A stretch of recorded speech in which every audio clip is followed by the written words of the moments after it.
falaki yasbahun. Mereka beredar pada garis edarnya masing-masing. Siapa yang tahu? Siapa yang tahu 1400 tahun yang lalu bahwa benda-benda langit itu selain berrotasi juga berevolusi. Berotasi, benda itu berputar pada porosnya, berevolusi, benda itu berputar mengelilingi benda langit yang lain. Termasuk matahari. Dikira matahari tidak berevolusi. Matahari berevolusi mengelilingi galaksi Bima Sakti. Betul? Betul. Saya nggak perlu sekolah tinggi-tinggi. Orang Islam itu nggak perlu sekolah tinggi-tinggi. Anda cermati saja Al-Quran, Anda akan menjadi ilmuwan. Makanya ketika orang-orang Islam dekat dengan Al-Quran, banyak ilmuwan-ilmuwan yang muncul dari Islam. Ada Al-Hindi, Ibnu Sina, siapa lagi, Al-Jabar dan sebagainya, banyak itu. Tapi ketika orang Kristen dekat dengan Bible, mereka mengalami zaman kebodohan. Ini bukan hujatan, tapi ini sejarah. Yang kita sebut dengan Renaissance. Betul? Ya, betul. Seorang ilmuwan yang namanya Galileo dihukum oleh gereja gara-gara mengatakan bahwa pusat tata surya adalah bumi. Sementara kita tahu pusat tata surya adalah matahari. Silakan Bang. Ya Bang Riki, apa yang pernah Bang Riki pelajari tentang teori Big Bang ini Bang Riki? Ya, teori Big Bang ya, saya tahunya ini dari itu sih, dari Al-Quran duluan sih, dari saya nonton debatnya Bang Zuma, ini saya baru tahu bahwa ternyata bumi langit diciptakan tuh ya awal mulanya dari Big Bang gitu. Itu sih. Nggak diperdalam kajian itu. Ntar dulu. Saya nak ke Pak Desuki. Kayaknya tadi ada kekeliruan Pak Desuki. Jadi yang menemukan teori Big Bang itu Pak D bukan Lamitri tapi Wak Odin gitu Pak D. Wak Odin. Bang Andi sekarang namanya Lamitri itu seorang uskup Bang Andi, seorang uskup Lamitri dia. Ya, iya. Tapi bukannya Wak Odin, bukannya? Wak Odin. Enggak, itu Tatang Sutarman. Ya udah. Itulah Bang. Kalau kita dengar dengan Al-Quran Bang, subhanallah, Allahu Akbar. Tidak ada keraguan di dalamnya. Dalikal kitabu la raiba fihi hudalil muttaqin. Ini buku petunjuk untuk orang yang bertakwa. Ya. Masalah. Jadi kalau ingin takwa, ingin kenal Tuhan yang sebenarnya, Al-Quran buku petunjuknya. Karena Al-Quran sudah menamakan dirinya sendiri itu. Ini buku petunjuk untuk orang yang bertakwa. Jelas itu tertulis itu. Jadi kalau ingin kenal Tuhan yang sebenarnya ya pakai Quran. Nggak bisa pakai panduan lain, nggak bisa, nggak ketemu Bang. Ya. So saya mau cerita dikit ya. Kalau ya, silakan, Bang. Dulu kan saya agama Buddha, ya kan. Kalau di Buddha itu kan mengenal namanya hukum karma. Nah, dijelaskan kenapa sih ada yang misalnya nih era ini dia lahir sebagai orang cacat, ya kan. Kemungkinan itu karena karmanya masa lalu. Nah, kalau misalkan diomongnya cuma satu kali karma masa lalu, oh iya masuk akal ya. Mungkin dulunya kita jahat atau segala macam. Tapi kalau misalkan kita dihubungkan lagi hukum karma itu dari yang kemarin lagi, misalnya era sekarang saya terlahir kaya raya, berarti yang era kemarin saya banyak berdana, oke? Nah berarti kalau yang era kemarin itu kan berarti udah kaya dong, berdana segala macam, punya segalanya dong, ya kan? Nah berarti yang era kemarin, berarti era kemarinnya lagi itu berarti mempunyai karma bagus lagi dong, karma bagus juga, makanya era yang kemarin sebelum kemarin punya harta segala macam. Nah digituin lagi, jadi ketika itu menjadikan berulang, maka logikanya lenyap gitu loh. Betul. Akan menjadi satu pertanyaan begini, dimulai dari kapan nolnya karma itu? Nah itu menjadi pertanyaan besar. Udah gitu, kenapa saya yakin Islam itu benar? Buddha itu baik, ya kan? Tapi menurut saya belum sempurna. Karena apa? Karena jelas ada pasal yang mengatakan satu, dilarang membunuh makhluk hidup. Nah, saya mengambil logika begini. Misal kita tahu negara Greenland, misalkan nih, satu dunia itu agama Buddha. Misal ya, saya bukan menghujat, tapi ini kita berpikir pakai logika ya. Karena kan dulu agama saya Buddha.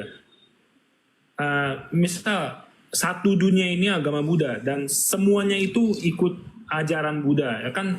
Sedangkan nomor satu pasalnya ini tidak boleh membunuh makhluk hidup. Sedangkan di Greenland itu tidak ada tumbuhan, tidak bisa menanam pohon. Di mereka itu cuma bisa makan ikan. Nah, kalau misalkan kita pakai logika, mungkin nggak orang Greenland itu nggak makan? Kan nggak mungkin, gitu. Karena menurut saya agama Buddha ini belum sempurna karena banyak penjelasan yang belum bisa dijelaskan dengan benar-benar secara logik gitu. Makanya akhirnya saya memeluk agama Islam juga. Saya perlu pasti, namanya manusia pasti membandingkan, ya kan, membandingkan antara logika, terus ketuhanan, terus segala macam lah. Nah akhirnya ya begitulah. Ya saya bersyukur sekali saya mendapatkan hidayah. Allah. Ya kan, saya bersyukur sekali sampai sekarang saya masih hidup, saya bisa bersyahadat, itu saya sangat berterima kasih sama Allah ya. Allah Akbar. Benar Bang. Sedikit saya tanggapi ya Bang. Manusia menciptakan mesin saja diberi buku panduan. Oh iya betul. Supaya mesinmu bagus, misalnya kita manusia menciptakan motor ya Honda, maka panduannya harus sesuai dengan unitnya.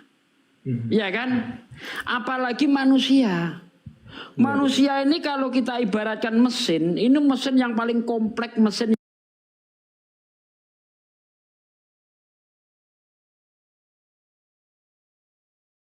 yang paling rumit. Mungkinkah sang pencipta manusia ini tidak memberi buku panduan? Itu sudah pasti. Sang pencipta menginginkan ciptaannya itu baik. Maka sang pencipta harus ngasih buku panduan.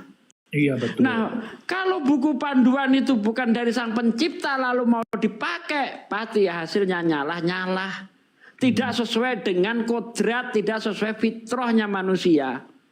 Alhamdulillah, peraturan Islam mana yang kita jalankan yang tidak sesuai dengan kodrat kita?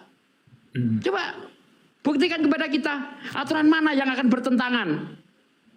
Bahkan banyak negara-negara yang menggunakan hukum-hukum Islam, syariat Islam. Banyak. Banyak. Ya kan? Iya. Nah, itulah. Makanya kita lihat ya bahwa baik itu belum tentu benar. Iya, itu dia. Tapi kalau benar sudah pasti baik. Pasti baik. Dan benar itu bukan menurut persepsi masing-masing.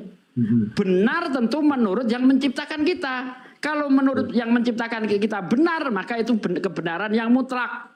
Ya, tetapi betul. kalau benar dari manusia belum tentu benar. Contoh, orang Papua pakai koteka, itu dalam pemikiran mereka benar. Nah, ya.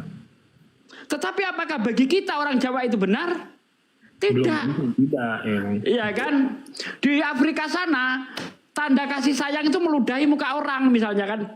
Wah itu rasa tanda kasih sayang. Bagi mereka benar.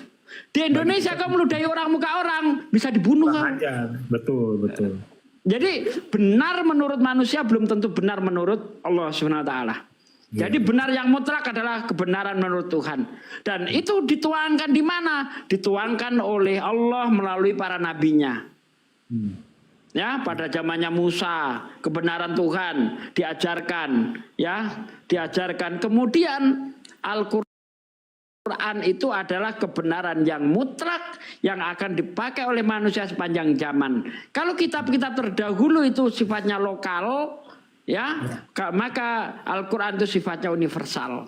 Makanya Al-Quran itu sampai sekarang nggak ada orang mampu untuk merubahnya, itu nggak ada. Iya, karena Contoh kalau diubah, misalnya negara Amerika sono, Al-Quran boleh masuk ke sini tapi cuma terjemahannya aja. Mereka nggak akan mampu melakukan itu, Bang. iya betul. Iya. Atau begini, Al-Quran boleh masuk ke sini tapi rubah satu huruf, nggak bisa, nggak akan mampu. Itulah Iya, bukti Al-Quran itu benar-benar dari Allah. Lihat kitab yang lainnya. Ketika dia di suku ini berubah, di suku ini berubah, di suku ini berubah. Nah itu dia. Apakah masih mempertahankan budaya teks aslinya, kultur bahasanya, apakah masih terpelihara ketika diterjemah? Tidak bisa, Bang.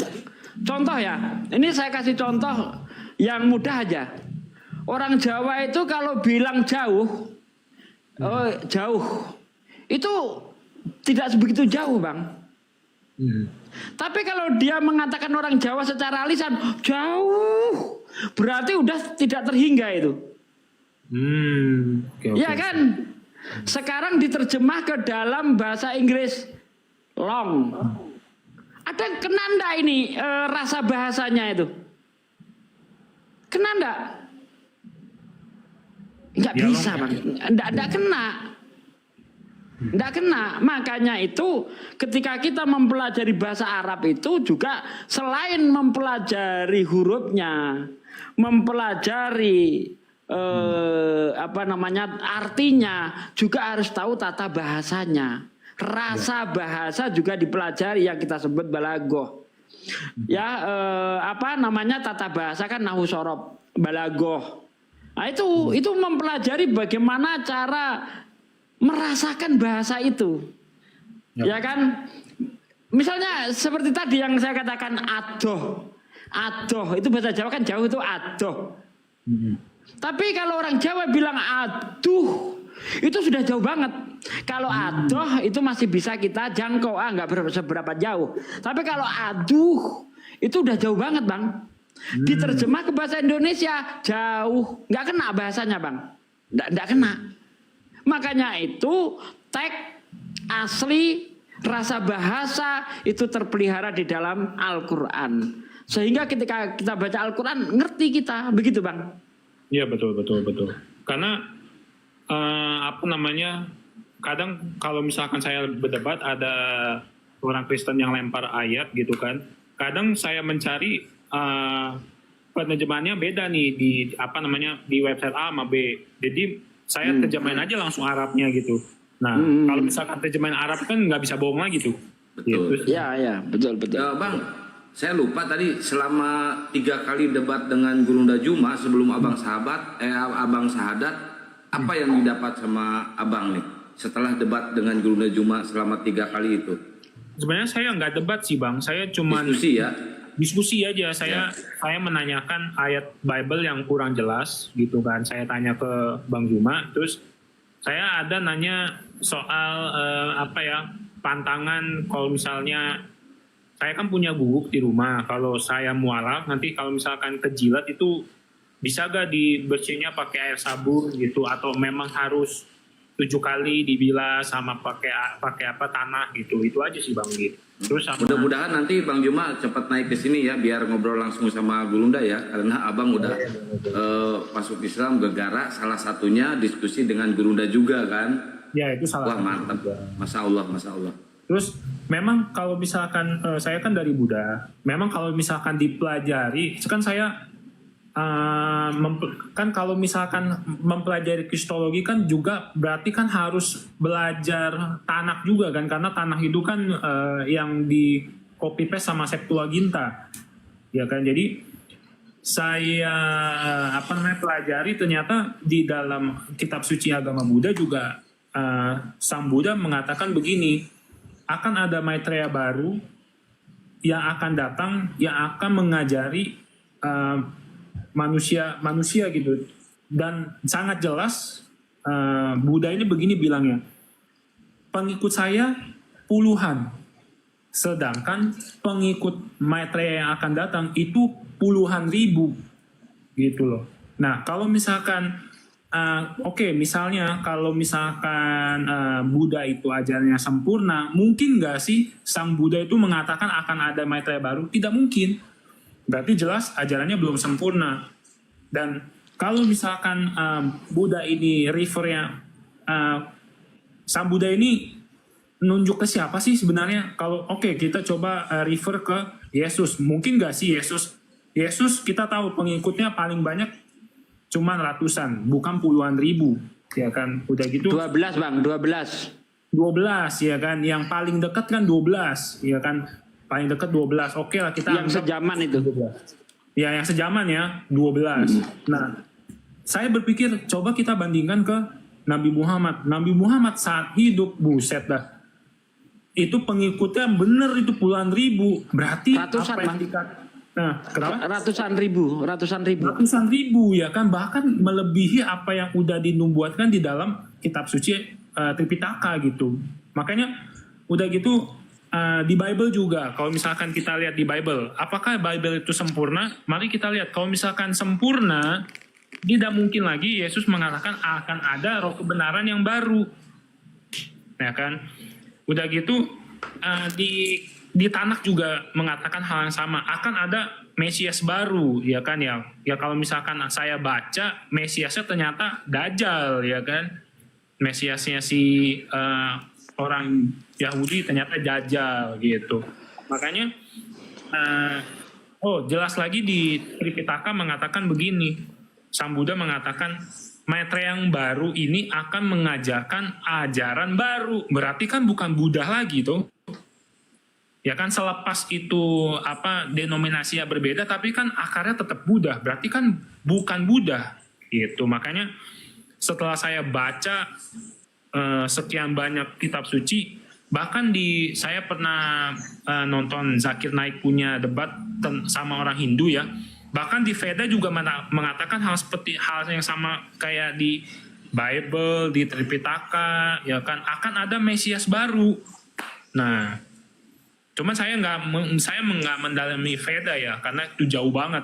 Makanya saya mendalami ya Tripitaka, terus Tanakh, karena saya belajar Kristologi, Bible, sama Al-Quran. Dan ya siapa lagi itu, semuanya refer menurut saya ya, semua refer tuh ke Nabi Muhammad. Kayaknya bukan cuma saya deh, kayaknya memang itu untuk Nabi Muhammad, karena hanya Nabi Muhammad yang melengkapi itu semua gitu loh. Gitu sih. Iya. Ada pertanyaan saya ya Kak sama kawan Kristen yang tidak dijawab dengan jujur. Ya.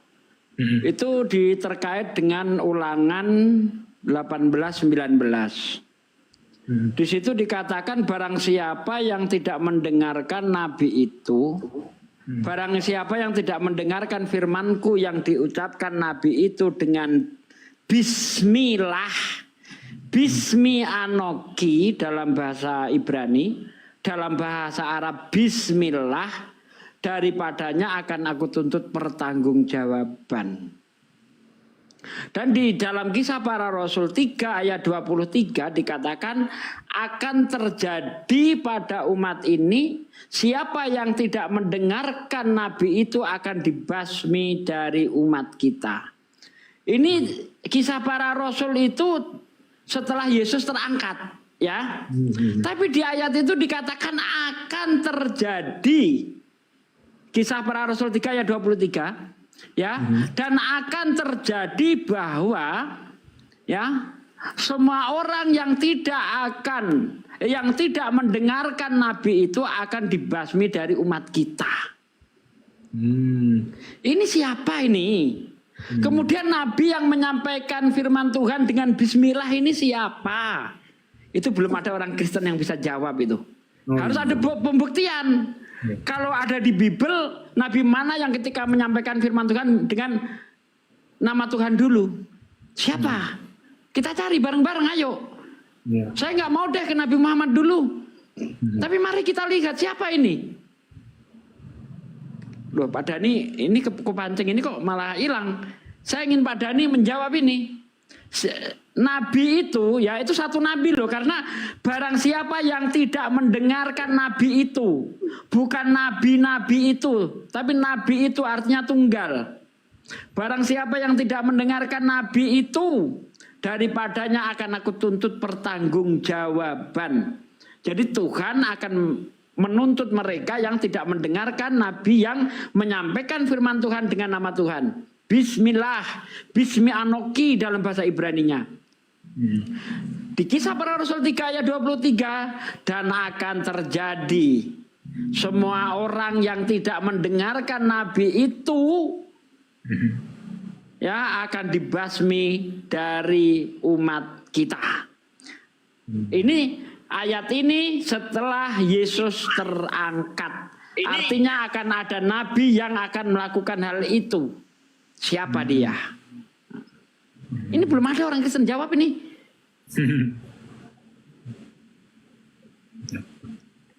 Ya, ini ada si Ya, ini naskah Muslim apa Kristen naskah?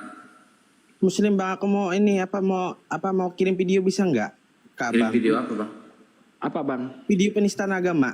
Oh itu nanti lagi bang. Kita udah kumpulin semuanya ke DM aja ya bang ya. Baru bang.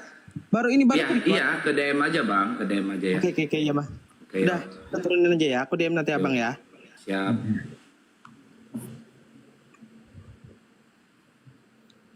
Selamat malam, shalom. Malam. Belum. Gimana?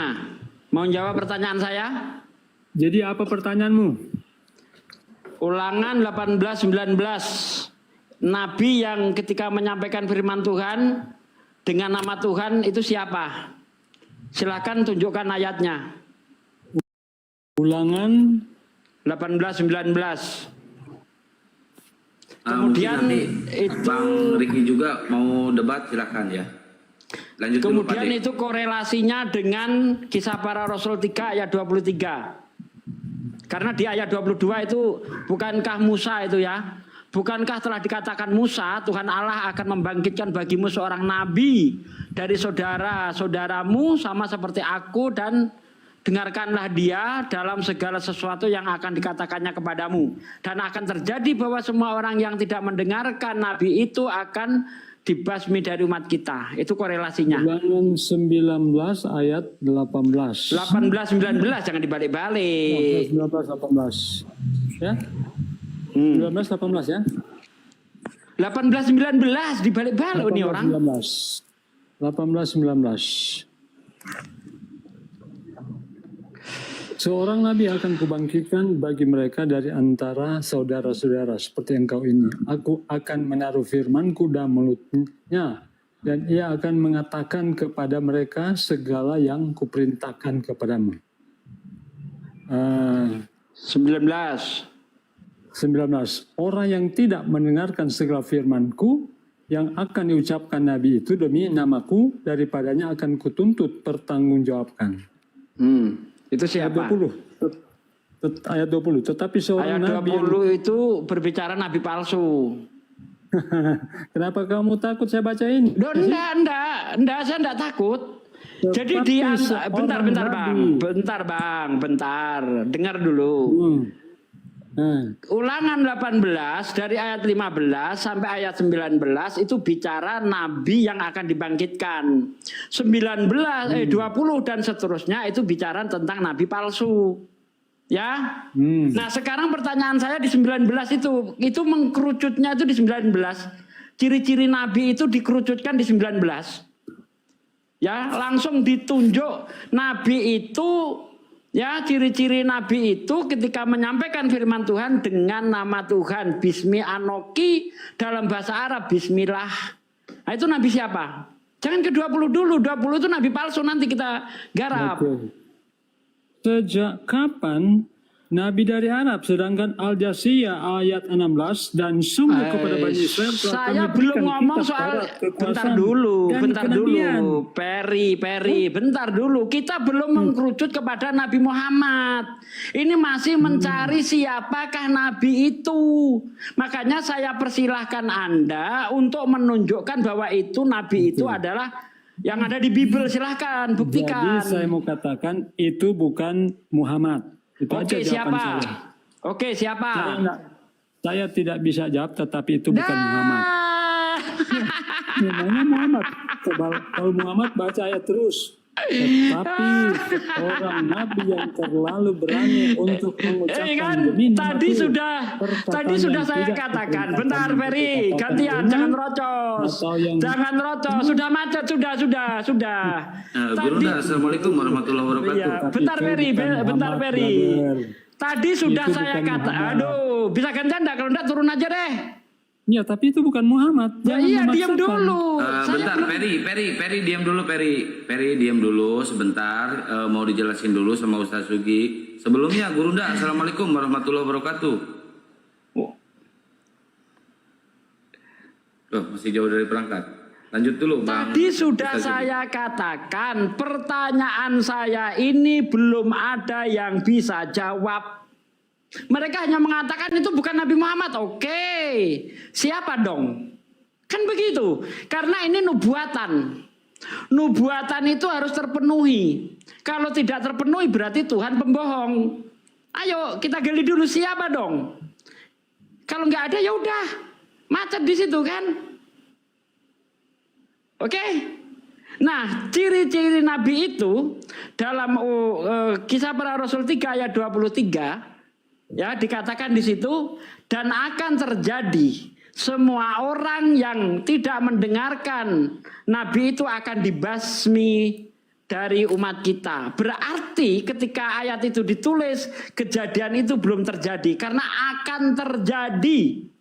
Nah, sekarang Nabi siapa yang setelah Yesus yang memerangi orang-orang yang tidak percaya kepada Allah Subhanahu wa taala? Yang tidak percaya Tuhan akan diperangi. Nabi siapa itu? Gampang kan?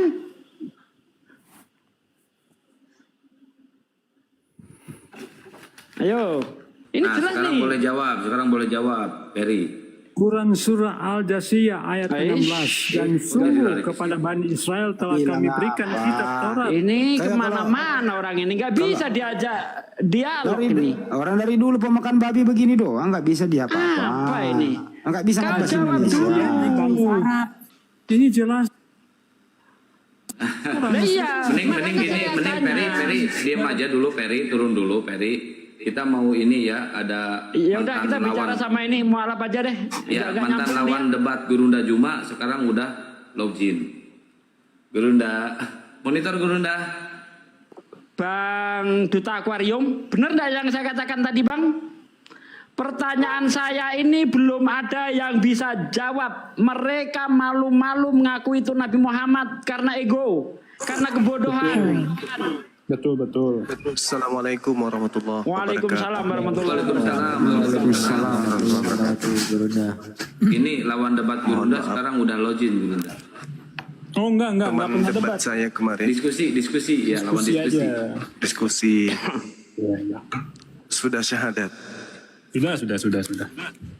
Alhamdulillah. Pencet Bang Riki. Oh ya, sebentar ya. Ya, saya cuman pingin tahu aja sih yang membuat sahabat saya ini jatuh cinta dengan Islam itu apa? Sebentar ya. Nah, saya open cam. Iya, silakan.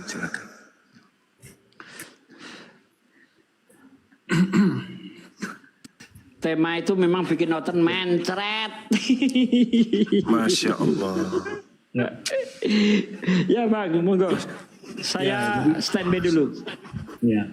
Jadi pertama yang bikin saya jatuh cinta sama Islam itu jelas karena sainsnya. Sains yang sudah terbukti. Sains, Masya Ya. Allah. Sains yang sudah terbukti dengan jelas yang dikatakan di Al-Quran itu benar-benar terjadi. Iya. Tahu nggak nubuatan tentang sains yang akan dibawa oleh Nabi Muhammad SAW di dalam Bible? Nggak tahu ya? Apa ya? Roh kebenaran ketika ia datang dia akan mengajarkan kepadamu segala sesuatu yang akan terjadi di masa yang akan datang. Yohanes 16. Masya Allah. Iya, lanjut. Ya udah gitu. Kan banyak nih, saya nonton debatnya Bang Zuma, nonton debatnya Kodondi, nonton debatnya Ahmad Didat, segala macem. Itu kan mereka secara eksplisit udah jelasin bahwa misalnya ada kayak Zakir Naik juga itu kan udah banyak ngasih info tentang sains di Al-Quran tuh bener.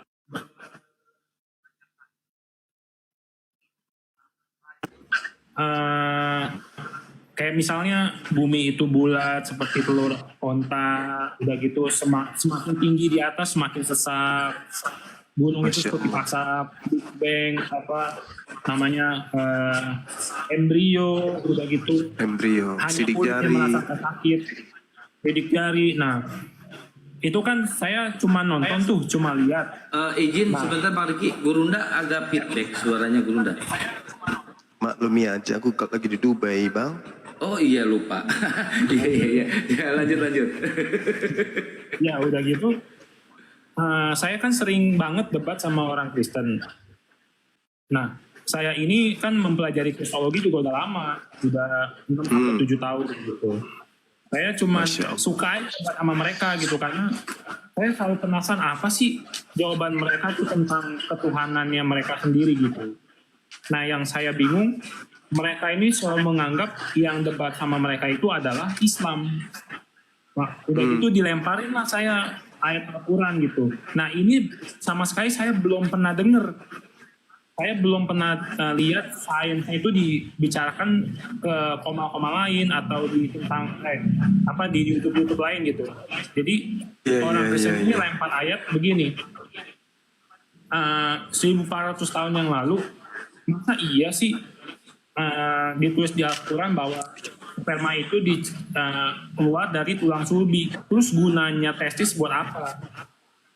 Udah gitu saya penasaran, masa iya sih di Al-Quran ada tertulis kayak gini? Dan saya baca, oh iya bener ada. Udah gitu saya mencari perspektif lain dari dunia kedokteran. Ternyata di dunia kedokteran tahun 2000 sudah jelas ada penelitian bahwa tulang sulbi itu dia di Inggris dicatat ini Inggris yang bukan agama Islam, tapi mencoba sperma yang ada di tulang sulbi. Dia cobanya itu ke tikus. Jadi tulang sulbi tikus ini ternyata ada partikel kayak sperma. Diambil partikelnya, disuntik ke sel telur tikus, jadi anak tikus. Nah, berarti kan yang di Al-Quran ini benar. Udah gitu saya ngambil lagi referensi dari Halo Dokter.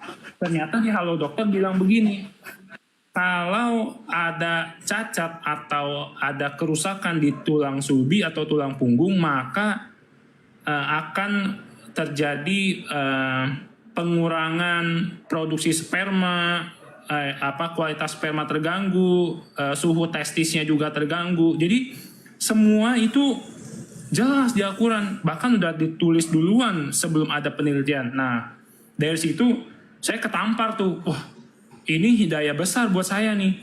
Ini langsung nih saya yang dikasih hidayah. Jadi makanya saya langsung ngambil waktu sama Kodondi, ya kan. Nah, saya dapatnya bulan ini, hari ini jam 2 siang tadi saya langsung syahadat.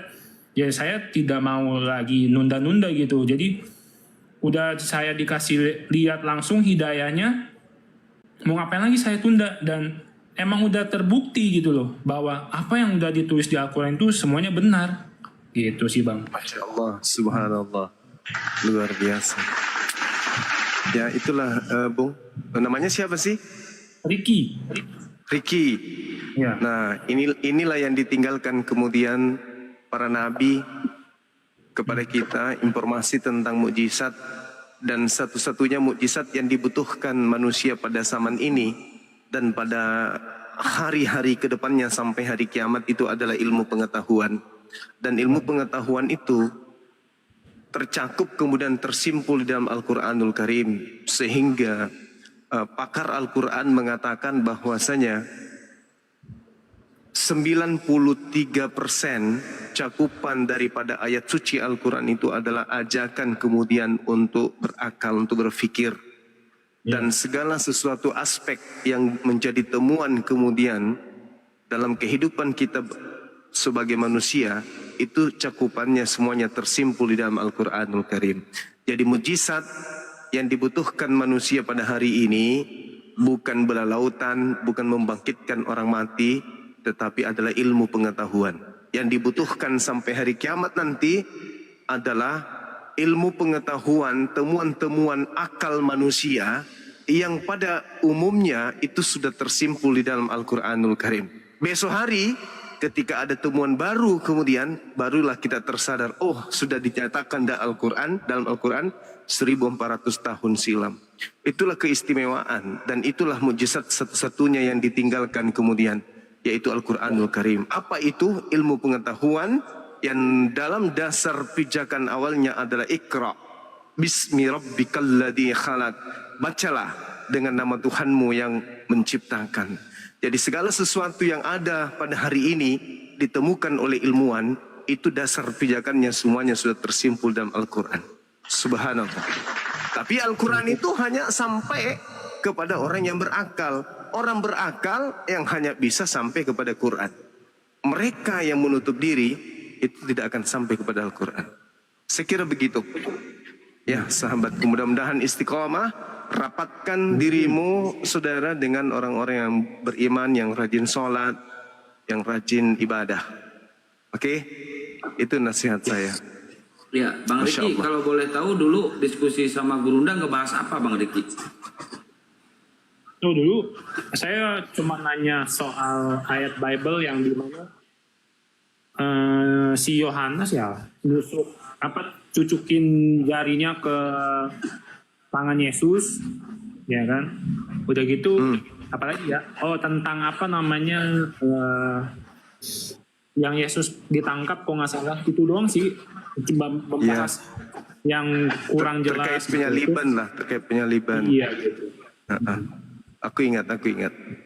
Ya. Waktu itu dia compare dengan ayat suci Al-Quran surah An-Nisa terkait dengan penyaliban. Kenapa Al-Quran mengatakan bahwa Yesus itu tidak disalibkan, kan gitu. Iya. Dan saya uraikan bahwa ya Bible pun memberikan indikasi kuat tentang itu. Ya alhamdulillah, intinya sekarang sahabat kita ini sudah menjadi seorang Muslim. Ya, kembangkan terus keilmuannya, utamanya tentang Al-Quran dan seterusnya. Sudah sunat belum? Segera sih, saya udah bikin janji sama tukang sunat. Oh, alhamdulillah. Nanti kalau ada apa-apa yang terkait dengan keislaman saudara, bisa menghubungi Bang Handi. Insya Allah kita bisa bantu sebisanya. Ya. Siap Bang, siap. Oke, silakan diambil alih sahabat-sahabat sekalian. Saya masih ada tamu soalnya, silakan. Oke, makasih Bang Juma. Ya, sama-sama sahabatku. Barakallahu fik. Assalamualaikum, Gurunda. Waalaikumsalam warahmatullahi wabarakatuh. Tapi izin dulu dok, dari tadi kan kita belum mendengarkan syahadatnya ya. Bisa nggak kita dengerin dulu sebelum lanjut ke Ustaz Dr. Rahman? Boleh. Ya silakan. Oh, bentar, saya ambil sertifikat saya dulu, jadi biar makin mantap. Sangat kali dia bang. Masya Allah. Inilah si Suma-Suma ini yang membuat orang kayak gini semakin manis. Bukannya Pantes si ya. Sugi-Sugi itu yang mengatakan Tuhanku nete. Makin kesini dibilang Bang Juma nete. makin dibenci sama oten-oten ini. Berhentilah kau Juma, berhentilah kau jadi apologet.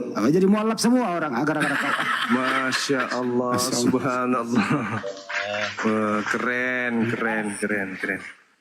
Ini saudara Riki ini orang Jepang, bukan?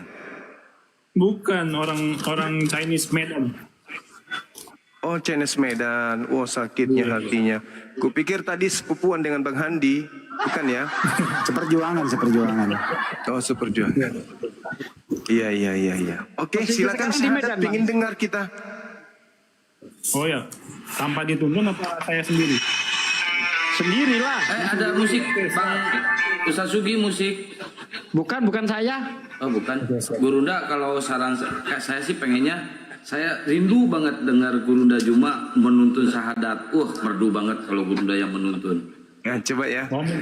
Bismillahirrahmanirrahim. Asyhadu Allah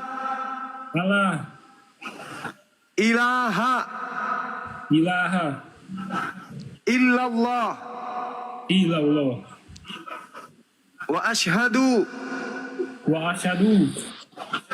anna Muhammadan Rasulullah. Aku bersaksi bahwa tidak ada Tuhan selain Allah. Dan aku bersaksi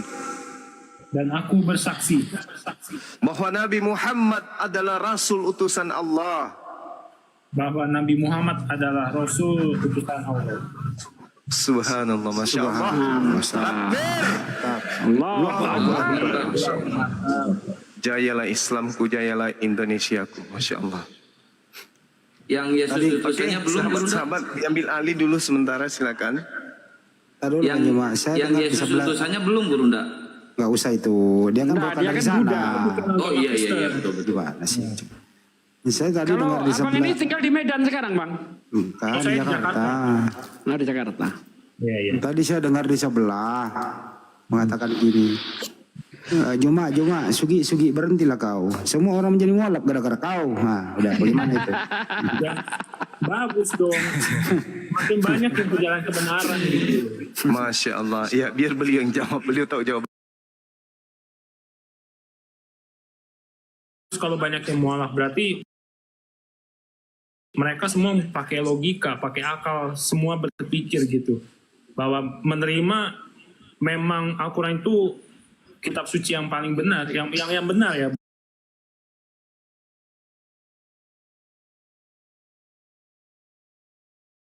Mintanya tadi, saya di belakang layar nanti, sebelum Bang Juma pulang kampung nih, makan coto Makassar sama ikan bakar Sulawesi, beliau mau ketemu.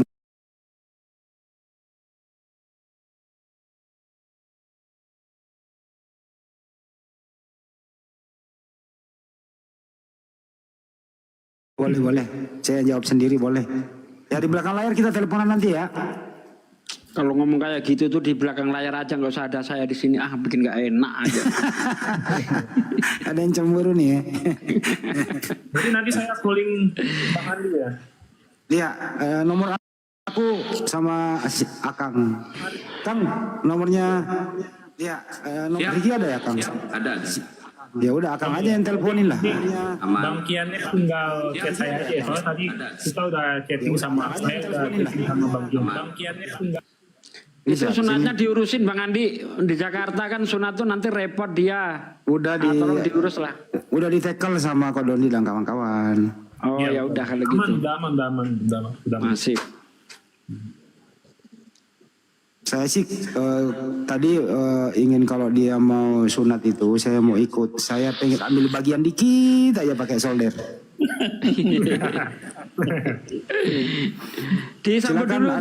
Silakan Dokter Rahman, tukang sunat juga nih Dokter Rahman nih. Silakan Dok. Terima kasih saudaraku. Assalamualaikum warahmatullahi wabarakatuh. Waalaikumsalam warahmatullahi wabarakatuh. Ya, pertama-tama selamat buat saudara. Assalamualaikum warahmatullahi wabarakatuh. Host. Waalaikumsalam. Terima kasih sudah dinaikkan. Artinya masuk Lanjut. keluarga besar Islam, dan Islam itu saling mendoakan antar satu dengan yang lainnya. Alhamdulillah, doanya umat Islam itu Allahumma ighfir lil muslimina wal muslimat wal mu'minina wal mu'minat. Jadi ya Allah, ampunilah saudaraku muslim laki-laki, muslim perempuan. Itu 5 kali minimal sehari semalam. Taruhlah dalam dunia ini ada 1 miliar umat muslim saling mendoakan seperti itu. Bagaimana kira-kira umat Islam ini? Makanya innamal muslimuna ikhwatun, makanya muslim itu bersaudara, bukan persaudaraan secara fisik, tapi betul-betul persaudaraan secara bagaimana menyelamatkan saudara-saudaranya dengan doa supaya juga mendapat hidayah. Jadi Rabbana la tuzigh qulubana ba'da idh hadaytana wa hab lana min ladunka rahmah innaka antal wahhab. Jangan cabut imannya saudaraku. Jadi kita selalu mendoakan semua saudara-saudara kita, ya Allah, jangan cabut iman setelah Engkau memberikan hidayah. Makanya dalam Islam itu kita saling mendoakan antara satu dengan yang lain. Alhamdulillah. Dan ingat, pada saat kita mendoakan orang, doa itu juga berlaku untuk kita. Ini yang perlu dipahami Bung Riki. Saat saudara itu mendoakan orang selamat, maka doa keselamatan itu berlaku juga kepada yang mendoakan. Sehingga apa ya? Yang berdoa dan yang doakan sama-sama mendapat. Itulah indahnya persaudaraan yang dibangun dalam bingkai keislaman. Ada saling mendoakan. Mungkin yang santang kurang sedikit amalnya, tapi doa dari Riki yang mengangkat sehingga dia amal kebaikannya menjadi lebih berat daripada amal. Seperti itulah kita dalam berislam, saudaraku. Kita saling menuntun, saling menjaga, saling membela, saling mendukung, saling menopang dalam segala aspek kehidupan, baik lahiriah maupun batiniah. Sehingga persaudaraan Islam itu betul-betul dibangun di atas bingkai la ilaha illallah Muhammad Rasulullah. Allahu Akbar. Dok, ceritakan dok kan dokter juga tukang sunat. Sudah berapa orang dewasa seumuran Riki ini yang Anda sunat? Bagaimana reaksi waktu disunat orang dewasa itu? Apakah dicukur semua dulu? Bagaimana dok? Ya betul. Sebaiknya dicukur supaya kedua sebaiknya direndam supaya tidak terlalu banyak berbaulah, ya kan? Direndam dan ya. Mungkin lebih banyak, mungkin 2 ampul atau 3 ampul lah saya kira. Bentar dok, ngomong cukurnya jangan keras-keras, nanti ada yang ngelaporin. Cukur. Nanti ada yang ngelaporin. Nggak, supaya itu kan sumber infeksi dalam konteks kedokteran. Supaya bersih dulu, bersihkan semua cukur memang sebelum dokter yang cukur. Jadi cukur memang di rumah. Kalau dokter yang cukur butuh waktu yang lama, jadi cukur memang bersih. Setelah itu siap hari apa, waktunya kira-kira setengah jam itu selesai. Ini dulu dok, saya potong dulu dok masalah cukur nih. Tapi nggak perlu minjem pisau cukur kan? Nggak perlu. Tidak perlu. Subhanallah. Iya. Jadi nah kalau direndamnya dok apa? Direndam air cuka apa air apa dok? Air biasa. Oh, air biasa gitu. Kirain air cuka.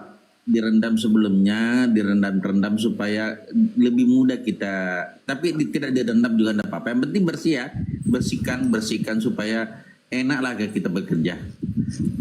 Artinya bersihkan betul-betul bersih sehingga kita enak bekerja dan apa ya? Lebih enak sebenarnya sunat orang besar. Cuma waktunya lama karena pasti tidak menangis. Kalau anak kecil kita kan baru tangkap kaki. Nah, seperti itu. Yang saya sunat memang yang paling nyanyi orang tua, nenek-nenek pernah saya sunat. Aduh, keras. Kakek. Kakek masih Islam alhamdulillah. Jadi saya sunat itu kerasnya kulitnya digunting itu.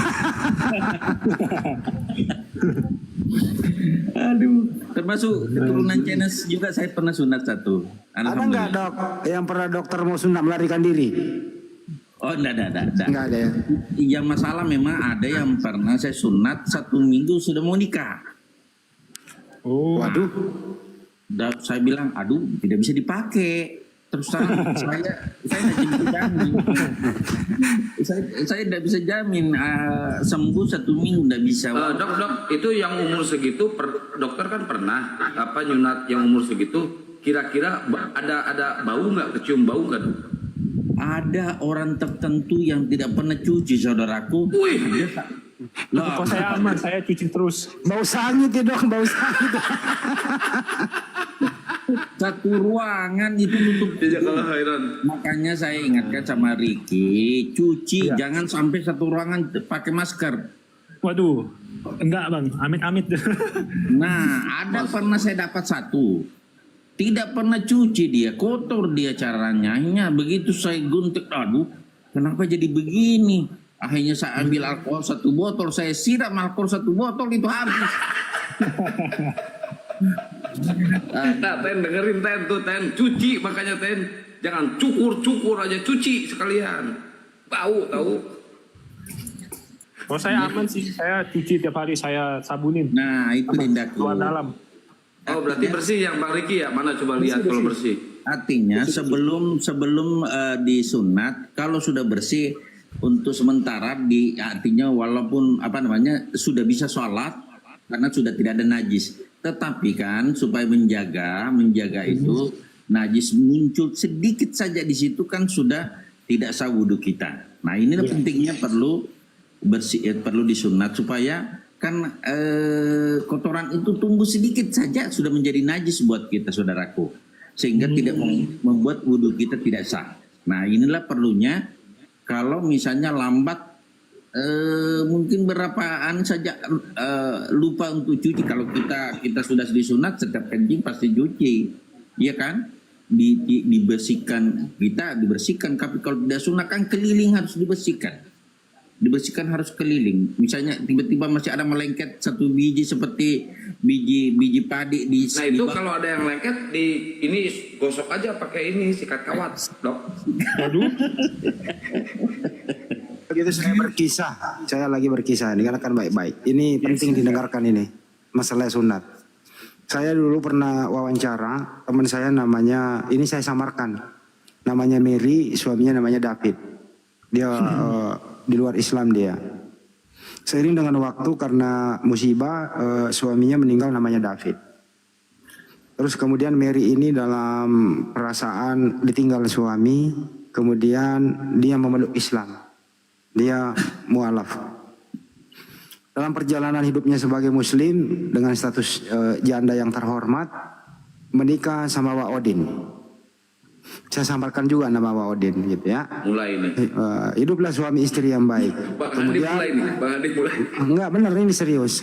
Saya tanyalah dia, Mary, apa yang kau rasakan di malam pertama dibanding suamimu yang dulu? Kata dia, kalau seandainya saya tahu yang disunat nikmatnya begini, dari dulu saya tinggalkan Mas David. Artinya apa? Disunat itu nikmatnya tiada tara. Itu intinya. Masya Allah, keren. Emang gak bau yang disunat itu. Itu dedeknya itu nempel sampai 18 cm ya, Dok. Jadi yang tidak kalau tidak pernah cuci minta ampun saya itu kayak penuh dari lehernya sampai kepalanya itu semua ada apa namanya itu ya. Ada putih-putihnya ya? Ya, putih-putih itu. Tidak pernah dia cuci. Aduh. Ini saya lagi ngebayangin kepalanya sampai leher. Segini pendek ya. Untuk lebih jelasnya, Ricky open cam deh. Kita lihat udah banyak. Waduh. Tapi bersih punya saya, Bang, aman. Gak percaya saya kalau aman, Bang Riki nggak sumpah saya nggak percaya. Tapi bersih punya saya. Soalnya tiap mandi saya sabunin luar dalam. Caranya gimana? Buka aja kulupnya. Oh, jaketnya dibuka gitu. Iya, jaketnya dibuka. Baru dibersihkan. Iya, betul. Kalau orang yang nggak disunat itu kencing kalau dia pegangin pasti itu melebar kemana-mana itu loh. Melebar kan? Iya, ada pasti. Itu. Kalau dipegangin mah. Buset. Jadi mancur. Enggak bang, kan itu ujungnya kan kena tuh, jadi dia ada yang ke kiri, ada yang ke kanan, tidak fokus kan? Dia nggak fokus. Iya karena corong itu depan. Tapi saya bisa ngebedain yang bersih sama yang enggak. Coba open cam dulu, Bang Riki open cam dulu saya lihat. Kan Bang Riki belum nikah juga nih, open cam. Ya udah, yang jelas selamat memeluk Islam. Kita doakan semoga sunatnya lusa ya. Iya, hari Senin. Dari Senin bisa berjalan dengan lancar. Insya Allah lah pagi. Nanti saya temenin. Iya, saya juga datang kok. Insya Allah saya datang. Jam 10 disunat. Insya Allah sore kita main bola. Itu aja. Saya pengen hadirnya itu, pengen lihat kulupnya itu loh, bentuknya kayak gimana, sama nggak kayak itu. Mau lihat orang dewasa disunat, ada videonya nih. Enggak. Jadi geli. Jangan. Duh, saya baru pulang dari Jakarta, Bung Andi. Saya tidak sempat kabari karena memang agak sibuk, saudaraku. Sibuk betul 3 hari berturut-turut, tidak pernah ada kesempatan untuk ini. Saya baru sampai Palu ini. Saya udah saranin dok, di sunatnya itu nggak usah pakai laser, digigit aja sama si Agatha. Nggak mau dia, katanya takut rabies.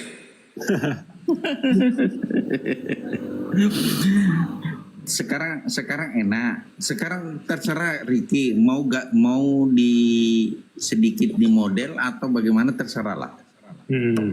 Oh ada modifnya ya? Ya boleh dikasih bergerigi sedikit, boleh. Oh masuk. Mau mulus atau mau bergerigi? Nah itu. Katanya teman saya yang udah saudara saya yang udah sunat, katanya bagusnya model kembang ya. Ada ya model kembang ya?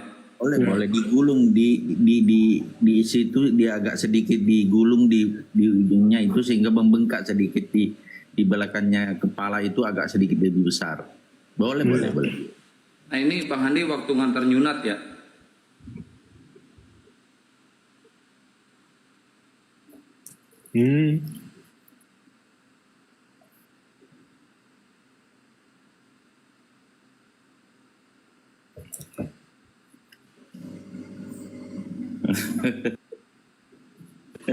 Dia syuting orang sunat.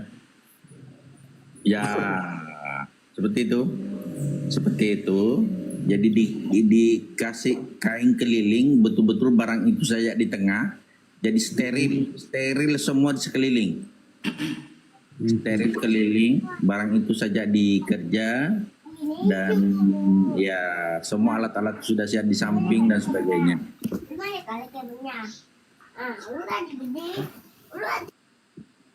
Yang Butik anak kecil itu Bu.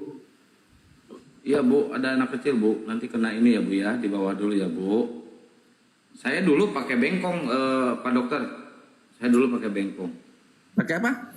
Bengkong Itu mantri Dok. Mantri. Oh mantri. Ya tapi hasilnya bagus, bergerigi juga saya lihat tuh. Bagus bergerigi.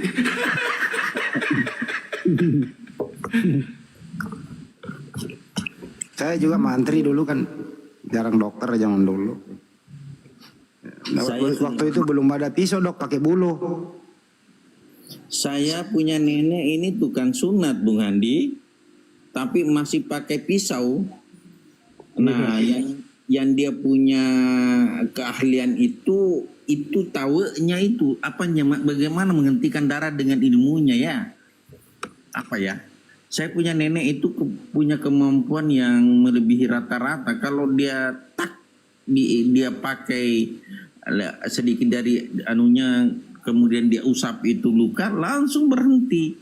Apa ya, ilmu orang tua dulu. Bukan sunat, saya punya nenek. Nah ini nih, ada satu napi yang gak disunat Bang Handi nih. Ya, Nah, open cam dulu. Opit bukan cam dulu. Bukan cam Pit. Ya lagi tiduran saya. Udah buka aja pakai baju dulu. Kalau dibilangin orang tua dengerin. Nah. Oke. Dengarkan kata-kata saya, Pit. Bapak tahu Salman Rushdie, Pak? Tarik nafas. Yang fokus dulu kameranya. Naikkan dikit, nggak kelihatan mas semua ya. Tarik nafas. Buang nafas. Tarik nafas, tahan. Sama ke toilet dulu, tahan ya. Tahan. Jangan bernapas, tahan. Mati anak orang ya, jangan ke toilet dulu.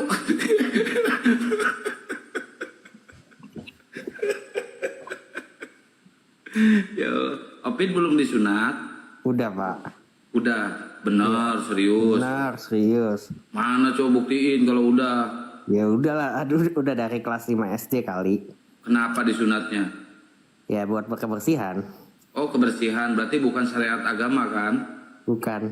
Gak ada tertulis di Bible untuk disunat kan? Di Bible paling ya itu dulu mungkin di perjanjian lama. Ada di perjanjian lama. Gak ada perjanjian lama juga. Nah mungkin Bang Ricky mau bertanya ke Bang Opit, ini dia seorang Kristen Bang. Silakan Pak. Enggak sih, nggak ada yang mau ditanyain. Malas ya nanyanya ya? Iya, itu aja paling. Muter-muter aja paling. Oke, lanjut.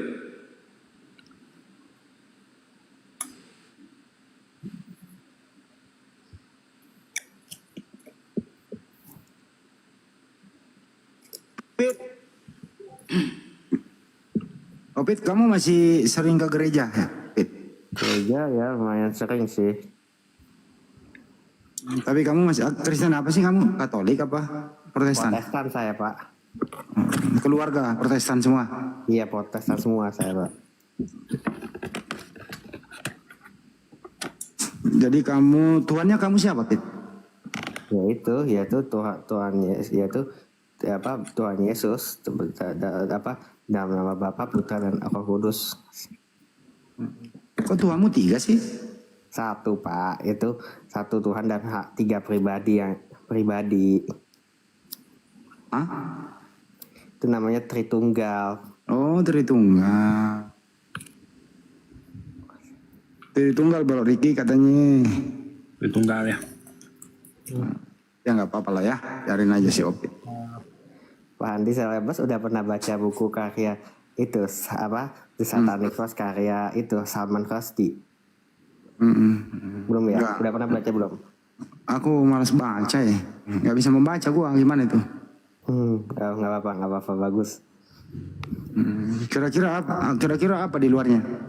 Apa? Di luarnya apa? Isinya pokoknya tentang itu sih. Saya kan nggak nanya isinya, saya nanya di luarnya. Di luarnya pokoknya isinya judulnya The Satanic Force. Apa? Opit, emang Opit pernah baca? Udah menganalisis sih, pernah Nah, baca. sekarang saya balikin. Opit pernah nonton film Salman Khan nggak? Salman kan nggak pernah. Oh, makanya nonton dulu nanti ya, besok ya. Iya. Oke, lanjut. Tapi Opin ini orangnya sabar. Jadi Pak Ovid pakai Bible yang versi apa Pak Ovid? Banyak Bible apa ya? Nggak baca sih, cuman itu saya download itu sih paling versi yang dari LAI gitu. Versi LAI. Iya. Nggak pernah baca yang versi RSV gitu atau NSV? Belum sih.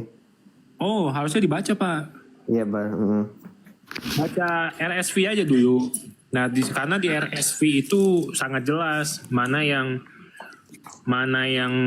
catatan kaki, mana yang ayat sisipan gitu. Udah baca Kodeks Sinaiticus? Kodeks Sinaiticus belum sih, saya itu tahu aja sih, cuman belum pernah baca semuanya. Nah, coba dong baca. Bagian Barnabasnya aja deh. Baca deh. Soalnya di situ ada jelas tuh 1 halaman full di Sinaiticus Barnabas, 1 halaman full itu isinya sunat semua. Terus Bukannya Barnabas itu dibidarkan, itu Bang Riki sama mereka. ya Sinaiticus kan yang dianggap sesat itu kan Barnabas yang di luar Sinaiticus kan.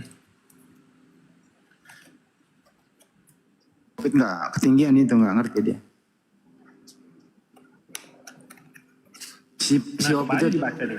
Si Opit itu ya, yang dia baca tiap pagi itu menu sarapan pagi. Ya betul nggak, Pit? Apa?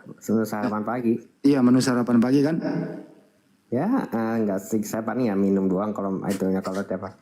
Paling nggak main ChatGPT gitu. Kamu masih sering ke lapangan main bola? Udah jarang? Dulu sih suka, sekarang udah nggak terlalu. Katanya dulu kamu satu sekolah sama Cristiano Ronaldo. Enggak Pak. Oh enggak ya? Enggak. Terus, berarti salah. Waktu Bang Opit main bola itu Bang Andi, dia nendangnya pakai kaki apa pakai kepala dia nendang? Ya kaki lah. Oh kaki, kalau kepala nyundul ya? Iya nyundur Pak. Oh, oke. Dulu itu dia top skor dulu tuh di liga, kalau nggak salah dulu dia ikuti liga beracun, top skor ya? Nggak pernah saya Pak. Saya main jadi kiper saya. Oh kiper? Iya. Oh, tapi lu doang yang kiper, nenek lu enggak kan? Enggak lah. Enggak lah, nenek lu enggak lah. Enggak mungkin lah nenek lu kiper.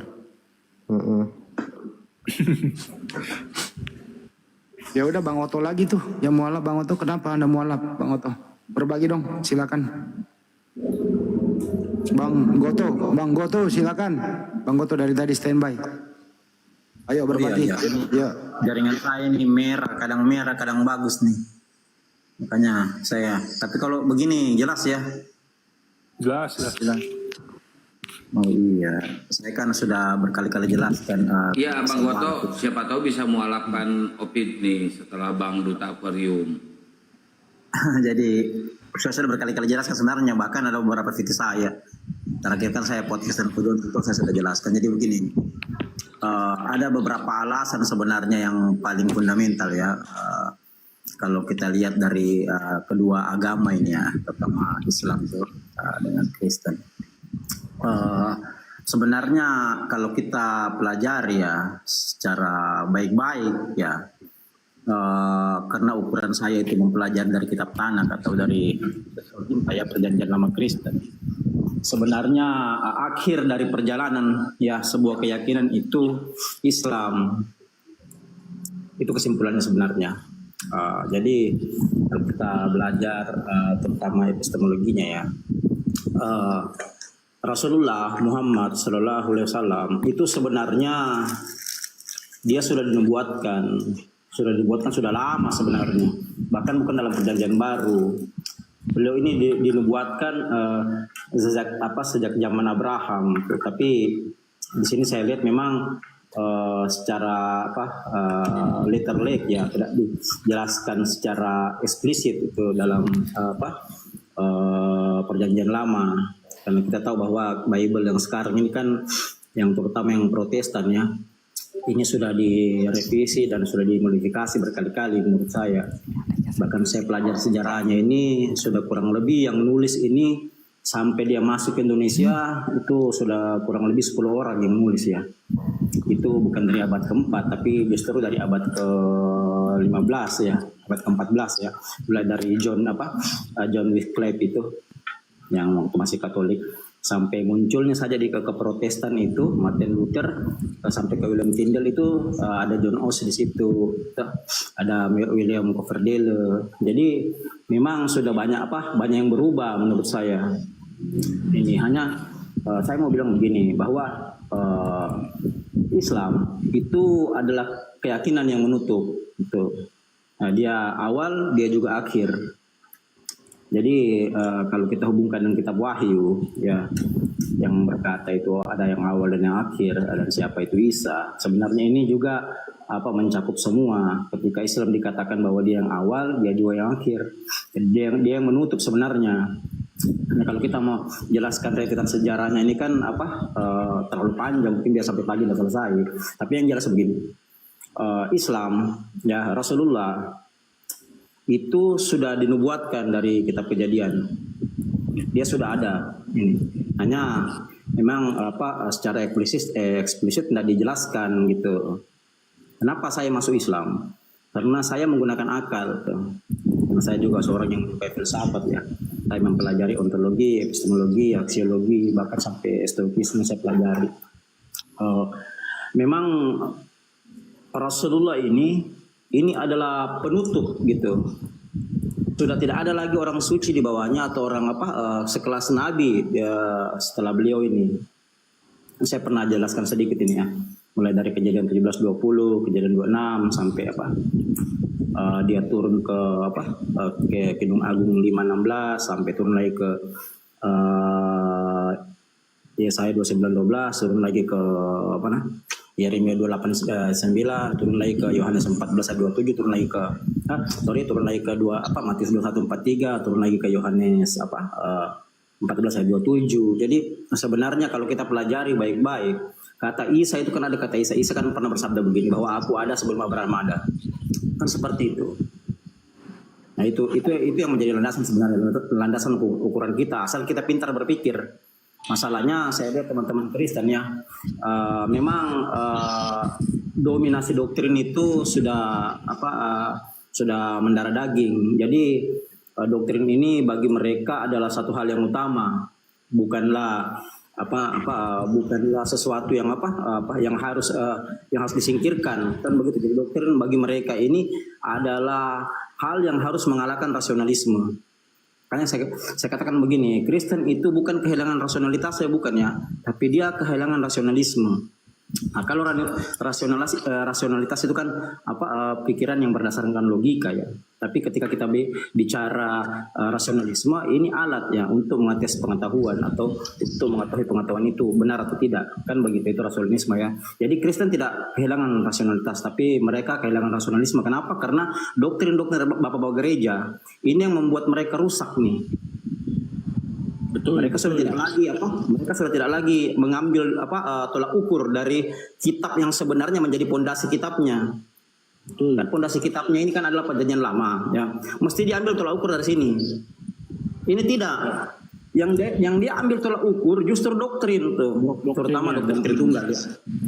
Ya, itu yang diambil tolak ukur. Nah, ini saya katakan mereka tidak kehilangan rasionalitas karena doktrin itu logika ya. Rasionalitas itu. Tapi rasionalisme tidak ada karena akal yang menjadi alat penting untuk mengetes pengetahuan itu, ini rasionalisme ya. Ini hilang mereka itu. Karena mereka tidak menggunakan ini untuk mengetes ini. Kan begitu kalau Kristen ya. Itu saya perhatikan. Jadi mereka justru menjadikan tolak ukur ini doktrin dan dogma, bukan pondasi. Sementara perjanjian baru itu pondasinya adalah perjanjian lama. Perjanjian baru tidak bisa berdiri tanpa perjanjian lama, gitu. Kan begitu. Sementara Islam ini sebenarnya sudah ada jauh nih. Kan Yesus sudah berkata bahwa aku ada sebelum Abraham ada. Isa dengan Islam tidak bisa dipisahkan. Karena satu-satunya nabi yang bernubuat tentang Islam itu hanya Isa. Kalau abang baca itu dari rentetan-rentetannya, semua nubuatan. Satu-satunya nabi yang bernubuat tentang kedatangan Islam itu hanya Isa Al-Masih. Mungkin memang dia sudah ditakdirkan memang sebagai nabi yang ke-24 ya, kaum muslim yang memang yang menubuatkan tentang nabi sesudah dia gitu. Hanya ini saya lihat memang tidak dipelajari secara mendalam begitu. Nah, sementara kalau kita lihat isi Al-Quran, kan ini saya sudah bilang Al-Quran itu scientifically proven ya. Dia terbukti secara ilmiah. Bahkan yang membuktikan itu sebenarnya bukan kalangan Islam, tapi kalangan Kristen sendiri. Ya. Salah satu contoh sungai di bawah laut ya, yang ditemukan di Meksiko tuh ya, oleh Costo ya. Itu. Akhirnya beliau itu masuk Islam karena beliau mendapat bukti bahwa ada sungai di bawah laut sesuai di surat Ar-Rahman 19 ya dengan 21 itu ya. Jadi apa yang dibicarakan Al-Quran, dinarasikan Al-Quran atau diwahyukan itu dalam Al-Quran itu sebenarnya sudah ada itu. Dia selaras sejalan tuh dengan kitab Tanakh. Asal kita mau belajar. Nah, masalahnya teman-teman Kristen ini tidak pelajari. Betul. Mereka menjauhkan diri dari sejarah itu sendiri ya. Mereka tidak mau tahu menau. Kenapa? Karena pikiran mereka sudah diracuni oleh amanat agung. Ya. Matius 28-20 ya. Jadi amanat agung ini dengan doktrin Tritunggal yang justru ada konsep manusia, ini yang meracuni pikiran mereka nih. Mereka tidak mau tahu. Ya, jadi mereka begini.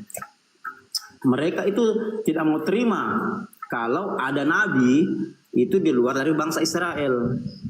Kan begitu. Mereka mengikuti Yahudi gitu. Ceritanya mereka mengaku-ngaku turunan Yahudi atau ke Yahudi-Yahudian padahal mereka bukan turunan Yahudi. Ya kan begitu. Padahal historis sejarah berkata bahwa ukuran seorang nabi itu bukan dari Yakub, bukan dari Israel. Itu. Ada pembelokan sejarah sebenarnya ini yang dilakukan oleh bangsa Yahudi. Kenapa? Karena memang mereka tidak ingin ada nabi itu selain dari bangsa Israel. Jadi ini mereka yang bentuk wacana ya, tapi mereka sendiri yang belokkan sejarah mereka sendiri. Kalau abang baca Kejadian 26 ayat 1 sampai di mana Ishak masuk ya ke negeri asing gitu. Lalu berikan perjanjian kepada Allah itu. Di sini sudah menerangkan sebenarnya bahwa akan ada nabi lain ya, nabi lain itu di luar dari bangsa Israel. Kan kalau di Al-Quran itu kan ada tercatat ya, di Islam itu kan ada tercatat, ada Nabi Shu'aib dan Nabi Soleh, terus ada Nabi siapa? Nabi Hud ya sama Rasulullah sendiri. Nah kalau kita lihat sejarah Nabi, contoh ya satu aja, Nabi Shuaib ya. Nabi Shuaib ini kan tercatat dalam Bible ya. Nabi Shuaib ini Jitro. Nabi Shuaib ini adalah mertua Musa, ayah dari Sipora ya, istri Musa ya. Beliau ini orang Midian atau imam Midian yang boleh dikata leluhur bangsa Arab ya. Jadi Nabi itu ukurannya bukan dari bukan dari Yakub Israel ya, tapi ukurannya dari Abraham tuh. Karena perjanjian Allah kepada Abraham, kepada Ishak dan Ismail, bukan perjanjian Abraham kepada Yakub tuh. Ini yang mereka belokkan sejarahnya nih Yahudi nih. Tidak ada cerita di situ. Ya. Jadi perjanjian itu turun kepada Ismail dengan Ishak, bukan Abraham ke Yakub. Bukan Allah ke Yakub ya. Coba lihat, abang pernah dapat enggak di Kejadian ada perjanjian Allah ke Yakub? Enggak ada. Ada itu Allah ke Abraham, Ishak dan Ismail. Itu yang betul. Jadi ukuran seorang nabi dari situ. Makanya Al-Quran menarasikan bahwa ada 4 orang nabi ya. Islam meyakini bahwa ada 4 orang nabi dari bangsa Arab. Bahkan kalau abang baca lagi di Yesaya 45 ya, ayat 1, seorang Mesias, seorang Nurapi, seorang raja itu bukan hanya dari bangsa Israel. Kalau kita lihat Kores ya, Kores yang dinubuatkan di Yesaya ya, Yesaya 9 itu ya, terutama yang dikatakan hari ini telah lahir ya, tuh bukan akan lahir tapi telah lahir, itu kan maksudnya ke Kores ya. Kores ini raja Persia, dia bukan bangsa Israel tuh, dia raja Persia tuh. Kenapa Yesaya menubuatkan dia raja damai? Yesaya 9 itu ya, ayat 6 kali berkata. Jadi kenapa Yesaya menubuatkan Kores ini raja damai? Yang akhirnya dibelokkan sejarahnya karena doktrin bahwa itu adalah Yesus, itu Yesaya 9-nya, padahal bukannya. Itu untuk Kores ya. Kenapa disebutkan raja damai? Karena raja Persia ini kan orang bukan Persia, bukan Israel ya. Si Kores ini, raja Kores ini adalah yang mendamaikan tuh antara Babilonia dengan bangsa Israel. Jadi oleh raja Kores ini bangsa Israel boleh kembali ke Israel dari pembuangan Babilonia. Tuh. Makanya dia dikatakan raja damai, Bapa yang kekal, raja damai itu ada kan di Yesaya 9 dia. Dikatakan lambang pemerintahannya ada di atas bahunya tuh. Itu untuk Raja Kores. Ya, saya bernubuat untuk Raja Kores ya, bisa dilihat di Yesaya 45 ayat 1. Jadi Raja Kores ini salah satu raja Persia yang paling terkenal pada masanya. Jadi di sini kita bisa lihat bahwa ukuran seorang nabi itu bukan dari Israel, tapi Yahudi membelokkan sejarah ini. Kan begitu. Yang akhirnya turun-temurun menjadi dogma. Nah, betul, tidak ada lagi nabi ya yang turun dari bangsa Israel. Terakhir itu Isa, tidak ada lagi nabi di bawahnya, rasul yang tidak ada lagi, kecuali dari bangsa lain. Nah ini yang mereka tidak pelajari karena mereka tidak mengerti epistemologi ya. Saya terus terang ya, sekelas pendeta saja epistemologi itu kadang mereka bahas itu cuman kulit luarnya saja. Mereka tidak bahas sampai ke kulit dalamnya. Justru menggunakan ontologinya dari Bible itu sendiri. Itu yang mereka tidak. Yang saya katakan sama mereka, teman-teman Kristen ya, terutama mahasiswa Kristen tuh, saya bilang Anda sedikit perlu belajar filsafat. Kenapa? Karena filsafat itu adalah mother of science ya. Kalau kita lebih kenal lagi dengan mother of all knowledge, ibu dari pengetahuan atau ibu dari segala induk dari segala pengetahuan, di mana dia mempunyai tiga komponen yaitu ontologi, epistemologi dan aksiologi. Baru dipelajari ini ya, dengan menggunakan aliran-aliran filsafat yang lain seperti mungkin empiris, mungkin rasionalisme, mungkin realisme, atau mungkin idealisme atau dualisme, supaya Anda mengerti bahwa Bible Anda yang Anda pegang sekarang ini itu bukanlah Injil yang diberitakan Isa tuh. Saya pernah menantang itu, terutama Pak Budi Asali, saya pernah tantang bahwa mari kita debat Galatia 1:8-9 ya. Beliau tidak berani menjawab kan tantangan saya. Nah, mungkin beliau cukup paham saya orangnya mengerti tentang epistemologi itu. Jadi ketika kita berbicara itu, yang ada Bible yang mereka pegang sekarang ini murni karangan manusia, bukan lagi wanita. Bible yang mereka pegang sekarang ini memang betul-betul bukan Injil yang diberitakan Yesus, murid-murid Yesus, bahkan Paulus sendiri. Ya. Nah, sudah beberapa contoh saya pernah narasikan ya, beberapa contoh bahwa Paulus, saya pernah katakan bahwa Paulus dalam Bible kanonik yang dikanonikan tahun 364 di Konsil Laodikia itu ya, dipertegas di 367 lagi, tahun 367 pertegas lagi di Hippo, 393 dipertegas lagi di Kartago 397. Ini kalau kita lihat ini semuanya murni karangan manusia. Yang awalnya dari Eusebius kan abad keempat ya, tahun 325 sampai 326 ya, sampai beliau dikatakan wafat. Kan begitu. Jadi ini banyak sekali hal-hal yang bertentangan. Belum ini lagi sudah kalau sampai abad ke-13 14 ini sudah dimodifikasi nih. Itu. Makanya kalau Abang baca sejarah, Romawi itu sebenarnya sangat marah sama tokoh-tokoh yang ingin merubah Bible bahasa Yunani menjadi bahasa lain. Coba Abang baca sejarahnya tuh, ya.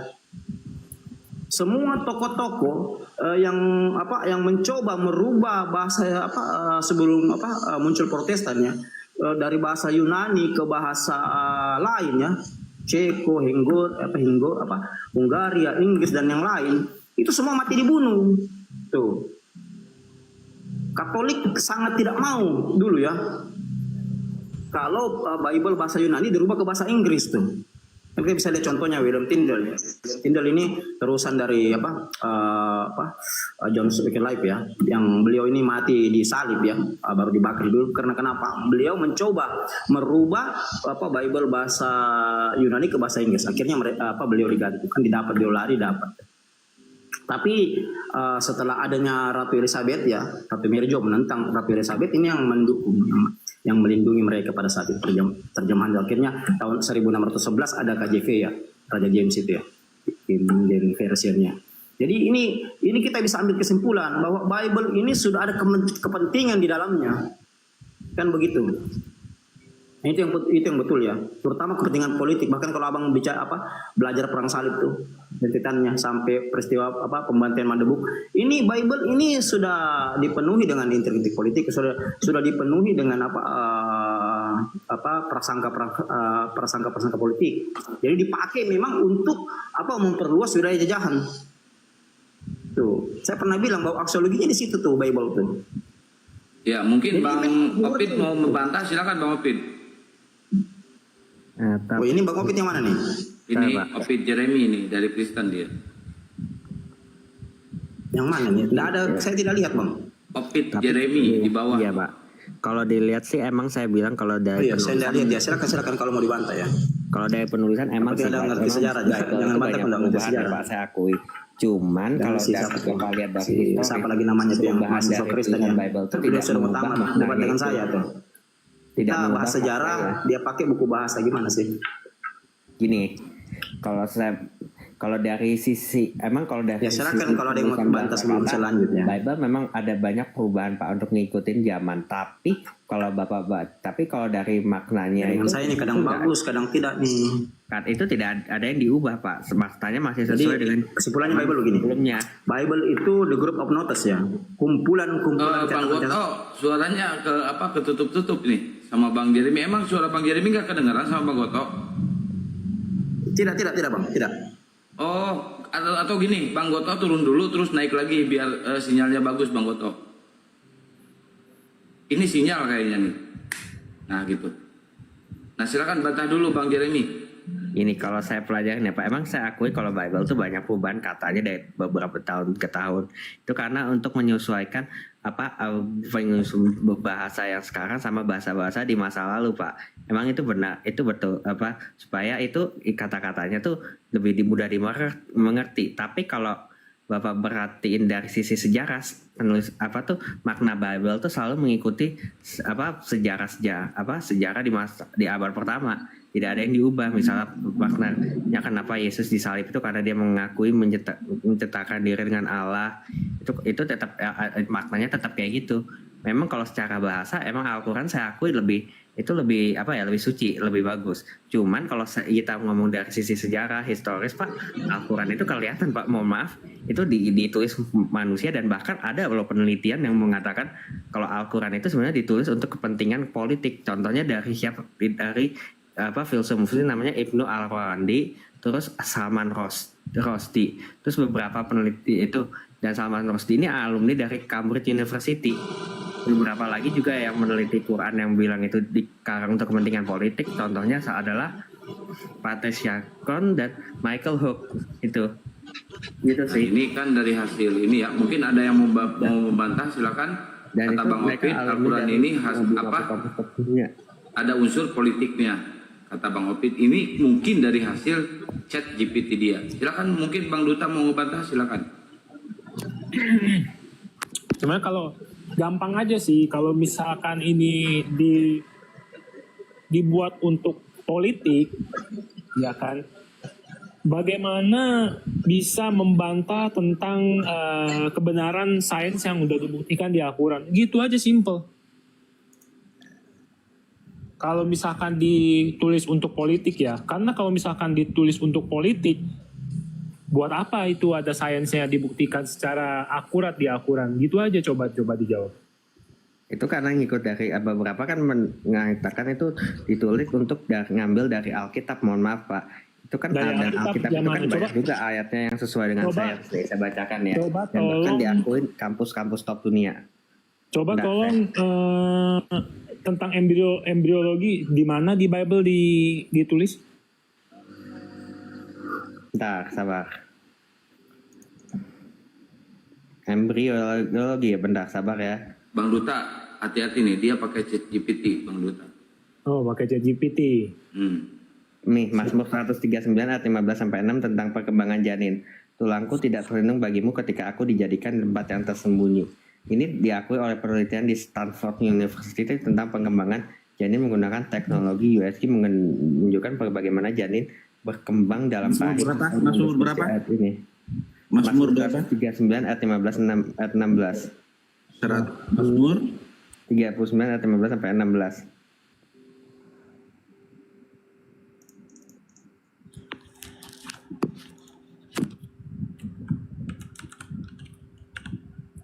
Mazmur ayat berapa tadi? Sorry.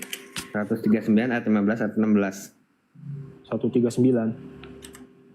Ayat 15 sampai 16. 15 sampai 16. Oke.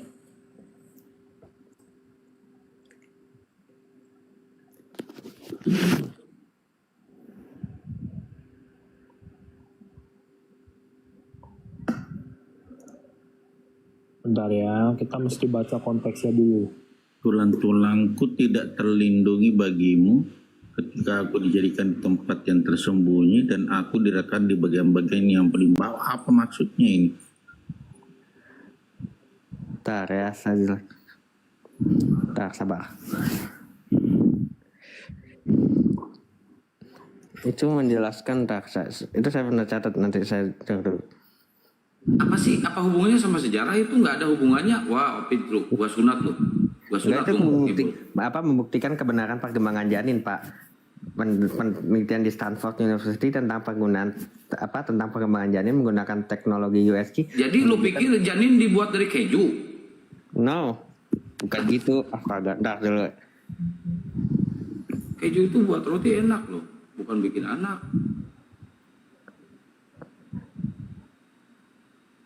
Sabar ya. Bentar ya, kita mesti baca konteksnya dulu sih. Konteks ya.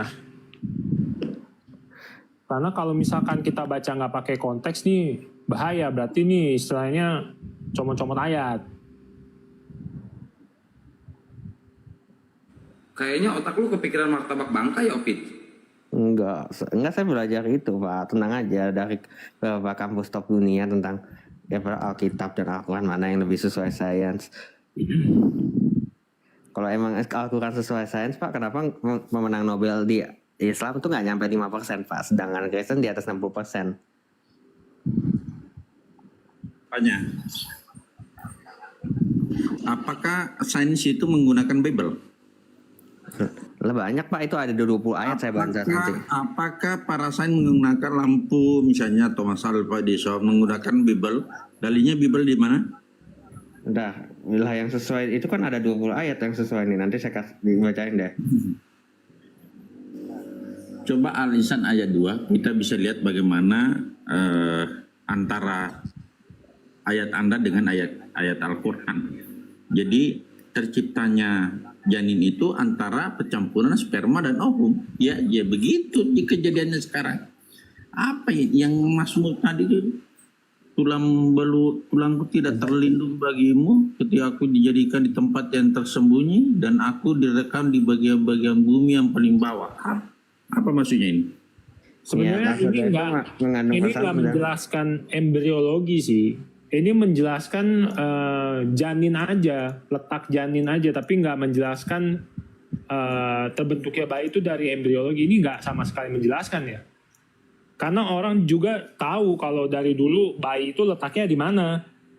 Ini udah jelas. Ini kalau misalkan dibaca sangat jelas. Ini nggak ada hubungannya tentang embriologi, nggak ada. Silakan coba dibaca dari atas sampai bawah. Nggak ada itu. Nggak ada sama sekali menjelaskan tentang darah yang menggumpal menjadi daging, menjadi tulang. Nggak ada. Di sini cuma menjelaskan yang membentuk buah pinggangku, menuntun aku dalam kandungan ibuku, ya kan? Ini bentar, sabar ya. Nanti saya kasih ini, bentar. Ini faktanya ini ada kok yang diakui secara sains, sabar. Ini diakui oleh namanya nih ya, sejak abad 20 para ilmuwan seperti Lewis Coulthard dari Universitas College London meneliti gastrulasi tahap kunci di mana embrio membentuk 3 lapisan germinal dan yang kemudian berkembang menjadi semua organ tubuh manusia. Proses ini sesuai dengan gambaran pembentukan dalam tempat tersebut seperti yang digambarkan dalam Mazmur 139 ayat 15.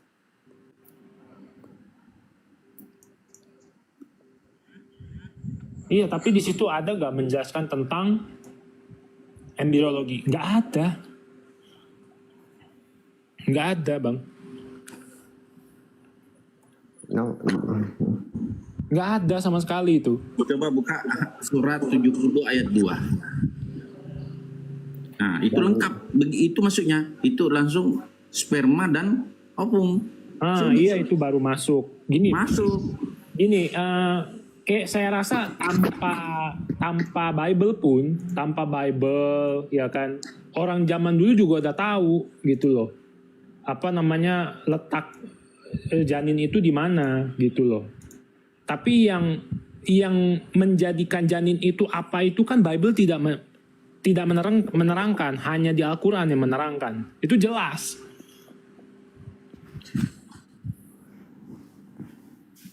Itu sangat jelas. Jadi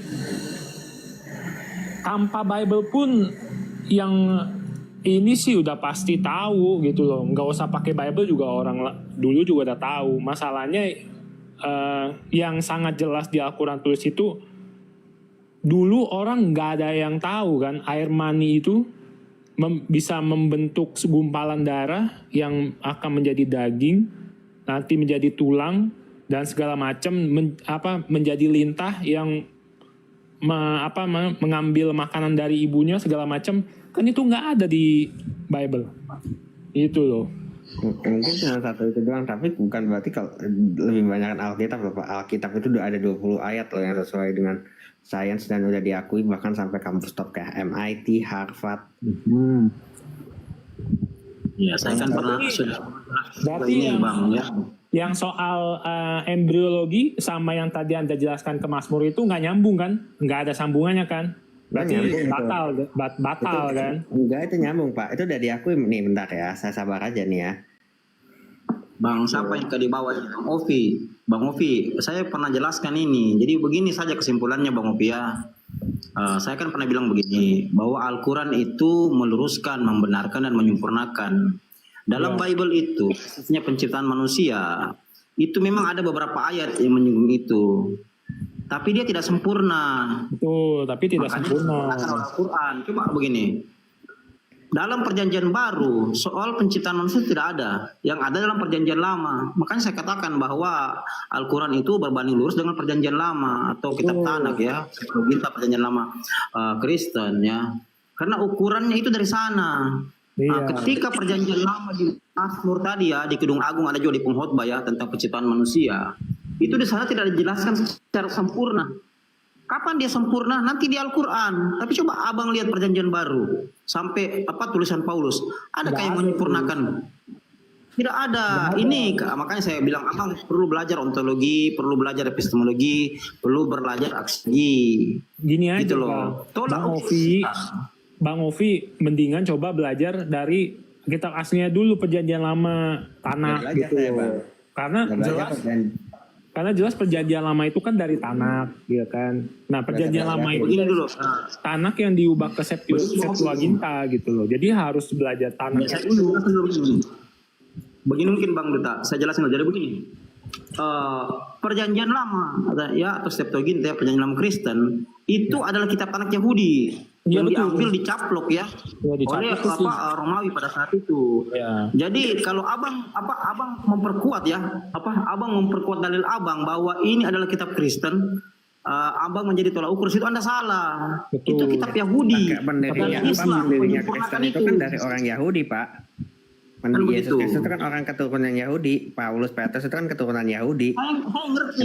Sekarang begini pertanyaannya. Abang itu Kristen itu turun dari mana?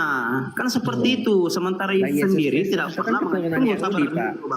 Saya jelaskan supaya karena kita berbicara ilmiah ya. Dalam Bible sendiri tidak pernah dikatakan bahwa Yesus itu mengajar Kristen atau menyuruh membangun gereja karena beliau bersembahyang di sinagoga. Ada ayatnya itu, Pak. Jadi Yesus itu tidak mengajarkan Kristen dan tidak pernah membawa Kristen. Kristen yang baru ada itu dibentuk Paulus sama Markus Barnabas itu di Kisah Rasul 11 ayat 26 ya. Bang Ovia. Jadi kalau abang memaksakan, sementara perjanjian ya yang saya jelaskan tadi, perjanjian Abraham itu kepada Ishak dan Ismail, tidak ada kepada bangsa Romawi. Ishak dan Yakub bukan kepada Ismail, Pak. Nggak pernah ada buat Ismail, Ishak dan Yakub. Ishak dan Yakub bukan Ismail. Pak, abang enggak tahu Bible berarti. Abang coba buka dulu Kejadian 17 ayat 20. Gimana sih abang nih? Jadi begini. Perjanjian Allah kepada Abraham turun kepada dua anaknya ya, anak Hagar dengan anak Tapi keturunan perjanjian itu dari keturunan Ishak, Pak, ya? Bukan dari Ismail. Sabar dulu. Makanya saya kasih tadi ayatnya. Buka dulu Kejadian 17 ayat 20. Jadi begini. Allah itu menjanjikan memberkati dua anak Abraham ya. Ishak dan Ismail. Ishak anak Sarah ya, anak kedua dari Abraham ya. Karena anak pertama Abraham itu Ismail ya, dari Hagar. Ini dari kedua anak ini kalau abang baca Kejadian 17-20 ya, 19 dan 20 dan Kejadian 26 ayat 1 sampai 5. Ini tidak berbicara bangsa lain ya, kecuali Arab dengan Israel. Sementara Israel Yahudi ya, agama Yahudi Yudaism itu turunan Ishak. Sementara Islamnya dengan bangsa Arab turun Ismail. Sekarang pertanyaannya, Anda Kristen turun siapa? Turun anak Abraham yang keberapa? Dapat perjanjian dari mana? Loh, kita dari Ibrahim, Ishak dan Yakub, Pak. Kalau bukan Ismail tuh nggak pernah jadi keturunan perjanjian, cuma dijadiin bangsa yang besar. Tapi keturunan perjanjian itu dari Abraham, Ishak dan Yakub. Yang namanya diberkahi, ya sekarang abang dari mana? Kristen dari Abraham, Ishak dan Yakub. Abang belajar sejarahnya dari mana, bang? Nggak baca dong, Pak, itu coba sekarang saya mau tanya, abang punya Kristen dari mana tuh? Siapa yang dirikan? Orang Yahudi. Yesus kan bilang ke Petrus, engkau padamu maka didirikan gereja. Sekarang saya mau nanya ini, menurut sejarah Bible ini Kristen tahun berapa lahirnya? Pokoknya kalau yang namanya pengikut, kalau istilahnya mungkin lahirnya pas Paulus di Antioquia. Tapi kalau orang udah percaya Yesus Kristus sebagai itu, saya jelasin sejarahnya ya. Ya, abang dulu saya jelasin sejarahnya ya. Jemaat baru disebut Kristen itu di Kisah Rasul 11 ayat 26. Tapi yang perlu abang pahami, sanad dari Kristen sendiri ini sudah terputus dari Isa, bahkan dari Paulus sendiri. Abang pernah baca sejarah pembantaian umat Kristen genosida pertama tahun 66 sampai 73? akibat pemberontakan Israel dengan Romawi. Pernah baca Bang ya? Berujung penghancuran Bait Suci kedua oleh Jenderal Titus. Iya, sekarang saya mau nanya kepada Abang nih. Setelah penghancuran itu, apakah Kristen masih ada? Masih ada kan keturunannya itu masih itu beberapa penerus dari beberapa gereja. Pak Abang pernah baca bahwa Paulus itu dengan murid-murid lain sudah habis dibantai, yang tersisa tinggal satu, hanya Yohanes yang dibuang ke Pulau Patmos. Tahu itu Pak. Ya, oke. Sekarang saya mau nanya, setelah penghancuran Bait Suci, itu di Kristen itu dinyatakan sudah tidak ada lagi dan berdiri tahun 101 yang namanya Kristen Ebionik. Itu Abang pernah dengar itu? Pernah baca itu? Kristen Ebionik belum pernah belajar semuanya. Iya, makanya Abang begini Bang ya. Jadi Kristen pada saat itu ya, monoteisme Yahudi, Abang tahu? Abang pernah baca monoteisme Yahudi tahu, Kristen dengan pernah baca ya dengan monoteisme non Yahudi. Pernah baca ya? Pernah baca itu. Oke, kalau Abang pernah baca, saya mau tanya dulu. Ajaran monoteisme Yahudi Kristen dengan ajaran monoteisme non Yahudi Kristen itu apa bedanya? Ya coba kalau Abang pernah baca. Monoteis Yahudi itu kan dia mengatakan Tuhan itu esa dan Tuhan itu esanya itu jamak, yaitu kesatuan dan keberagaman sesuai kata John D. Levenson ya dari Harvard. Dia bilang Yehovah atau Yahweh itu punya dafar dan ruah yang satu, kekal, tak terpisahkan tapi bisa dibedakan. Kalau monoteisme non Kristen Yahudi apa tuh Bang? Non Kristen Yahudi siapa? Islam. Nah, ini yang Abang salah. Jadi gini ya. Monoteisme Kristen Yahudi adalah orang-orang Yahudi yang masuk Kristen. Ajarannya ini adalah adopsianisme. Sementara adopsianisme ya sama aja lah. Jadi monoteisme orang Kristen non Yahudi ini orang-orang Kristen, orang-orang di luar Yahudi yang masuk Kristen. Ini patripasianisme atau patrisianisme. Mute dulu saya jelaskan supaya Abang paham ya. Jadi patrisianisme, patripasianisme atau patripasianisme dengan adopsianisme ini berbeda. Kalau adopsianisme orang-orang Yahudi yang masuk Kristen pada saat itu ya, yang sempat lari ke Syria, sempat lari ke setelah dilakukan genosida itu sempat lari ke daerah seberang Sungai Yordan yang daerah yang bernama Pela yang akhirnya mendirikan Ebionik itu. Ini hanya percaya Yesus orang suci, bukan Tuhan pencipta langit dan bumi. Itu monoteisme Yahudi ya. Kalau monoteisme non Yahudi, Kristen non Yahudi, ini baru percaya bahwa Yesus itu adalah Tuhan, tapi bukan juga Tuhan pencipta langit dan bumi, tapi sosok yang harus disembah sebagai raja. Nah, ini patripasianisme nih. Nah, ini nanti ada dia kuat setelah ada Theotinggal Noetus ya. Tahu Noetus ya, Sabellius 189. Ini abang harus pahami. Nah, sementara Kristen yang abang sekarang ini, entah Protestan apa abang sekarang, ini turunannya Bang ya, karena sanatnya sudah terputus mulai tahun 66 sampai 73 dan diulangi lagi ya. Abang pernah baca peristiwa Edik Diocletianus tahun 284 di mana terjadi genosida besar-besaran, pembantian besar-besaran umat Kristen terhadap penjajah Romawi terhadap umat Kristen, di mana Kaisar Diocletianus mengeluarkan edik yang bernama Edik Diocletianus itu untuk membakar seluruh kitab suci Kristen ya, untuk membakar seluruh gereja di wilayah penjajahannya. Nah, di sini terputus lagi Bang. Terputus lagi nih. Sudah not Kristen di sini, habis di wilayah jajahan Romawi. Nah, yang tersisa ini ada beberapa kelompok-kelompok kecil yang akhirnya bekerja sama dengan Kaisar Konstantin tahun 313 tuh.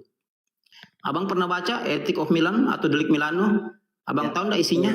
Yang itu pokoknya kan Yesus di Kristen dianggap disahkan dia jadi sebagai agama Romawi. Oke, jadi Ethic of Milan atau Delik Milano adalah Kaisar Konstantin tahun 313 ya. Kaisar Konstantin melegalkan agama Kristen di Romawi dengan catatan ada kesepakatan kerjasamanya Bang. Kesepakatan kerjasamanya ini awalnya dari Edik Diocletianus, di mana orang-orang Kristen dilakukan genosida, pembunuhan, pembantian itu karena tidak mau ya menerima ajaran pagan.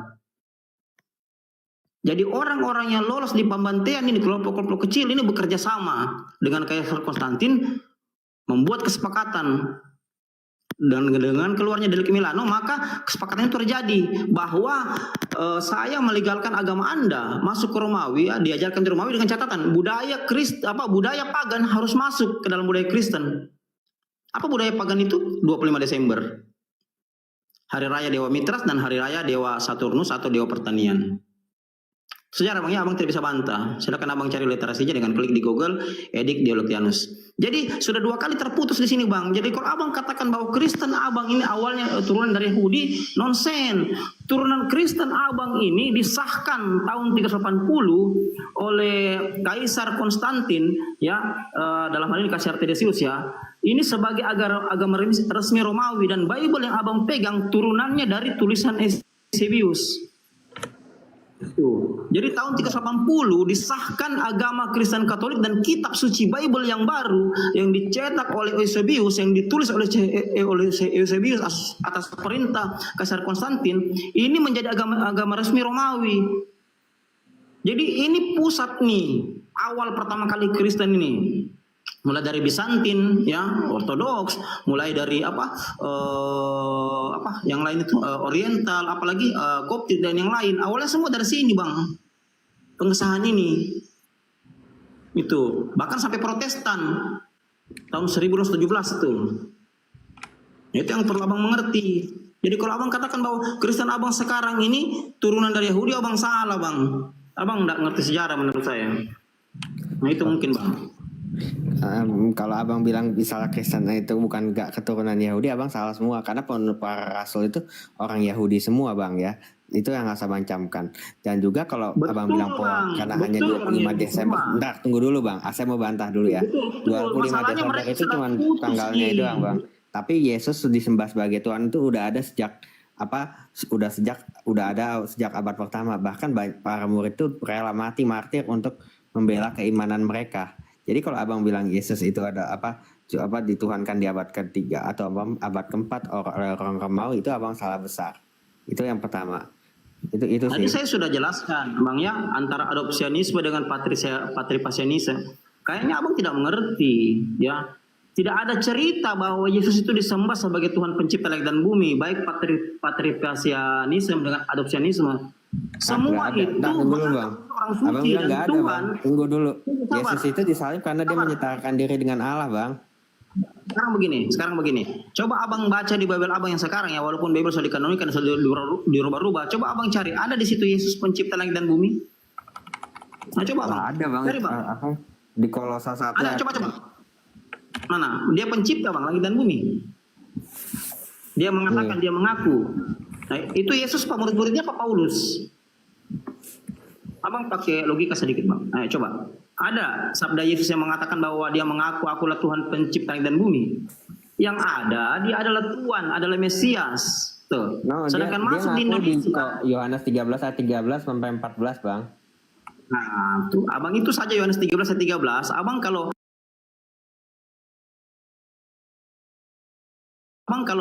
dia berdialek, ya, dengan orang yang tidak ngerti, Abang mungkin bisa tidak ada yang lawan. Tapi kalau Abang dia melakukan dialektika dengan orang seperti saya tertawa melihat Abang.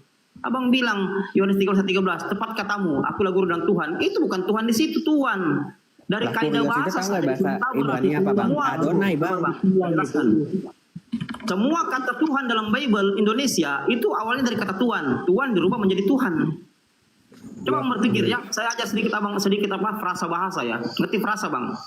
Udah saya pelajarin Bang, nggak usah ada ajaran, saya ngerti Bang. Sabar. Jadi sabar, ya.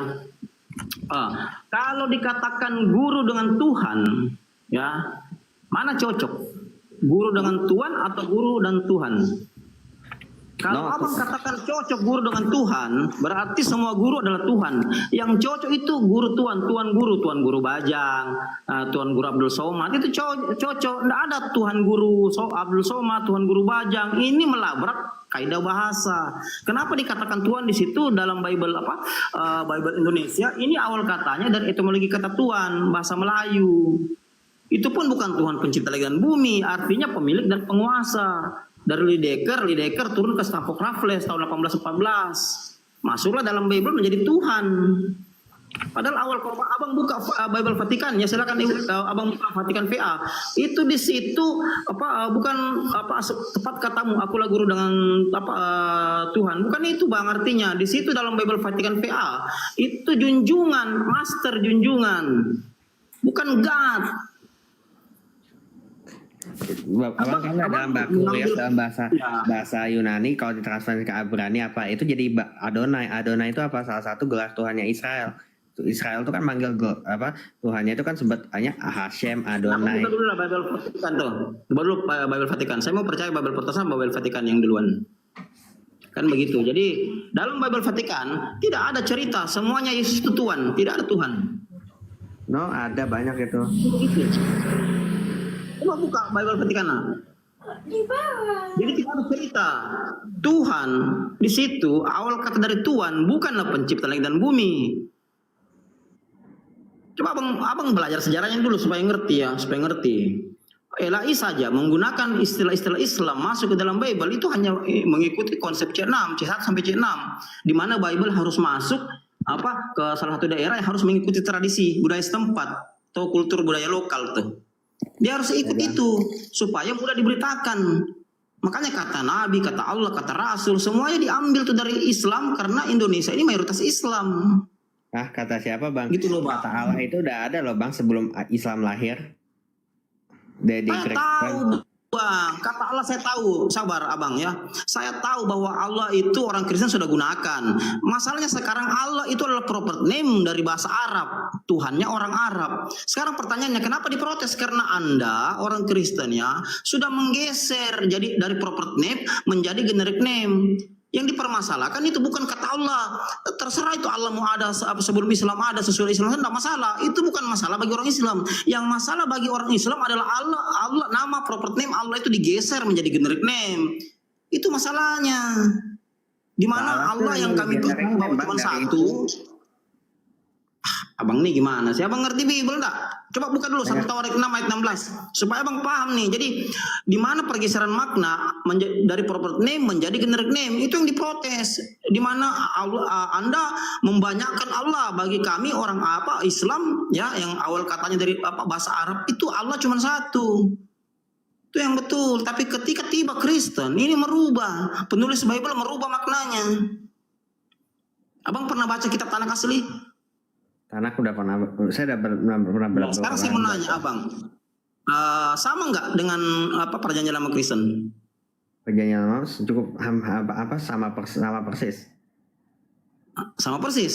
Bagaimana sama persis? Abang saya tanya, Protestan berapa bab tuh perjanjian lamanya? Coba. Protestan. Berapa kitab ya? Berapa kitab? Kalau di berapa kitab Protestan? Perjanjian barunya kan 27. Nah, perjanjian lama saya tanya. Perjanjian lama kan 36. Ya, nah, 30 itu aja abang sudah salah. Gimana sih? 39. Perjanjian lama Protestan 39 bang. 39. Perjanjian lama Protestan 39. Sementara Tanakh itu bang 24. Siapa yang nambahin 15-nya? Oh itu kalau Tanakh ya. Tanakh itu kitabnya kan Taurat, Nehemia dan Ketuvim. Iya betul. Tanakh itu bang hanya berisi 24 kitab. Sementara Bible kalian dan Bible Katolik yang dikatakan dikanonikan itu lebih parah. Bible kalian itu 39. Tuh, tambah 7. Tuh berapa tuh? 46 Katolik. Ini siapa yang nambah? Ayo coba. Jangan Anda bilang 1 dipecah 12. Masalahnya 1 dipecah 12 tidak ditambah enggak ayatnya. Coba abang baca 2 Samuel 11 ayat 11 dan 12. Apakah ada dalam kitab Tanakh? Kan begitu. Satu raja-raja, 2 raja-raja nggak ada, 1 Samuel, 2 Samuel, ketemuannya kan digabung kalau di Tanakh itu, Pak. Iya, saya ngerti. Sekarang itu pasalnya kalau digabung nggak ditambahin enggak ayatnya kalau dari 24 ke 39. Izin boleh saya tanggapin? Silakan. Saya tanggapin masalah tadi keturunan Ismail. Sekarang sampai yang itu saya suruh buka di Al-Quranmu tuh. Coba carikan. Bang Boy, Muslim Bapak Kristen Bang Boy? Kristen. Okay. Bang Boy, saya tidak bicara Al-Quran. Ismail di situ. Saya bicara sejarah. Saya di sini tidak, Bang Boy. Saya di sini tidak berbicara doktrinnya baik Islam maupun Kristen. Saya bicara sejarah. Tahu nggak sejarah? Tahu. Kesampingkan dulu Al-Quran dengan Bible. Sejarah nih. Yang tertulis dalam kitab Tanakh nih. Tiap sejarah itu sejarah semua itu ada di Injil. Lain daripada Injil tidak ada. Oke? Mana sih abang aja nggak bisa bedakan mana Injil mana perjanjian lama. Bang, Injil bukan perjanjian lama, bukan Septuaginta. Abang aja ngomong udah salah, gimana sih? Itu netizen di bawah itu yang nilai loh. Sejarah dan nyata yang ada dan yang akan datang. Oke? Gimana tuh abang bilang Injil tuh perjanjian lama, gimana sih abang nih? Paham nggak tuh? Injil, Septuaginta. Tuh. Injil yang dalam kalian itu hanya 4 saja, Matius, Markus, Lukas, Yohanes. Injil juga bukan surat Paulus. Injil itu dari Evangelion. Ngerti, Bang? Ya, jadi kata aja abang sudah salah. Gimana mau debat sih? Bukan salah. Kenyataannya memang benar. Sejarahnya memang ada semua di kitab Injil kami dari perjanjian lama sampai perjanjian baru. Oke? Lah ini abang nih gimana sih, rusak kali otak abang nih. Bang, Injil bukan perjanjian lama. Septuaginta itu adalah kitab Tanakh Yahudi yang berbahasa Ibrani dirubah menjadi bahasa Yunani, namanya Septuaginta, dan itu bukan Injil, Bang. Injil dalam Bible kan ini hanya 4, Matius, Markus, Lukas, Yohanes. Di luar dari itu bukan Injil, Bang. Gimana sih ini abang? Surat Paulus bukan Injil. Surat Yakobus bukan Injil. Kitab Wahyu bukan Injil, Bang. Abang ngomongnya salah, gimana sih? Yang betul itu Biblos.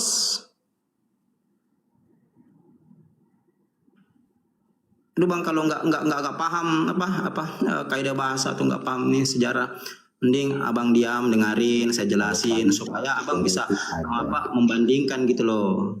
Tidak sejarah. Saya nggak bawa doktrin. Atau kalau nggak gini, Bang Goto izin ya. Kalau nggak gini, saya ke Bang Boy, saya minta ditunjukkan sama Bang Boy, open camp Bang Boy, tunjukkan Injil yang dibawa oleh Yesus. Tunjukkan Bang Boy. Yesus nggak pernah bawa Injil, Pak. Yang benar Injil itu kabar baik. Berarti Injil yang bawa siapa? Kalau bukan Yesus? Itu kan ditulis murid Yesus, Pak. Injil. Oh, berarti Injil itu bukan dari Yesus menurut kalian ya, tapi Injil itu dari kabar baik. Injil itu kan kabar baik. Yesus itu kan kabar baik, Pak. Oh, Injil itu kabar baik. Oke. Bentar, satu-satu. Menurut Bang Opit, Injil itu kabar baik. Menurut Bang Boy, Injil itu apa?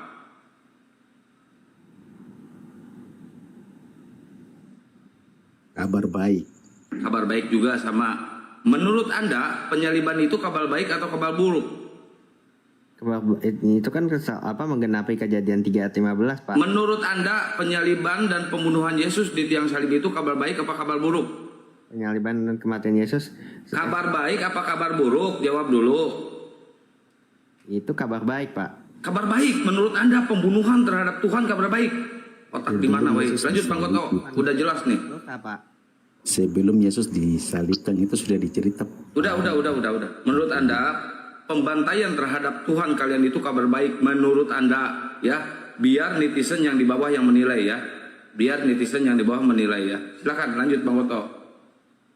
Itulah saya katakan tadi, teman-teman Kristen itu tidak kehilangan rasionalitas ya, tapi mereka kehilangan rasionalisme. Di mana cuman karena doktrin ya yang notabene adalah produk manusia, mereka mencoba menyepelekan akal sehat mereka sendiri. Di mana ketika dikatakan pembunuhan itu adalah sesuatu kabar baik, ini yang masalah. Saya curiga ini neuron dalam otak mereka hilang kali ya, atau bahkan sinapsis itu sudah tidak koneksi lagi tuh. Coba abang belajar dulu lah itu supaya, atau abang kali sarap saja supaya nggak jangan sampai dendrit dalam otak abang itu putus semua tuh. Tuh, abang kalau bicara maaf saya pakai bahasa tinggi Bang ya, karena memang saya pemerhati filsafat ya. Saya mempelajari filsafat. Jadi abang coba begini Bang, jangan jawabnya pakai iman gitu loh. Jawabnya itu pakai ilmiah itu, pakai otak tuh, pakai rasionalnya abang tuh. Jangan pakai iman tuh. Kalau dikatakan pembunuhan adalah kabar kabar baik, itu abang tidak logika tuh. Kehilangan rasional. Iya, masalahnya pembunuhannya bukan pembunuhan manusia biasa, pembunuhan Tuhan loh ini. Ya, karena emang itu nubuat pada hari Kejadian 3 ayat 15 bahwa itu untuk apa Yesus akan itu, dan ke Yesaya 53 untuk apa menebus manusia dari kutuk dosa.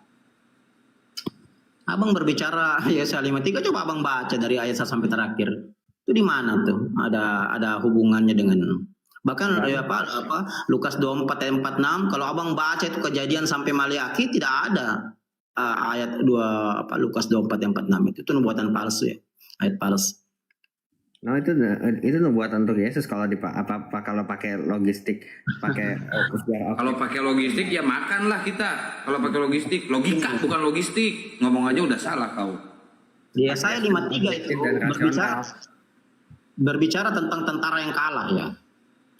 Dan dia dihitung ya. Pak. Nah, Yesaya 53 itu dia terhitung di antara pemberontak ya. Sekarang pertanyaannya, Yesus terhitung dari pemberontak mana? Sementara Yesus itu disalib, itu di antara dua penyamun, perampok, bukan pemberontak. Ya iya kan itu perampok. Ini saya ganti nama aja, Opid. Jangan Opid Jeremy lah, Opid Logistik ya. Saya ganti nama ya, biar enak. Abang pernah baca buku John Robertson Kent, pernah baca enggak? Belum itu. Membaca ya. Atau kalau Joe Barton Payne pernah baca? Pernah ya? Belum itu. Joe Barton Payne itu bukunya terkenal ya, yang dipakai di seluruh pakar-pakar teologi dunia, itu judulnya Ensiklopedia Biblica Prohesi, nubuatan-nubuatan dalam Bible. Bentar, saya tanya ke Bang Duta. Bang Duta, masih monitor Bang Duta? Bang Riki? Oh ya, masih. Nah, menurut anda masuk akal nggak pembunuhan atau pembantaian terhadap Tuhan itu kabar baik? Iya, nggak masuk akal lah, gimana sih? Nggak masuk akalnya gimana Bang? Kan Injil itu kata mereka kabar baik katanya, tapi pembunuhan terhadap Tuhan itu kabar baik. Ya, masa iya yang menciptakan dunia itu dibunuh sama yang diciptakan? Itu namanya gini ya Pak, namanya Tuhannya jadi manusia itu Yesus itu punya namanya hypostatic union, jadi sepenuhnya Allah dan sepenuhnya manusia. Ya itu bukan sama kayak pagan Romawi. Beda. Kalau pagan Romawi itu nggak punya bukti historis Yesus mereka bangkit itu. Kalau Yesus itu punya bukti historis kuat bahwa dia bangkit. Jadi bahkan dia kalau memang ada buktinya, berarti kan wajah Yesus itu sangat gampang untuk di-identify ya. Udah bukan lagi udah bukan lagi sketsa. Ya yang ditemuin zaman sekarang kan wajah Yesus itu lebih dari 12, bahkan yang baru itu seperti orang Arab. Jadi yang betul yang mana? Ya itu kan usaha gambar Tuhan Yesus Pak. Jadi ya semuanya itu wajar aja. Benar, bisa itu aja. Kalau misalnya ada 12 wajah Yesus, berarti kan jelas tidak ada saksi yang benar-benar bisa menjamin bahwa Yesus itu disalib. Banyak itu saksinya kan, Flavius Josephus, terus Barbaras Arepion, Tacitus. Ya sekarang gini, itu kan pada zaman Romawi, ya kan. Pada saat itu zaman Romawi itu perkembangan untuk membuat statu itu udah sangat canggih ya. Bahkan kayak mukanya yang segala macam juga udah bisa dibentuk ya. Tapi sampai sekarang juga nggak ada bentuk muka Yesus yang pasti gitu. Jadi apa saksinya? Pas Yesus kan buktinya kubur kosong, itu kan itu bukti Yesus bangkit Pak itu.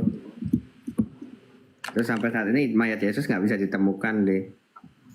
Jangan jelas. Para murid Yesus pun berani mati martir untuk membela Mungkin saya nambahin sedikit ya. Jadi gini, Kalau dikatakan Yesus yang tersalib, dalam histori sejarah betul ada orang yang tersalib, ya. Tapi poin pertanyaannya bukan itu, ya. Poin pertanyaannya, apakah yang disalib itu Yesus? Kan begitu. Ya, Nah, jadi begini, sabar dulu ya. Belum. Jadi begini. Sebelum Yesus disalib, itu ada 16 orang yang dikatakan orang suci yang disalib oleh Pak Romawi pada saat itu. Nah, sekarang kita perlu kaji, ya. Perlu kaji dengan tolak ukur kitab Tanakh. Apakah betul yang tersalib di atas itu Yesus? Kan begitu. Memang betul ada orang disalib di atas, betul sekali, itu tidak salah. Tapi pertanyaannya, apakah yang disalib itu Yesus? Kan begitu. Yesus, Pak. Yesus yang disalib. Nah, kalau Anda berpadanan dengan Bible buatan Romawi, ya, otomatis yang menurut Anda itu Yesus yang disalib. Kan begitu. Tapi kalau Anda menjadi tolak ukur Injil-Injil apokrif, Injil Gnostik, Injil Barnabas dan yang lain yang jauh lebih banyak, ya, daripada Injil buatan Romawi, Injil-Injil tersebut tidak menerangkan bahwa Yesus disalib. Kenapa? Karena banyak alasan mengatakan bahwa bukan Yesus disalib. Salah satunya tidak adanya nubuatan dalam kitab Tanakh atau kitab Perjanjian Lama bahwa Yesus disalib. Kan begitu. Oh, banyak itu dibilang jangan bilang nggak ada, Pak. Itu banyak. Tadi saya sudah katakan sama Abang, saya ini mempelajari buku John Mikonon Reberton, saya pelajari buku John Barton Payne itu, ya. Beliau ini adalah profesor Kristen yang lahir tahun 1922, wafat tahun 1979. Di mana pikiran belajar dari kampus-kampus top kayak Harvard, Yale, Oxford, Pak. Iya, jadi begini, Bang. Abang mengambil dasar Yesus yang disalib itu dari Bible Romawi, buatan Eusebius, ya. Bukan Bible dari abad pertama. Abang pernah baca sejarah bahwa Romawi pernah mengeluarkan perintah bahwa siapapun yang membaca Injil-Injil yang dikatakan apokrifa, baik Gnostik, Injil Maria, Injil Yakobus, Injil Filipi, semuanya akan dibunuh. Abang tahu enggak sejarahnya kenapa Romawi itu melarang membaca Injil-Injil ini? Kalau Injil ini tidak menerangkan kebenaran, Bang, maka Injil ini tidak akan dilarang. Tapi karena Injil ini menerangkan kebenaran, Injil ini dilarang. Nah, masa Injil Barnabas itu kebenaran, Pak? Buat Dewa baru. Kita sih ketawa kalau Injil Barnabas dibilang kebenaran, Pak. Nah, sekarang begini. Sebentar begini. Kalau memang Bible, ya, tunggu sabar. Sebentar baru Abang bantah. Jadi Bible itu baru dikanonikan tahun 364. Tidak dikonfirmasi kepada Paulus, murid-muridnya, bahkan Yesus sendiri. Di mana legitimasinya Bible Romawi ini? Kan begitu. Siapa yang membenarkan ini? Ketika Eusebius menulis, ya, bahkan kalau Abang membaca belajar Kode Vatikanus, di mana kodeks ini sudah kehilangan puluhan lembar, lalu tidak dikonfirmasi ke Paulus, apakah dijamin bahwa tulisan dalam Bible kanonik ini betul? Sementara yang menulis sendiri sudah mati 3 tahun lalu. Oh, pasti benar, Pak. Penyaliban, kematian, bangkitan Yesus itu bisa diakui tanpa perlu Alkitab, Pak. Bahkan waktu gempa bumi misalnya, terus langit jadi merah itu diakui loh. Misalnya kayak catatan-catatan dari Cina. Nah, sekarang begini, ya. Sekarang begini. Kalau saya tanya balik, Pak, kalau mujizat Nabi Muhammad bulan-bulan itu bisa dibuktikan nggak secara sains? Sabar. Kalau Al-Quran terlalu banyak, Bang, dibuktikan bahwa yang membuktikan itu bukan lagi orang kalangan Islam tapi kalangan Kristen sendiri. Seperti tadi sungai di bawah laut, bintangnya itu, ya, gunung api, banyak sekali, Bang. Sekarang pertanyaannya, ketika Yesus bangkit, itu banyak orang yang bangkit. Sekarang kalau kita cek, ya, ini peninggalan sejarahnya di mana? Abang bilang langit merah, orang kudus kan pada bangkit semua tuh. Bayangkan jadi zombie cerita. Bangkit itu gini, Pak, bangkit itu kan secara rohani nggak mungkin dilihat sama manusia lah, Pak. Dan kalau nggak mungkin dilihat, kenapa itu dilihat itu. Kota berjalan-jalan di Yerusalem dilihat itu. Gimana sih ini orang?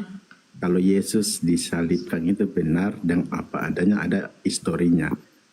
Kalau kau menyangkal Yesus tinggal disalibkan, coba tunjukin yang salibkan nih siapa? Nah, ini saya jelasin, ya. Saya jelasin, ya. Nah, sejarawan mana sejarawan siapa? Saya jelasin. Saya akan tunjukkan bukan Yesus disalib. Siapa sejarawan yang ya, tuliskan? Bang Boy, mute. Saya tunjukkan bahwa bukan Yesus yang disalib, ya. Nah, ini dengar baik-baik nih, Bang Boy, ya.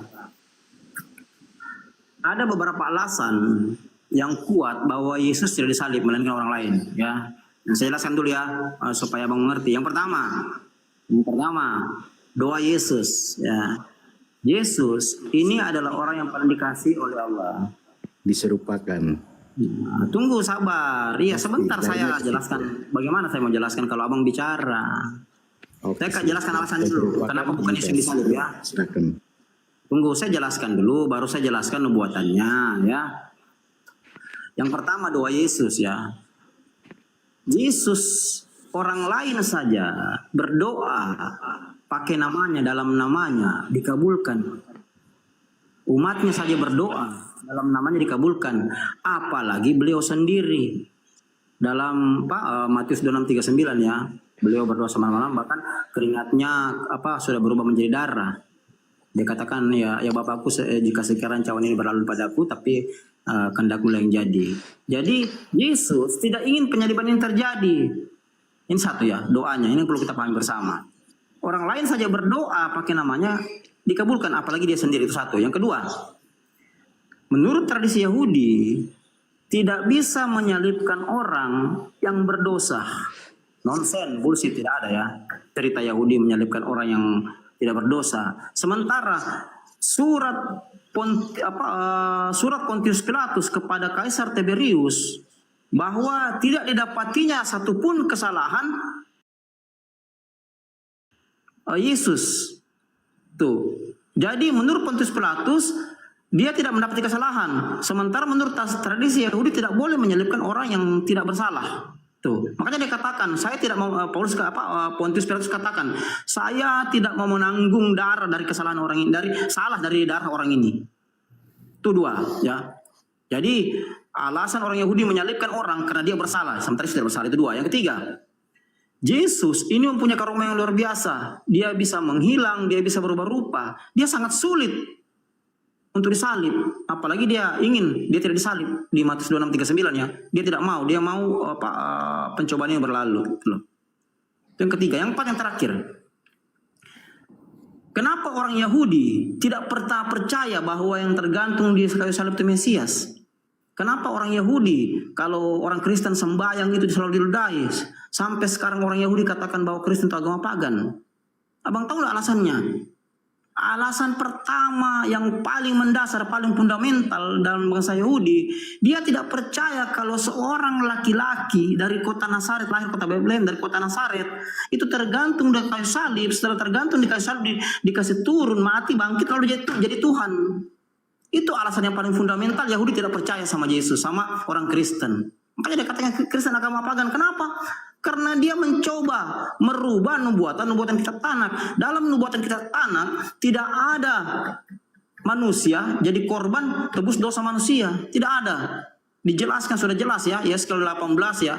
Yeskel 18 ayat 19-20. Tidak ada cerita bahwa manusia dikorbankan untuk menebus dosa orang. Yang ada itu hewan dikorbankan untuk menebus dosa manusia. Itu nubuatan Yahudi, ajaran Yahudi. Tidak ada sekalipun nubuatan dalam di bangsa Yahudi kalau manusia harus disalib, mati, bangkit jadi Tuhan. Makanya sampai sekarang Yahudi katakan Kristen agama pagan, Kristen penyembah berhala. Mereka tidak pernah percaya. Kalau abang ke Israel sana, Kristen itu hanya 2%. Justru Islam banyak 18%. Dan kalau abang tanya ke orang Yahudi, Om Yahudi, mau sembahyang di mana? Gereja apa masjid? Kalau sinagoga tidak ada. Orang Yahudi akan berkata kepada umatnya, Anda harus sembahyang ke masjid. Jangan sekali-sekali sembahyang dan injak gereja. Sembahyang gereja, injak gereja. Karena gereja bagi Yahudi adalah agama pagan, adalah tempat di mana menyembah berhala. Itu harus abang pahami. Yang saya tanyain itu sejarawan siapa yang menulis kalau Yesus itu enggak disalib? Itu yang pertanyaan saya. Jangan polarisasi. Anda tidak bicara sejarawan. Di sini Al-Quran sudah menjelaskan bahwa yang disalib itu orang yang diserupakan. Bahkan kalau abang baca nubuatannya ya, dalam dalam ulangan 7, ulangan 27, 25, ulangan 21, 23. Tunggu sabar bang. Kalau abang baca nubuatannya ya di ulangan 27, 25 dengan ulangan 21, 23, yang disalib itu penerima suap. Tuh. Dan kalau abang baca lagi di Mazmur 69 ayat 21, yang disalib itu orang yang minum racun tuh. Kau baca di abang tahu enggak? Tunggu sabar. Abang tahu enggak Yesus mati itu karena disalib atau karena minum anggur asam? Coba baca dulu baik-baik bang. Dia mati karena disalib atau karena minum anggur asam? Ayo coba. Yesus tidak minum. Yang minum racun itu, ya sampai paham tuh sampai di situ. Yohanes 19 kau baca yang 30, woi. Yohanes 19:30 kau baca baik-baik itu. Yesus minum anggur asam mati. Jadi yang membuat Yesus mati disalib, sabar dulu. Yang minum racun itu sampai paham tuh. Sabar, diam dulu. Jadi yang membuat Yesus mati disalib, bukan tangannya dipaku, bukan kakinya dipaku. Yang membuat Yesus mati disalib karena keracunan anggur asam. Sementara nubuatan Yahudi bahwa seorang yang keracunan itu adalah nabi palsu. Berarti yang tersalib di atas itu nabi palsu, bukan Yesus. Kau ngaku sendiri kan? Yang racunnya, gimana? yang minum racun siapa? Yang minum racun itu kau, nabi palsu kau tuh yang kau sembah di atas kayu salib tuh. Dengan tidak sadar itu kau nabi ngaku palsu sendiri kau. kan? Itulah kelebihan Roh Kudus untuk kau itu. Roh Kudus gimana? Roh Kudus. Yang kau sembah di atas itu yang mati di kayu salib. Dulu. Yang kau sembah di atas itu yang mati di kayu salib itu nabi palsu karena mati minum racun. Kalau Rasulullah pernah mati minum racun, dia masih selamat, masih hidup sekian tahun. Diakui kok secara penulisnya siapa, sejarawan itu siapa yang tulis Yesus tidak disalib. Itu yang saya tanyain. Kau lari ke sana, lari ke sini. Banyak sekali sejarawan yang menulis. Kau pernah baca buku Barbara Tering? Tunggu, sabar. Pernah baca? Saya tanya dulu. Kau pernah baca buku Profesor Barbara Tering, Rektor Universitas Sydney, Profesor Kristen, judulnya Jesus and the Riddle of Dead Scroll? Pernah baca enggak? Saya tidak pernah percaya baca. Kata Yesus minum racun tuh. Itu yang kalian sembah tuh nabi palsu. Aduh. Kata dalam tempurung ikut debat yang gini jadinya kacau balu. Enggak, soalnya saya debat sama orang dengan sejarah. Perlu diluruskan di sini. Baik-baik kan saya ini. bikin saya tadi kan tanyain beda bahasa gitu. Gak ngerti apa-apa ini lawannya nih Bang Goto. Saya kan bilang tadi tunjukin sejarawan siapa yang tulis. Itu saya jelaskan saya kalau Barbara Tering. Aduh, ini gimana sih? Itu sama-sama zamannya Yesus. Sama-sama zamannya Yesus. Injil Basilides. Itu lebih tua dari 4 Bibelmu itu, Injil Basilides. Kita tidak percaya. Ini gimana sih? Buang tidak pakai. Kita Anda tadi menanyakan sumber luar, bentar Bang Goto. Anda tadi menanyakan sumber luar dari kekristenan. Bang Goto menunjukkan Barbara Tering, saya menunjukkan Injil Basilides. Mau kau percaya atau tidak bukan urusan. Anda menanyakan dari luar tadi. Gimana sih ini orang? Tidak tanya dari luar, saya tanyain. Coba tunjukin sejarawan siapa yang nulis. Nah kalau sejarawan itu artinya informasi dari luar Bible. Gimana nih orang? Percaya. Parah ini. Lanjut Bang Goto. Berarti apologet Islam Indonesia itu suka sumber-sumber palsu kayak Injil Barnabas gitu-gitu. Nah, tadi kan dia minta sejarawan. Gimana sih? Kalau sejarawan apakah itu berarti harus sumber dari Bible? Kan tidak. Harus di luar Bible. Dianggap palsu Pak secara ilmiah. Terserah itu mau kamu anggap palsu atau tidak itu nggak masalah. Bahkan bagi saya kitab yang Anda pegang itu, kitab yang Anda pegang itu kita palsu karena tidak jelas siapa penulisnya. Untuk kepentingan politik dan agama. Itu kan kelihatan kalian. Ini gimana? Dia nanya sejarawan mana yang menulis Yesus tidak disalib, kita tunjukkan. Oh itu palsu. Ini apa sih? Kami tidak percaya. Ya itu urusanmu. Iya. Kamu meminta yang dari luar. Jadi yang kamu percaya yang sesuai dengan imanmu, yang tidak sesuai dengan imanmu kau anggap palsu kan begitu. Anda minta sejarah dari luar. Kalau sejarah dari luar berarti harus di luar Bible. Ya kan, entah kau percaya atau tidak bukan urusan, yang penting di luar Bible. Anda minta sejarah mana? Injil Basilides itu lebih tua daripada Injil kanonik. Karena Injil Basilides ditulis itu tahun 150 Masehi, sementara kitabmu ditulis tahun 350 Masehi yang kita sebut dengan Codex Sinaiticus atau Vaticanus. Buset. Bang Boy gimana sih kalian tuh? Mana orang nggak ngerti apa-apa gimana nih Bang Goto nih? Kalau kami itu tidak percaya dengan kita. Bukan kita nggak membahas imanmu, kita membahas sejarah. Mau kau mengimani sandal jepit jadi Tuhan pun kita nggak masalah. Loh, Ketika Anda meminta sejarawan, berarti itu sumber di luar Bible. Ternyata ada sumber di luar Bible yang menjelaskan bahwa Yesus tidak disalib. Di akademisi kayak Harvard, Oxford, Yale. Aduh. Ngarang-ngarang gimana Injil Basilides ada datanya kok. Oh itu itu sesat Pak. Udah banyak penelitian dari Harvard, Yale, Oxford. Bukan masalah mau kau anggap sesat atau tidak, bukan masalah. Harvard itu sesat Ketika ya Pak. Bapak bilang Harvard itu sesat, bagus. Kau berpegang dengan kitab itu. Ini apa yang bilang sesat ya Pak? Anda kan tadi bilang bahwa Harvard itu yang bilang sesat itu Pak. Iya bukan masalah. Yang penting ketika Anda tadi minta sejarawan, ada sumber lain yang mengatakan Yesus tidak disalib. Berarti saya udah tahu secara Islam itu levelnya inteleknya kayak gitu. Cuman SD, S3, SD, SMP, SMA. Udah benar. Makasih. Itulah saya katakan tadi. Ini kopla kan. Dia minta sejarah. Kalau minta sejarah berarti di luar Bible. Ya. Nah ketika tunjukkan palsu, itu palsu ini mana anak debat kayak gitu. Apa sih ini? Parah kalian ini. Itu kan keyakinan kalian. Kalau kami itu tidak percaya, kami yang punya. Makanya jangan minta sejarawan. Kalau kamu tidak ingin ditunjukkan data dari luar Bible, jangan minta sejarawan.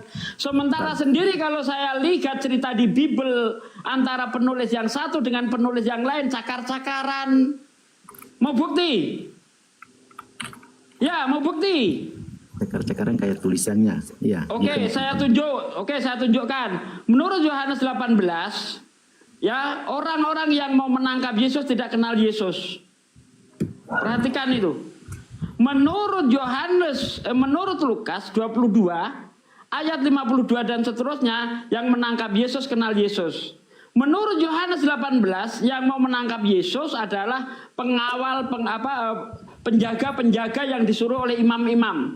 Tetapi menurut Lukas 22 ayat 52 dan seterusnya, yang mau menangkap Yesus adalah imam-imam itu sendiri. Mana yang betul? Imam-imam atau penjaga yang disuruh imam yang mau menangkap Yesus? Ayo. Besok hari Minggu kamu mesti belajar. Cuma bacot doang, mau debat. Ganti. Cuma mau bacot doang di sini, nggak ada ilmu. Ganti Bang Jan Santang. Orang-orang kayak gini mah nggak usah dilanggatin. Cuma mau bacot. Kristen tanpa bacot dia nggak bisa menunjukkan agamanya itu benar. Jadi Kristen itu hanya bisa dibela dengan mulut besar, tidak bisa dibela dengan data. Ayo. Pertanyaan saya jawab, yang mau menangkap Yesus, imam-imam atau penjaga yang disuruh imam? Jawab. Jawab.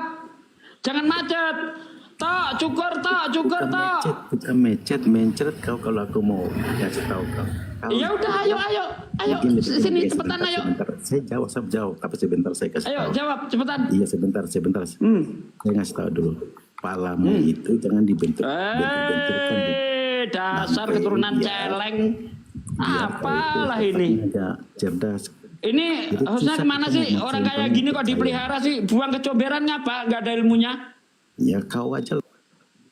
Nggak ada ilmunya, buang. Nggak ngerti dia diajak debat ya. Cuma mencret di sini ngapain? Itulah saya katakan Pak bahwa teman-teman Kristen ini sudah kehilangan rasionalisme. Betul.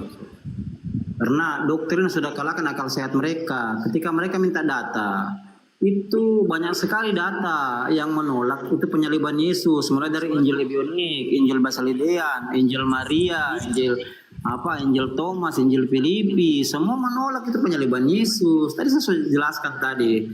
Bahkan terakhir ajaran mereka ya ini semua mulai dari ajaran Gnostik, Ebionik, Arianisme, Basilidean tahun 451 ini dihancurkan oleh Romawi. Sisa-sisanya itu ajaran Nasrani coba itu. Bahkan mereka diburu loh oleh pasukan perang salib, mereka diburu loh. Sampai lari ke Thailand, Filipina, bahkan sampai masuk ke Indonesia. Sejarahnya begitu. Jadi Romawi itu tidak mau kalau ada ajaran yang mengatakan Yesus tidak disalib. Romawi tidak mau kalau ada ajaran yang dikatakan bahwa Yesus itu bukan Tuhan, walaupun bukan Tuhan pencipta langit bumi ya, menurut ajaran Romawi.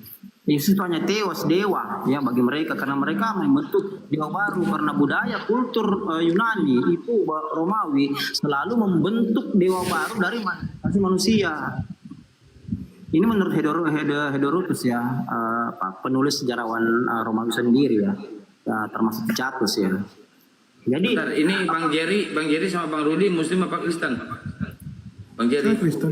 Saya Kristen. Yang Bang Jerry ya Kristen ya. Kalau Bang Rudi Muslim apa Kristen? Oh nggak ada suara. Silakan Bang Jerry kalau mau membantah narasi Ustaz Sugi atau mau bertanya kepada keislaman silakan. Bagi saya sih nggak ada masalah. Ya, Anda mau mengakui mau tidak mengakui ya nggak ada masalah. Ya, bagi saya peristiwa penyaliban itu ada dan kejadian itu nyata dan itu sudah dijawab oleh Bambang Nurseno. Ya. Cuma ceritanya si Mang Siur, Bang. Dalil yang Anda buat satu-satu ngomong. Kalau Anda intelektual satu-satu ngomong. Boleh. Ya, kita bukan mau berdebat kusir, enggak. Karena you bicara tentang iman orang. Ya. Semua yang you bicarakan itu semua sudah dicatat dan kami sudah tahu dari Bambang Nurseno. Mau apa sebenarnya kalau you memang hebat, you coba tanding sama Bambang Nurseno itu dulu. Suruh ke sini Bambang Nurseno debat dengan saya. Berani saya. Gimana sih ini? You debat sama yang ahli, ya. Oke, siap. Kapan kita temukan dengan Bambang Nurseno? Kapan Anda bisa menemukan saya dengan Bambang Nurseno? Bambang Nurseno atau sama Esra Soru? Aduh, karena Esra Soru kabur. Semua sudah kami tahu. Esra Soru kabur lawan saya. Di luar peristiwa udah satu-satu kita bicara. Dari tadi lu ngomong. Kalau you tampil sama orang yang awam, nampaknya you lebih hebat gitu. Kalau sama Kristen yang awam, you sepertinya hebat. Cuma begini. Tapi bagi saya, satu-satu bicara. Satu-satu bicara. Dari tadi kamu udah ngomong, gantian orang ngomong, gantian. Ya, dengar dulu bahwa peristiwa nggak ada dengar. Tadi saya membawa Yohanes 18 ayat 4 dan seterusnya.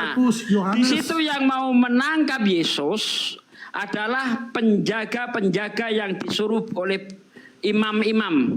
Menurut Lukas 22 ayat 52 dan seterusnya, yang mau menangkap adalah imam-imam itu sendiri. Mana yang betul? Oke, Jawab. gampang, semua pernyataanmu itu gampang jawabannya secara umum. Ya udah dijawab. Oke? Jawab. Ambil contoh dianalogikan begini. Ya udah jawab. Dengar, ya oke, tunggu dulu. Oke. Perspektif penulis itu berbeda-beda, tapi peristiwa itu ada. Satu contoh, kita analogikan. Peristiwa penangkapan para jenderal PK yang dibunuh peristiwa revolusi. 7 jenderal PK. Contohnya, ini gimana? Kami ini ngambil contoh.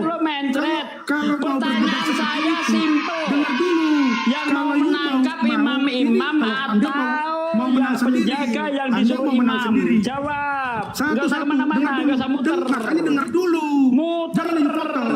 Bentar, Ustaz Sugi, bentar, izin Ustaz Sugi, bentar. Gas aja, nggak usah muter. Bang Jerry. Imam atau penjaga? Bentar, izin Bang Jerry, sebentar Bang Jerry, saya tertibkan dulu Ustaz Sugi. Silakan Anda bertanya tentang Islam atau Anda mau menyangkal tentang penyaliban. Hatuha sama Bang Juma, silakan. Buka mute-nya. Silakan. Muter doang bisanya. Aduh. Ahisugi ini keilmuan Bibelnya luar biasa yang tiap hari semakin perkembangannya sangat pesat sampai Kristen semuanya hampir keteteran dibuatnya, gila. Gurunya siapa dulu dong, Bang Juma gitu loh. Ya Karim. Hampir punah Kristen. Nggak ada yang keteteran. Gurunya siapa dulu, Bang Juma gitu. Tidak ada yang keteteran. Analogimu itu gampang. Sampai orang Kristen itu bingung mau ngomong apa gitu ya kan. Lu main aja sama coba gua satu-satu bicaranya. Sampai orang ngomongnya itu sudah terbata-bata gitu. Nggak ada seperti gitu. kamu tuh Zuma, saya sudah lihat kamu tumbang di mana-mana. Masya Allah. Saya sudah dengar kamu tumbang di mana-mana. Ini luar biasa. Jadi nggak usah cerita, satu-satu bicara. Satu-satu bicara. Saya salut. Pendalaman Bible-nya luar biasa, data-data Bible dihafal. Sementara kalau kita lihat orang Kristen itu mulutnya ngomong cuma kayak pantat ayam. Tapi kosong. Memang betul-betul Ahisugi ini luar biasa, Masya Allah. Inilah kalau umat Islam ya. Bukan Al-Quran, bukan Bible, semuanya dimakan. Wah gila. Sementara Kristen hanya bisa cuap-cuap kosong. Kabur Cuap Gurunda. kosong, nggak paham bebel. Padahal saya cuma sambil tiduran gini ya, nih, sambil tiduran Padahal gini. setahu saya Hisugi itu cuma sambil tiduran, baring-baring, ya naik kepanasan gitu loh. Gila memang ini. Gimana teman-teman tidak ngamuk, lapor sana lapor sini, karena kepanasan, takut mualaf semua, gila. Benar-benar lah ini. Assalamualaikum warahmatullahi wabarakatuh. Waalaikumsalam warahmatullahi wabarakatuh. Wih, ada Bang Dokter Rahman, ini udah lama gak ketemu nih. Assalamualaikum Bang Dokter.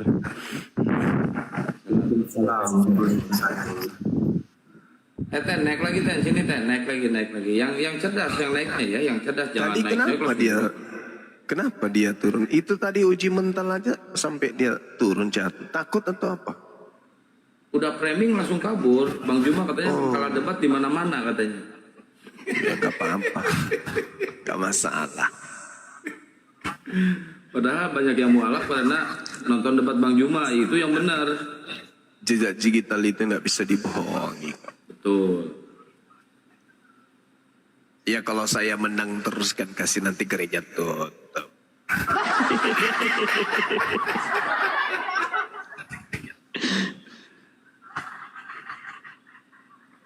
Ayo umat cukur, naik umat cukur. Yang cerdas ya umat cukur. Iya, kalau semuanya gereja tutup lalu hama babi siapa yang habisin? Kasihan kita.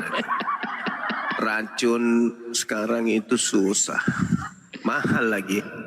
Sementara hama babi itu berkembang setiap saat di hutan. Nah, kalau tidak ada pembasmi babi ya gimana toh? Jadi tetap harus ada komunitas bom-bom, harus masih ada. Oh jadi pembasmi babi itu bukan obat, bukan pupuk, tapi manusia ya Gurunda ya? Ya kan mereka suka itu makanan.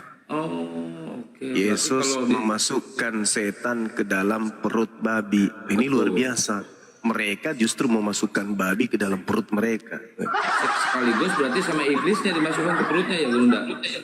Wallahu alam bisawab. Lah kan iblis dimasukin ke babi, babi dimakan sama mereka. Loh kalau dong makannya makan babi sama iblis.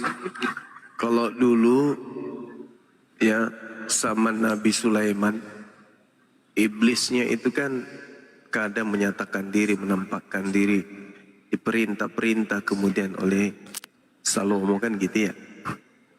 Nah, sejak setannya itu kemudian dimasukkan ke dalam babi, nggak ada lagi tuh penampakan setan.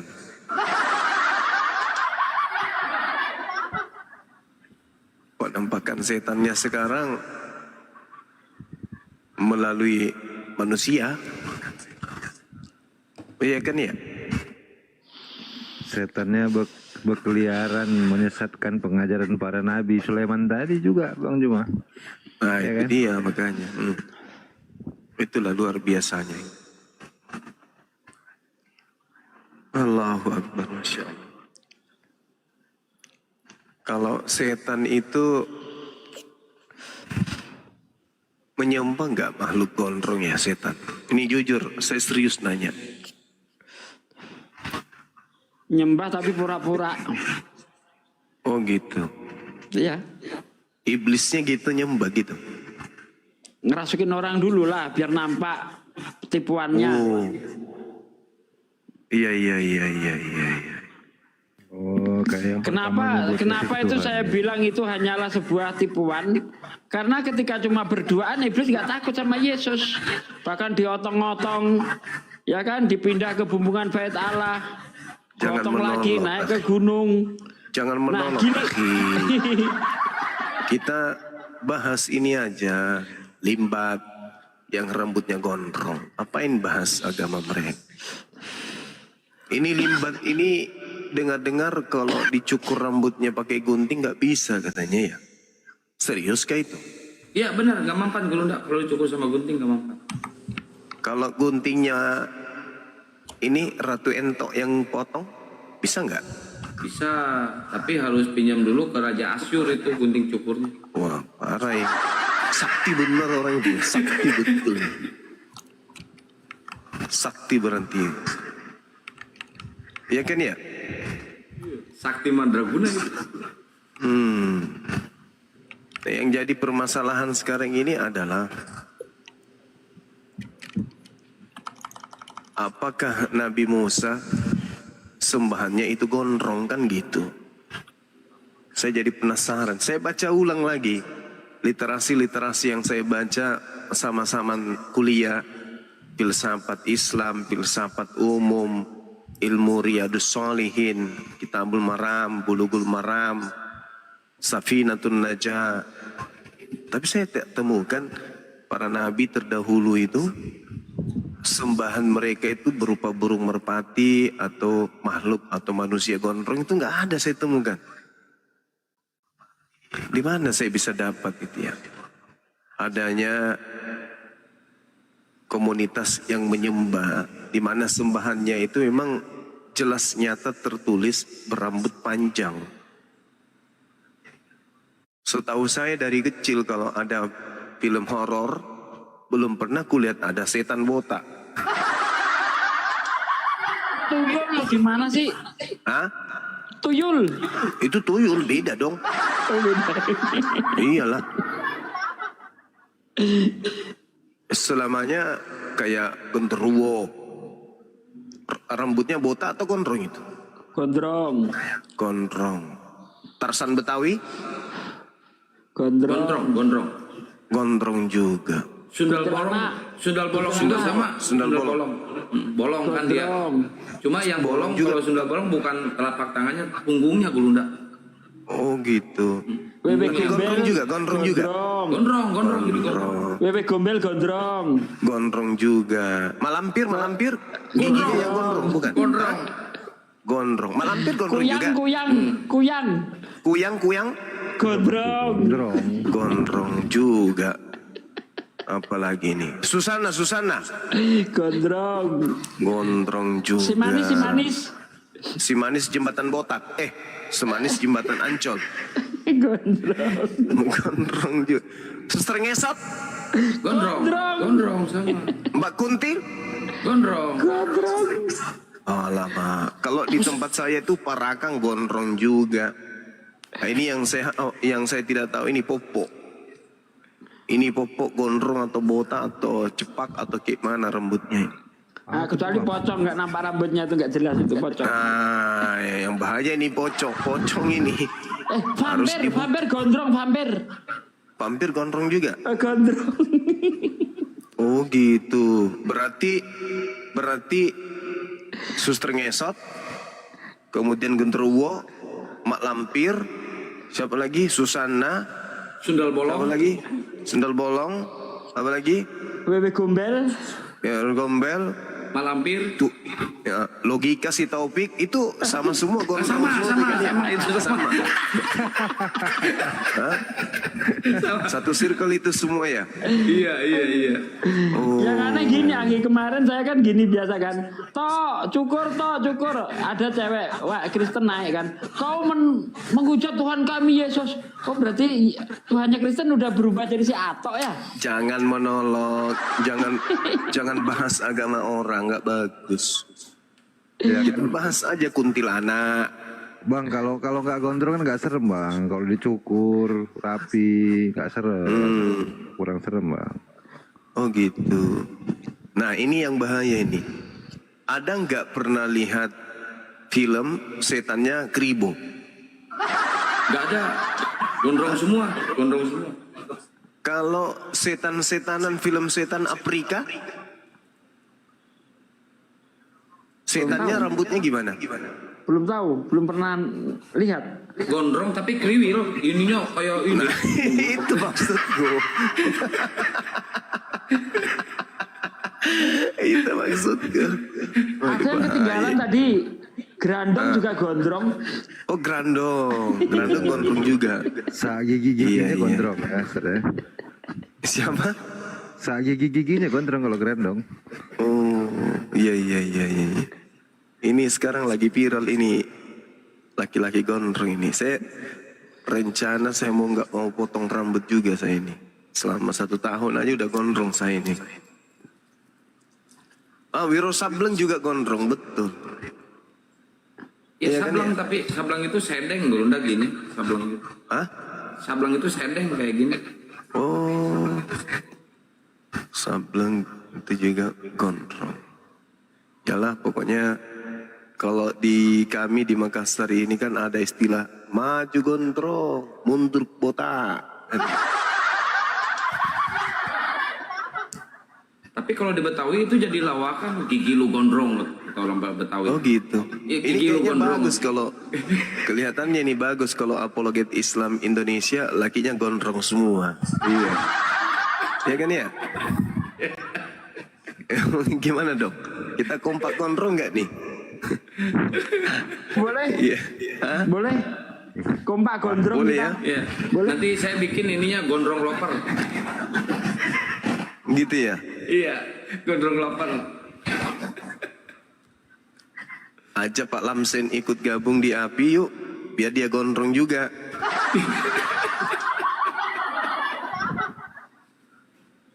Cuma ada yang ketolak nanti nggak bisa jadi anggota API.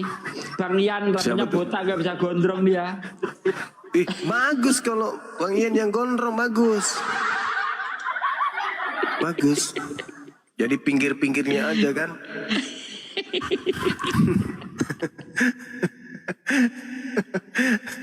Tapi yang bagus itu Pak Desugi megaloman, udah dia gondrong, rambutnya berapi lagi, rambutnya berapi itu. Botak lagi, enggak. Megaloman gondrong. Iya, tapi rambutnya berapi itu, ada keluar api rambutnya. Iya. Bagus juga ini. Allahu Akbar, Masya Allah.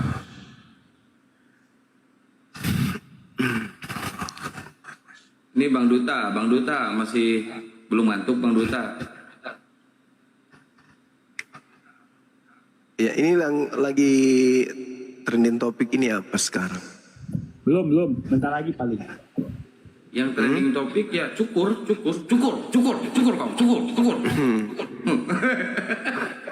Gitu ya. Iya.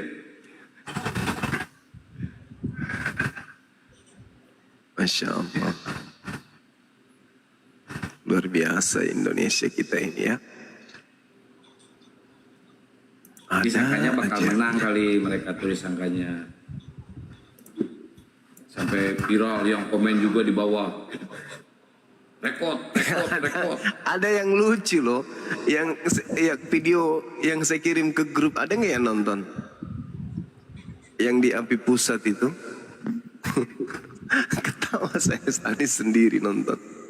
Ada yang demo menuntut siapa kemarin Ratu Eto untuk dipenjarakan, ya kan? Wah teriak penjarakan ya dan seterusnya. Sekarang PT-nya beda.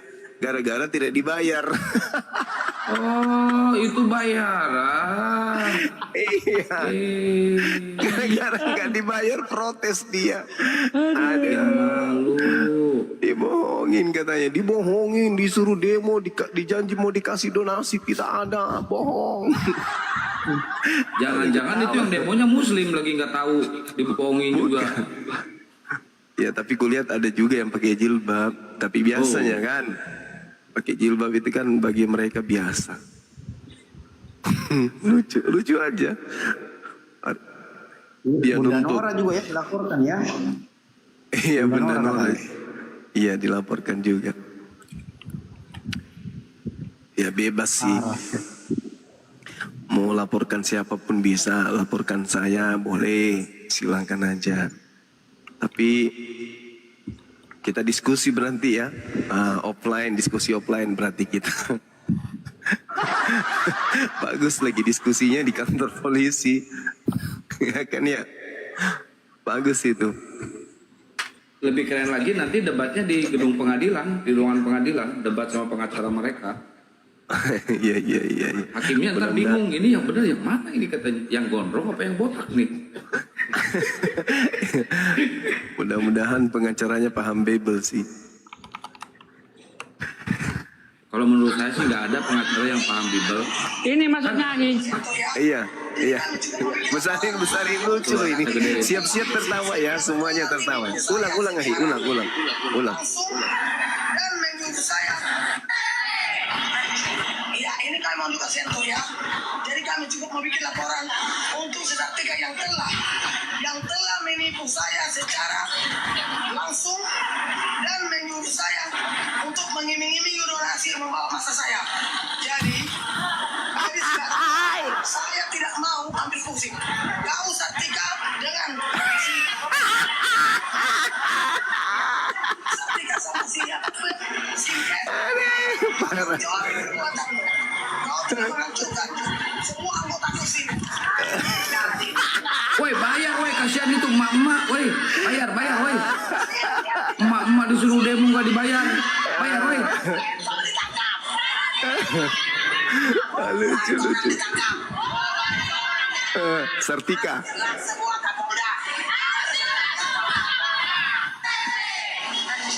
Ya, ini kami mau juga sentuh ya. Nah, udah Pak Ustaz Sugi itu yang di awal. Ayo coba teman-teman yang di bawah komen yang banyak bayar woi. Ternyata. Bayar. Aduh, lucu juga ini, lucu. Bagaimana ceritanya? Kok mau melapor orang, sementara ya memang keadaannya kayak gitu. Lebih parah lagi kalau Ahisugi yang bereaksi, karena mukanya memang seperti Tuhan mereka, tapi bawanya itu loh yang bahaya. Kayak pacul. Gak tahu malu ya, udah dicukur gak mau bayar lagi. Wah, kayak pacul. Kayak pacul punya Ahisugi tuh. Mukanya memang bule. Gondrong juga, tapi bawanya kayak pacul.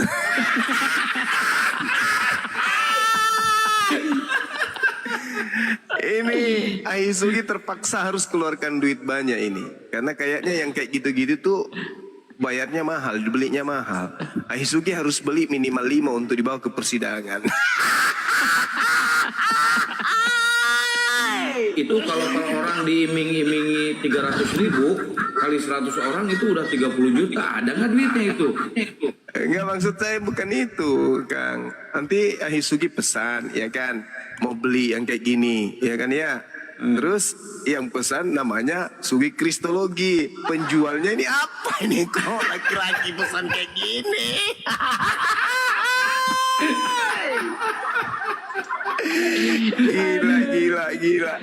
Gila. Nanti Ahisugi bawa ke persidangan, ke pengadilan atau kantor polisi, itu pakai apa bungkusnya? Daun pisang? Hah? Daun pisang bungkusnya atau ditaruh di mana itu barang? Aduh Pak. Jangan nanti macam lontong, jangan kayak lontong nanti. Masalahnya bukan itu Bang. Saya yang pikirkan itu Tuhannya sepotongnya pohon pisang. Gimana ceritanya? Yang sepotong mau dihargai karena Tuhannya saudara kita, gambaran Tuhan saudara kita. Tapi yang dibawanya itu kayak mana? Mau disimpan di koper terlalu berharga, mau ditaruh di kresek juga terlalu menghina. Gimana dong? Ahisugi gimana dong? Aduh sakit. Maksudnya yang itu. Maksudnya yang gambar saya tunjukkan itu. Iya. Kan Anda harus pesan sebagai barang bukti, mau ditanya nanti di sana. Apakah ini Tuhan saudara? Kan gitu. Mana ada saudara ada yang kayak gitu, terus tubuhnya dan kakinya menyatu. Kayak mana ceritanya?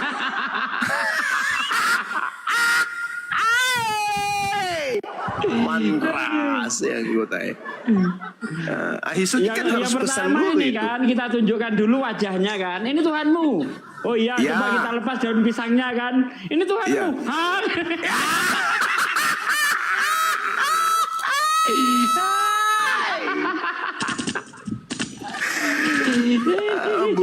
Bubar pengadilan, bubar kabur semua petugasnya, jaksa semua kabur, kaget melihatnya.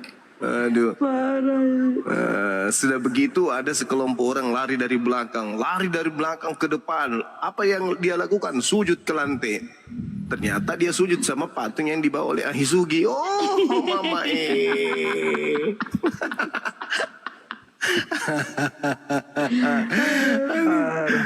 Allahu Akbar, Masya Allah. Ini kenapanya? Berarti Ratu Entok ini hebat, Gurunda. Udah ngebongkar si Gondrong, ngebongkar yang bisa pula baca. demo bayaran. Yeremia 23 nomor 3940 ada nggak yang mau baca? Bacain dong. Apa Guru? Yeremia 23. Bentar, saya buka dulu ya. Semoga saya tidak lupa ya. Yeremia 23 berapa? Nomor 3940. Yeremia 29. 29 atau 23? Enggak ada tadi, Ahi berapa? 23 kayaknya, Hi. Nomor 40 atau 3940. 40, oke. Aku akan menimpakan kepadamu aib yang kekal dan noda yang kekal yang tidak akan terlupakan. Ya. Loh, kok tertawa? Ya itu akibat daripada nabi palsu. Baca nomor sebelumnya yang terkait dengan nabi palsu itu. Nabi-nabi palsu dari Yerusalem, aku akan memberikan racun, pengikutnya akan dipermalukan dan seterusnya. Aku akan menimpakan kepadamu aib yang kekal dan noda yang kekal yang tidak akan terlupakan. Mampus sudah kau. Menderita batinmu kan, siksa kau kan. Siapa suruh? Oten bubar. Bayar, woi, bayar. Mau dicukur mau bayar. Merasa yang gotai. Parah. Coba saudara saksi, ini yang dari Riau, maju ke depan. Ya, duduk. Apa kesaksian saudara yang bisa kemudian membantu terdakwa untuk meloloskan diri dari dakwaan yang ada? Wah, Aisugi naik. Assalamualaikum warahmatullahi wabarakatuh. Perkenalkan, nama saya Sugi Kristolog, mantan bupati di Mesir Timur, kota terkecil di Kairo. Datang ke sini menggunakan kapal perahu sampan untuk kemudian melakukan persaksian dengan membawa barang bukti, sekaligus dengan satu pertanyaan. Yang pertama, saya meminta kepada saudara-saudara yang merasa non-muslim di ruangan ini untuk berdiri. Berdiri satu-satu. Katapak. Pak Bom telat datang ya kan ya. Dikiranya pintu itu terkunci, didobrak pintu, ternyata tidak terkunci. Ini yang terlempar dia langsung di depan hakim. Satu-satu. Diseruduk semua orang, wartawan juga diseruduknya kan. Akhirnya dia paling depan. Yang tadinya dia baru datang harusnya antrian paling belakang, dia di depan ngos-ngosan. Akhirnya dia yang ditanya, ini siapa kayak gini, Guru, mukanya kayak gini. Oh enggak, lebih parah lagi. Ini siapa ini? Dari agama mana? Saya non muslim Pak. Ya udah kau berdiri situ, atur napasmu. Ditanyalah sama Aisugi. Dibuka pelan-pelan. Menurut saudara, ini karikatur siapa? Wah, Pak Bom dengan semangatnya teriak, karikatur Tuhan kami. Tepuk tangan semuanya. Katapak. Hening. Aisugi juga kan orang Makassar bilang domba kisike dek tuh amal lagi. Takut dia, takut jangan sampai saya dikeroyok ini di gedung persidangan ini. Dibuka lah Aisugi pelan. Deng. Perempuan-perempuan yang ada di dalam ruangan berlarian keluar. Orang semua pada kaget. Ada apa? Kenapa ibu-ibu yang sudah tenang. Apa yang terjadi? Ternyata Aisugi dibalik itu, patungnya dibalik karikaturnya, kepala di bawah, kakinya di atas. Hakim mengatakan, Pak Sugi Kristolog, ya, yang mulia. Tadi karikaturnya mana? Ini enggak, tadi enggak begitu. Ya ini Pak, tadi tidak begitu, jangan kurang ajar. Lah ini Pak, Aisugi lemparkan. Ini lihat sendiri, ternyata.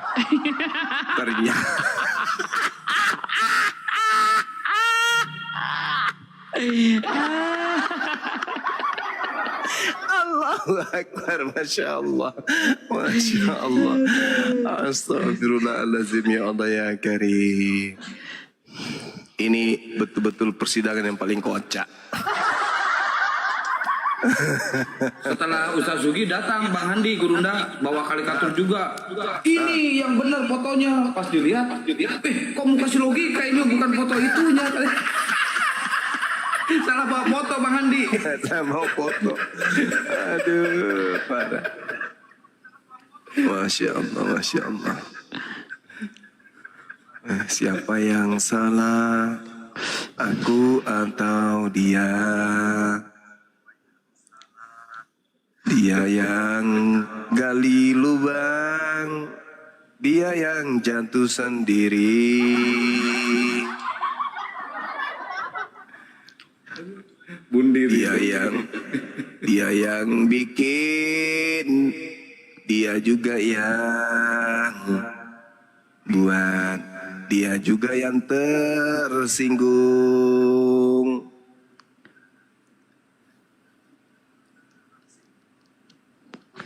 Dia yang bentuk Tuhannya, dia juga yang gambar. Dia juga yang menghina kita yang dilaporkan. Kitabnya sendiri yang menghina kok. Bukankah alam telah menyatakan sungguh kehinaan bagi laki-laki yang berambut gondrong. Aduh. Jangan menolong. Jangan menolong. Bahas yang lain aja. Bahas logika si gondrong, logika. Itu kalau si logika pakai kalung salib lalu kita suruh pangkas itu menghina Kristen enggak ya?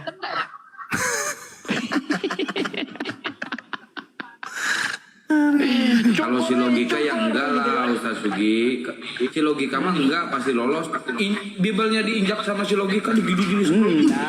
Maksud saya kalau lolos logika, dia kan gondrong tuh, lalu dipakein salib lalu kita suruh pangkas cukur jangan kayak cewek kau gitu.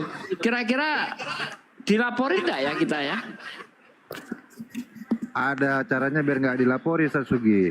Kayak Paul Jang tuh bilang tukang sampah gitu nggak dilapori. Oh enggak ya? Nah, itu Paul Jang kan bilang tukang sampah di rumah saya dulu di Indonesia, nggak dilaporin kan? Gini, saudara-saudara yang saya kasihi, saat kejadian si logika menginjak Bible, ada nggak pendeta atau debaters atau orang Kristen yang mengutuk perbuatan logika ini? Nggak ada. Nggak ada ya? Nggak. Berarti cuman Bang Suma aja sendiri gitu? Iya betul. Iya. Saya waktu itu memerintahkan kemudian sekretaris API untuk segera melayangkan surat mengutuk perbuatan logika telah menginjak Bibelnya saudara Kristen. Berarti cuman saya dong ya? Cuman kita ya? Iya. Allahu Akbar. Masya Allah. Sampai-sampai dia dendam sama Bang Suma kan ya. Gara-gara surat yang kita layangkan mengutuk keras perbuatan menginjak Bible. Nah ini kita umat Islam peduli. Dan kita umat Islam kemudian mengutuk keras perbuatan logika yang menginjak Bible. Anehnya, kemana orang-orang yang melapor Ratu Ento sekarang ini? Hah? Kemana kira? Kemarin istriku ngomong, logika itu minta uang 15 juta di labnya sama hotel. Gitu. Ya. Istriku ngomong, Mas, itu kok logika minta duit 15 juta gitu. Ya.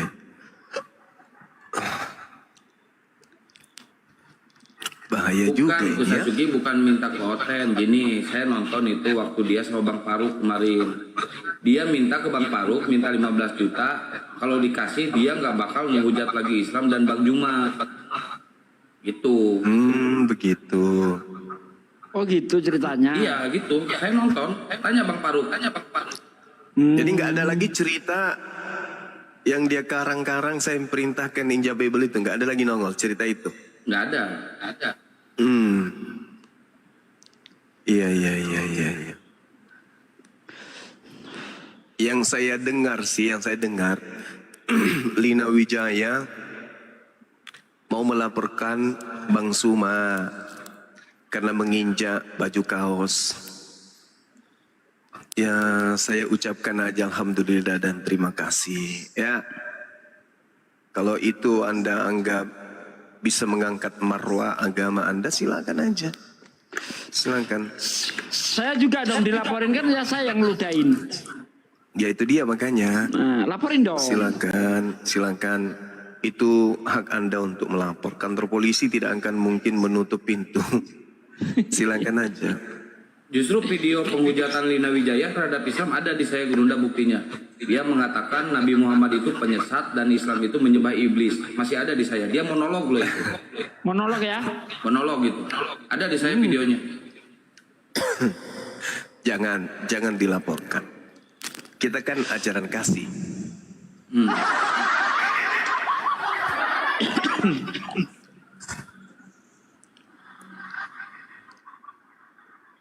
Kita tunggu aksi berikutnya. Aksi dari Lina Wijaya dan teman-teman. Tapi kalau saya sebagai umat Islam, saya sebagai misalnya nih ya, saya orang Kristen, atau saya pelapor lah ceritanya ya. Kenapalah saya tidak melaporkan kemarin orang yang menginjak Bible saya, alamatnya lengkap, tinggalnya di mana. Ya kan ya? Ini kelihatan sekali ada sentimen. Orang suruh cukur orang yang ada di foto yang belum tentu ya 99,10%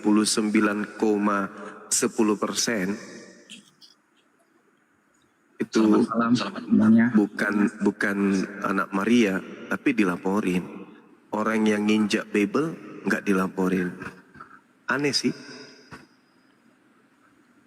Malah berpeluk kasih sama mereka justru. Malah dijadiin anak angkat mereka itu si penginjak Bible itu. Iya. Ya Bang Dio. Iya. Ya, kenapa Bang Dio? Ini apa ya? Selamat malam semua ya. Ya, malam. Malam Bang. Bang Juma ya? Ya. Siap. Oke. Saya Kristen juga sih, Bang. Iya, saudaraku silakan.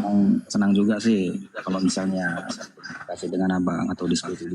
Salah satu penggemar juga. Alhamdulillah. Oke. Ya.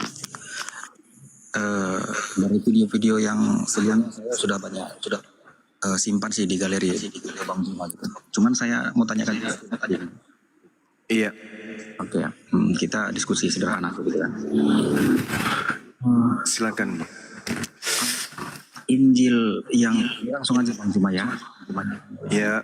Oke, kalau misalnya ada yang salah bisa dikoreksi lah. Silakan. Injil yang ditulis oleh Warakah bin Naubal itu sama nggak dengan Injil Yesus itu, Bang? Kalau misalnya salah, dia kan penulis katanya nih, penulis Injil itu Warakah bin Naubal. Yang dia tulis ini dapat dari mana Injilnya gitu? Karena Injil ini sudah ada gitu. Itu Anda dapat referensi dari mana Warakah nulis Injil? Ya, gimana? Dapat referensi dari mana Warakah nulis Injil? Putus-putus suaranya. Dapat referensi dari mana Warakah bin Naubal itu menulis Injil, Bang Dio?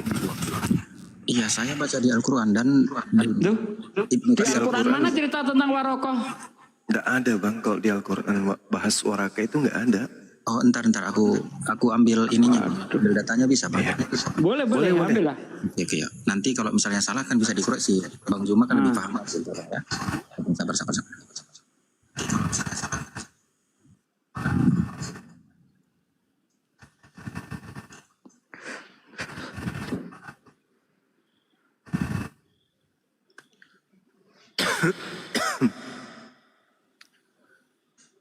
Aku cinta.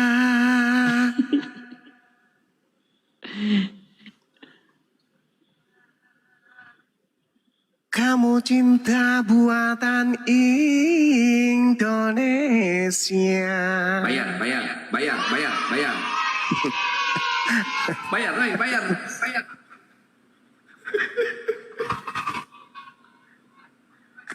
Semangat kali ya.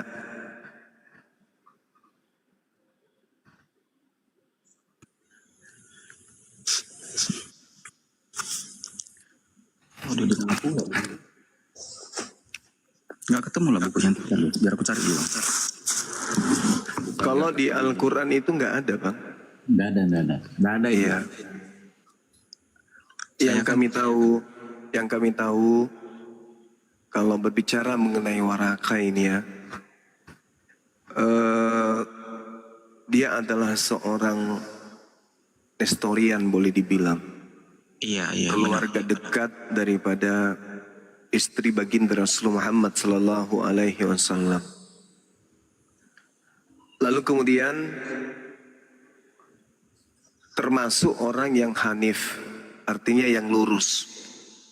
Lurus di sini mendudukkan ajaran Nabi Isa atau Yesus dalam iman Kristen sebagai nabi dan rasul.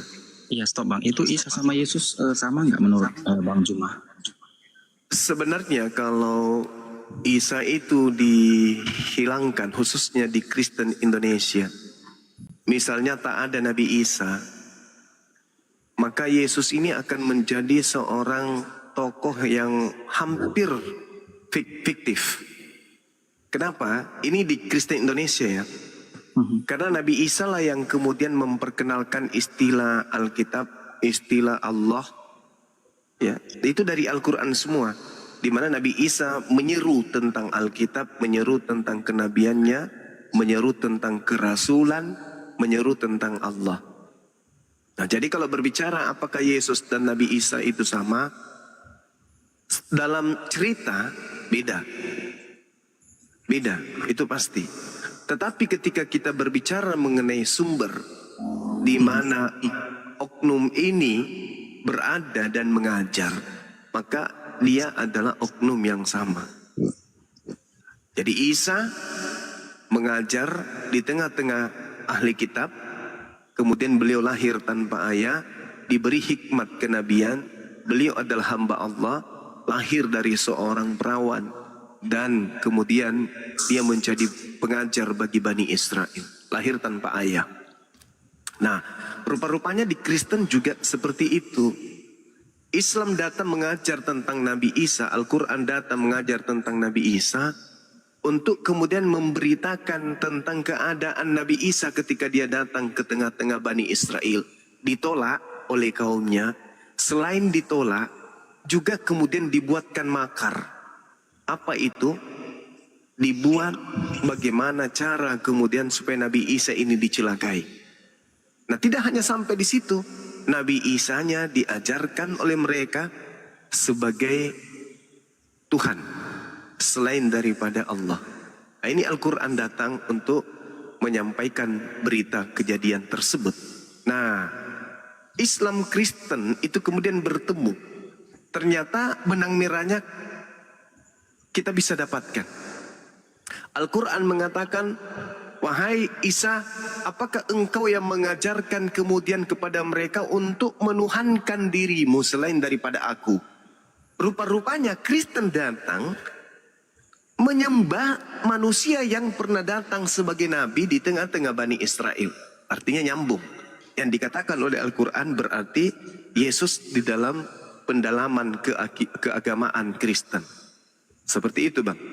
Oke, stop Bang juga. Maaf ya. Bang. Gini Bang. Silakan.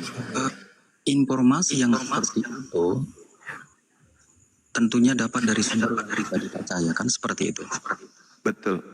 Dari sumber itu dari mana Abang Juma dapatkan gitu. Kalau misalnya dari malaikat Jibril, tentu sudah berbeda lagi ceritanya. Karena begini Bang Juma, saya lihat video Bang Juma, mungkin sudah banyak juga mengalami Alkitab itu kan. Kalau dalam Alkitab, baik itu malaikat berbicara kepada Adam, baik berbicara kepada Abraham, kepada Musa, kepada Daniel, dan seterusnya, dia berbicara, akulah malaikat selalu mengatakan bahwa dia adalah malaikat yang sama bernama itu. Sedangkan kalau di dalam Al-Quran ini waktu wahyu diturunkan kepada Nabi, malaikat itu tidak pernah dikatakan bahwa dari Allah gitu. Dia memberikannya, jadi berbeda gitu. Dari mana dia mendapatkan cerita Injil ini? Kalau memang dari Tuhan yang sama, kenapa nggak sama? Misalnya gini, kalau misalnya aku dapat pesan dari Bang Juma, membawakan satu arsip untuk membawakan ke satu negara, dan Bang Juma memerintahkan yang satu lagi untuk membawa ke negara yang satunya, kami membawa sumber yang satu gitu. Tapi ini kenapa berbeda gitu? Oke, boleh saya jawab? Langsung aja Bang Juma, nggak apa-apa. Oke, baik.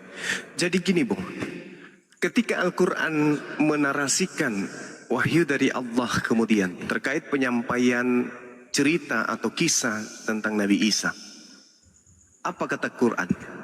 A'udzubillahi minasyaitonirrajim. Qul nazzalahu ruhul qudusi mir rabbik bil haqq. Katakanlah wahai Nabi Muhammad, Roh Kudus menurunkan Al-Quran itu dari Tuhanmu dengan kebenaran. Berarti Roh Kudus yang mewahyukan tersebut tidak mesti memperkenalkan diri, wahai Nabi Muhammad, aku adalah Roh Kudus yang diutus oleh Allah untukmu. Tetapi kemudian qul nazzalahu ruhul qudus mir rabbika bil haqq. Roh Kudus menurunkan Al-Quran dari Tuhanmu dengan kebenaran. Nah, bagaimana tentang Nabi Isa alaihissalam di dalam Al-Quranul Karim? Di dalam Al-Quran, Allah subhanahu wa ta'ala bertanya kepada Nabi Isa, wahai Isa, apakah engkau yang mengatakan kepada mereka Bani Israel, sembahlah aku, jadikanlah aku Tuhan selain daripada Dia yang telah mengutus aku. Wa isqalallahu ya Isa bin Maryam anta qulta linnas tahizuni, jadikanlah aku dan juga ibuku sembahan dua Tuhan selain daripada Tuhan yang telah mengutus aku. Apa kata Nabi Isa? Qala subhanaka ma yakunu li an aqula ma laysa li bihaqqa. Nah, poinnya di mana? Ketika Nabi Isa ditanyai oleh Allah perkataan demikian, Nabi Isa berkata, aku tidak berkata-kata apapun yang bukan hakku untuk aku katakan. Itu dulu kuncinya. Ternyata di dalam Yohanes 12:49, Yesus sendiri berkata, aku tidak berkata-kata dari diriku sendiri. Apa yang aku katakan adalah apa yang diperintahkan oleh Dia yang telah mengutus aku untuk aku katakan dan aku sampaikan.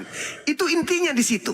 Nah, ketika Anda mengatakan kenapa tidak sama antara Injilnya orang Kristen yang adalah Bible dengan yang diuraikan oleh Al-Quran, rupa-rupanya ketidaksamaan itu muncul.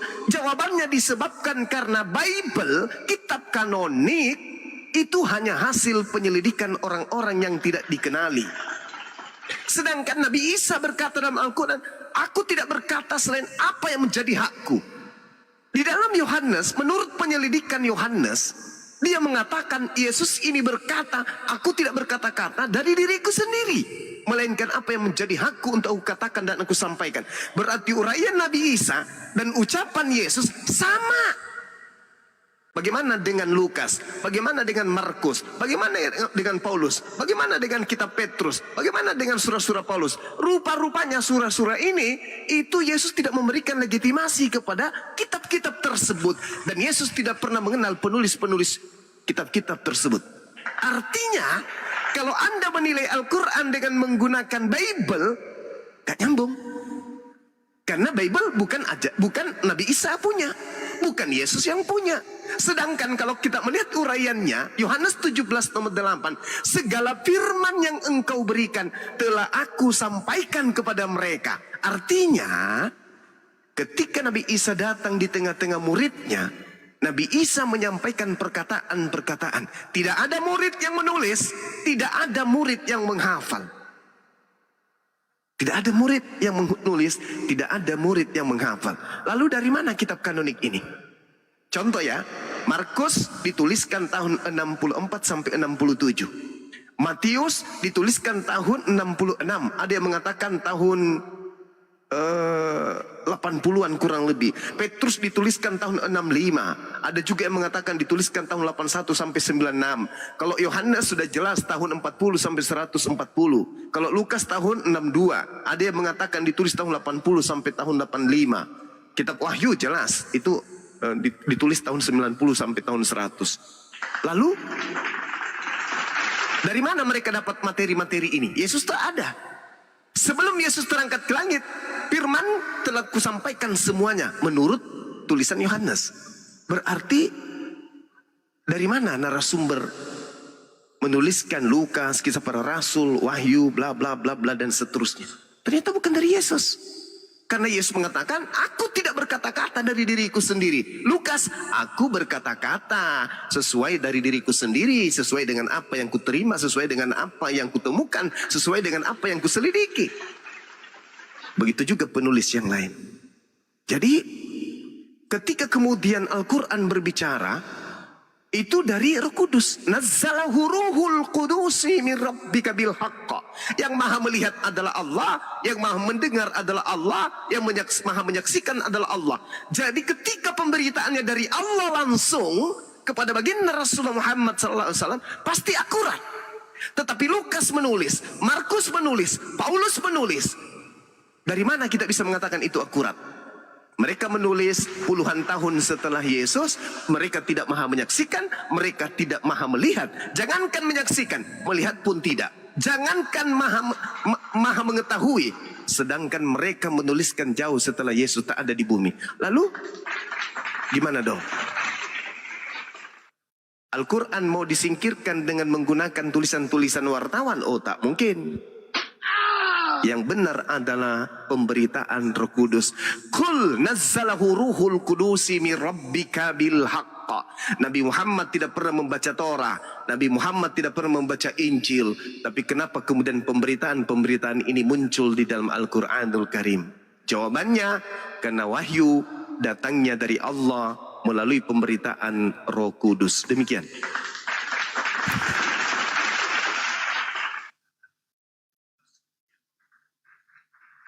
Ya, Bang Dio, dibuka mute-nya Bang Dio. Bang Dio. Kan gini Bang, itu kan di dalam Lukas, di dalam Lukas 1 ayat 1 itu kan diterangkan itu. Bentar ya, biar aku bacakan itu Bang. Silakan.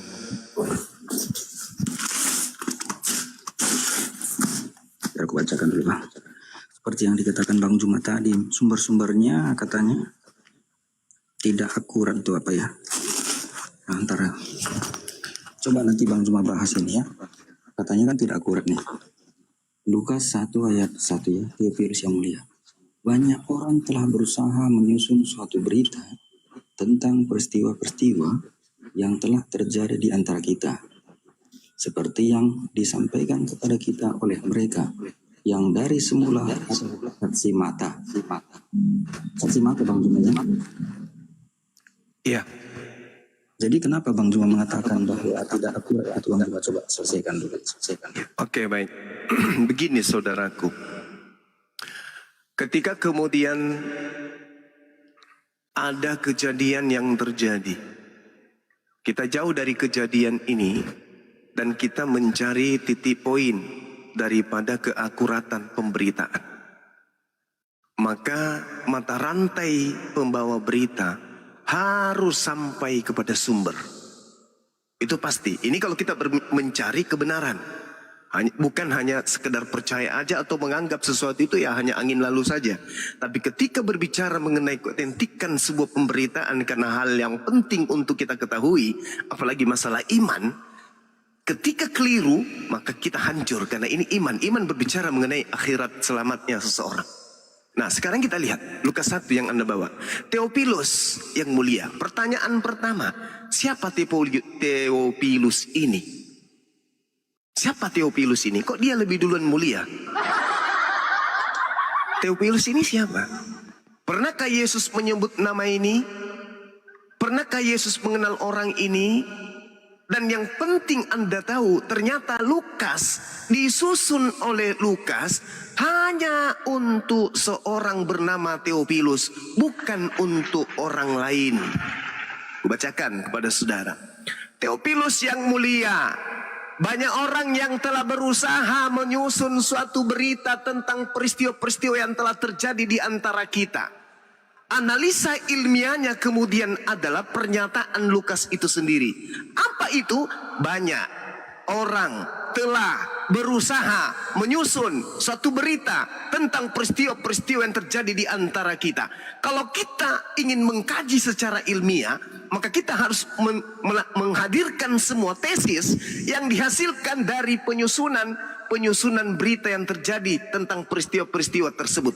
Mana berita-berita itu, peristiwa-peristiwa apa saja itu, dan siapa orang yang banyak ini yang berusaha menyusun berita-berita tersebut. Itu satu.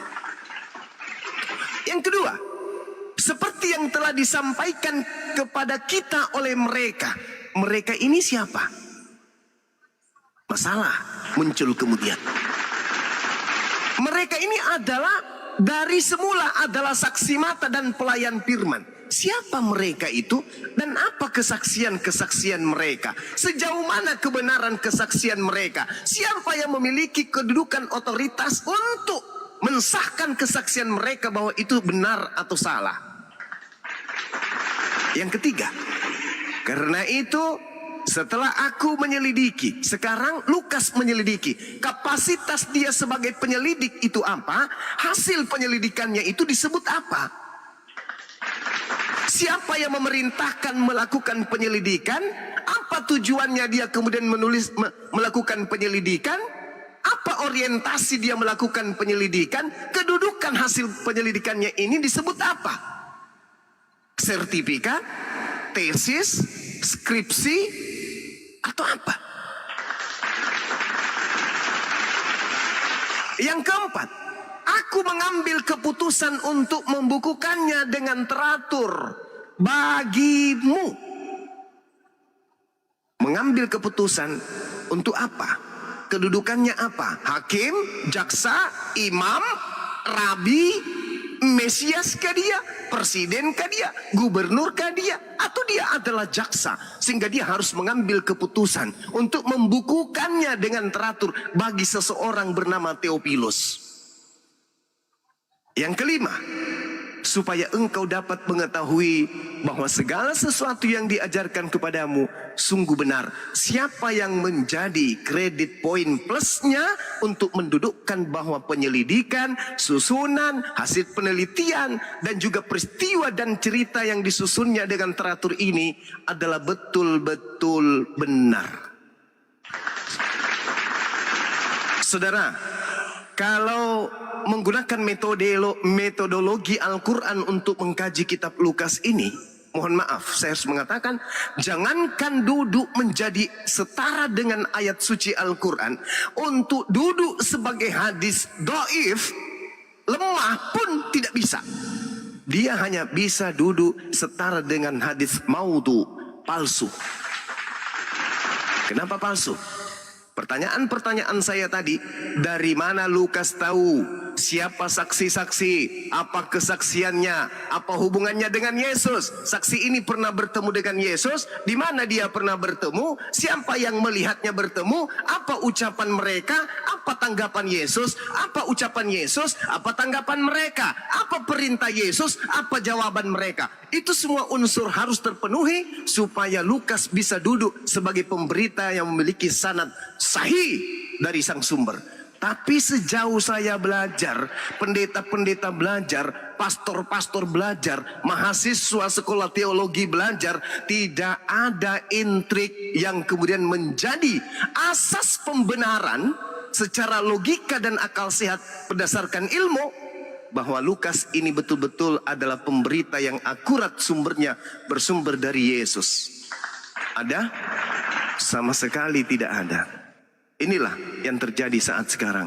Lalu bagaimana Bagaimana saudara Kristen itu bisa beriman, percaya kepada kitab Lukas? Karena dogma, karena doktrin, karena turunan, karena bapaknya, karena kakeknya, karena buyutnya, secara turun-temurun, baik kepercayaannya, prosesi keagamaannya, makanan yang mereka makan, cara ibadah mereka, Tuhan yang mereka sembah, semuanya klop, sehingga menutup kemungkinan untuk mereka belajar selayaknya umat Islam mengkaji, mentadaburi, meneliti kemudian kebenaran daripada ayat-ayat suci Al-Quranul Karim. Mereka seketika bulat menelan, beriman, percaya, tanpa mereka mentadaburi lebih awal. Itulah yang terjadi sekarang. Tak ada pendeta yang bisa menjawab pertanyaan-pertanyaan yang muncul secara ilmiah dihasilkan daripada paparan kita membaca Lukas 1 ini. Tidak kena juga sih, nggak nyambung. Oh, nggak nyambung. Tadi kan lalu sudah tolong sambungkan dulu saksi mana yang memberikan kemudian cerita-cerita dan peristiwa-peristiwa yang menjadi rujukan referensi tulisan Lukas. Sebutkan satu nama. Saksi mata kan ya, sebutkan namanya.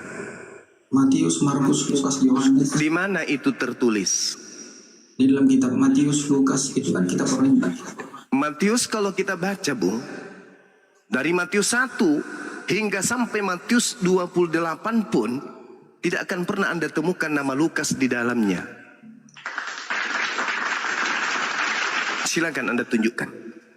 Di dalam Matius mencatat semua pasal dalam Lukas mencatat semua pasal itu dia. Enggak, ini dia ceritakan mengenai kesaksian kan. Sama seperti ketika Anda bercerita kepada saya, Bang Suma, ya, aku mendengarkan di Jakarta itu akan dibangun tower tingginya 1000 lantai. Dari mana informasinya? Dari kesaksian-kesaksian orang yang ada saya temukan di Jakarta. Saya percaya begitu aja. Maka pasti saya sebagai orang intelektual pasti kutanya, siapa yang bersaksi di sana? Lah kalau cuma mengatakan banyak saksi, siapa saksinya? Apa kemudian kosakata kesaksian tersusun menjadi pemberitaan itu? Inilah yang dialami oleh kitab saudara. Putus, benang merah tidak ada sampai kepada murid Yesus. Jadi 12 murid tidak saksi. Mana kesaksian 12 murid? Di mana tertulis itu? Itu aja dulu. Itu pada waktu Yesus mengatakan kamu adalah saksi sampai ke ujung bumi, itu udah saksi mereka 12 rasul. 12 murid saksi kenabian, saksi pengajaran. Sekarang yang tertulis dalam narasi Lukas itu dihasilkan dari mana? Dari saksi. Mana benang merahnya? Benang merahnya? Itu kan sudah jelas gitu. Misalnya kalau Bang Juma bersaksi gitu, apakah perlu ditampilkan lagi saksi pendukung Bang Juma? Kalau memang Bang Juma sudah cukup saksi, itu gimana sebenarnya maksudnya? Ya, ini mungkin cukup saksi. Mungkin saksinya Lukas ini ada jutaan, mungkin. Makanya dikatakan di sana banyak orang menyusun suatu berita, banyak orang. Tapi nah sekarang inilah yang informasi seperti itu. Sekarang kalau Anda membawa berita ke kantor polisi, Pak, di situ banyak saksi. Polisi membenarkan, oke. Kapan Anda bisa menghadirkan saksi-saksi tersebut? Jawaban Anda, upaya Anda, tindakan Anda apa?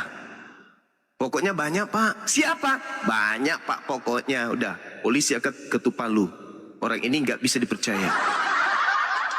Kalau cuma mengatakan banyak saksi kejadian, ada Pak yang banyak kok melihat, bukan cuma iya siapa?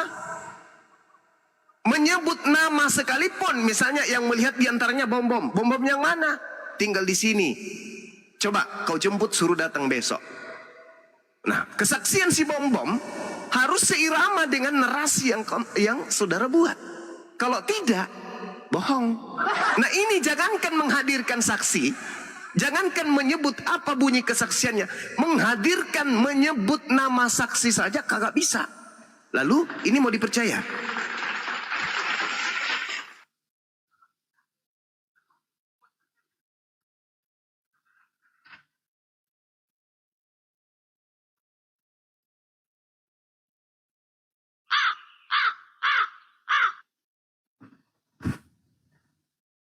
Saya Sino.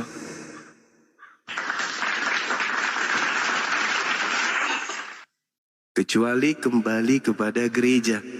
Kami jemaat gereja Bang Suma, apapun yang terjadi inilah iman kami. Ya sudah, selesai kita.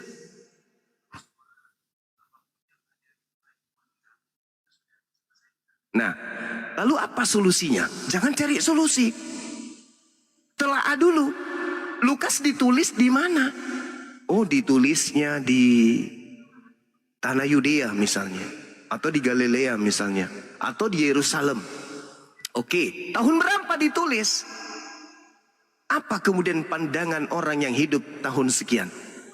Siapa yang menerima pertama kali pemberitaan ini? Bagaimana upaya mereka untuk menelaah ini? Jadikah buku ini sebagai kitab suci bagi mereka? Ternyata itu juga tidak ditemukan. Nanti buku ini menjadi kitab suci setelah lolos konsili. Makanya kitab ini disebut kitab apa namanya ini? 4 kitab kanonik yang dikanon. Ini kalau tidak lolos kemudian pada saat pengkanonan seperti kitab Filipus, kitab Thomas, kitab Maria, kitab Andreas, kitab Barnabas, kalau dia tidak lolos, celakalah kalau ini firman Tuhan. Untungnya Lukas ini lolos. Kenapa lolos? Karena berkesesuaian dengan iman kepercayaan orang Romawi kuno. Kok bisa? Yes. Karena nanti di Lukas 2 telah lahir juru selamat Tuhan di kota Daud, lahir Tuhan. Nah, itu cocok dengan orang Yahudi enggak? Tuhan yang lahir? Tidak. Cocok dengan siapa? Cocok dengan imannya orang Roma Yunani yang suka nyembah-nyembah dewa. Maka buku Lukas ini lolos kemudian. Makanya buku Lukas tidak menjadi kitab suci bagi orang Yahudi. Padahal katanya yang ditulis ini kesaksian-kesaksian tentang Yesus, keyahudiaan Yesus, ya, ketaatan Yesus, cara ibadahnya Yesus. Tapi kenapa enggak jadi tolak ukur bagi orang Yudaism? Justru menjadi tolak ukur bagi orang Roma yang sebelum ada Kristen, mereka lebih dulu sudah menyembah dewa-dewa.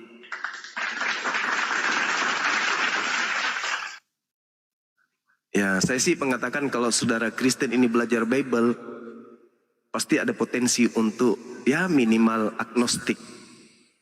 Kalau dia benar-benar peduli dengan keselamatannya, insya Allah sampai kepada hidayah. Saya bukan mau menyatakan hal yang berlebihan, enggak. Itu fakta. Itu fakta yang ada di tengah-tengah kita. Orang yang mendalami Bible dengan akalnya, pasti mereka akan sadar, ini enggak dari Yesus ini. Apalagi melihat ada revisi, dirubah-rubah, meninggalkan bahasa aslinya. Ini bagaimana kita bisa tahu terjemahan lama yang benar atau terjemahan baru kah yang benar, biskah yang benar atau yang mana yang benar? Karena tidak disertakan dalil-dalil yang aslinya. Hanya terjemahan ke terjemahan. 3 tahun ke depan direvisi lagi, 3 tahun direvisi lagi. Gimana ceritanya bisa mengetahui ini benar, ini salah, oh ini sudah benar, ini masih keliru. Sementara tolak ukurnya sudah tak ada. Apa tolak ukurnya? Tulisan yang pertama. Tulisan Lukas pertama pun tolak ukur Lukas menulis ini apa? Membenarkan tulisannya oleh siapa? Yesus ada campur tangan dengan kitab ini? Ternyata nggak ada.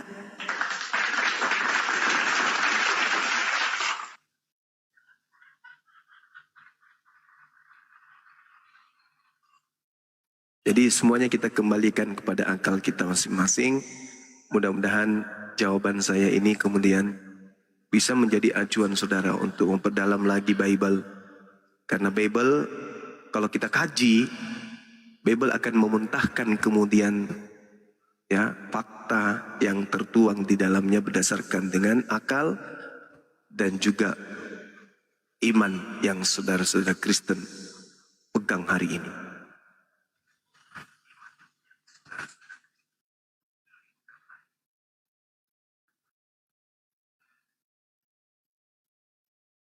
Ya, Bang Dio, dibuka mute-nya Bang Dio. Bang Dio.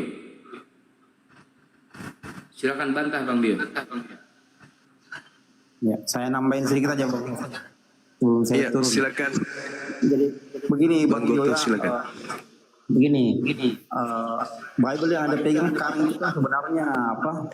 Awalnya kan memang dari penjelikan Lukas ya. Kalau abang tahu siapa itu Tevelius itu kan bapak gereja pertama ya, yang hampir sejaman dengan Petrus. Nah, sementara dasar Bible Romawi yang ditulis Eusebius itu ya, di abad keempat, memang ini berasal dari Injil sinoptik ya, Matius, Markus, Lukas itu. Tapi yang perlu abang pahami, karena di sini kan sudah 2 kali terputus ini mata rantainya. Yang pertama itu penghancuran baik suci kedua ya tahun 70, dan yang terakhir itu 284 ya. Kalau kita pelajari dari awal, karena Injil ini kan ditulis ya, sinoptik ini dari kurun waktu sekitar 20 tahun, dari tahun 40 ya sampai tahun 65. Ini tidak ada yang kenal antara penulis satu dan penulis yang lain tuh. Kalau kita lihat dari awal, dari sumber ya. Matius itu adalah murid Yesus, sementara Markus itu adalah murid Petrus, dan Lukas ini teman Paulus. Sementara Lukas dengan Markus tidak pernah ketemu, Lukas dengan Matius pun juga tidak pernah ketemu. Nah, ini kan hanya mengambil dasar dari saksi-saksi yang hanya mendengar cerita turun temurun, mengingat ini ditulis setelah Yesus naik ke langit. Sementara Injil yang langsung bersentuhan dengan Yesus ketika Yesus masih hidup, seperti Injil Filipus, Injil Maria, Injil Barnabas, ini semuanya ditolak oleh Romawi. Kan begitu. Kalau kita berpikir menggunakan akal sehat, itu kenapa bukan Injil-Injil yang bersentuhan langsung dengan Yesus yang dipakai oleh Romawi?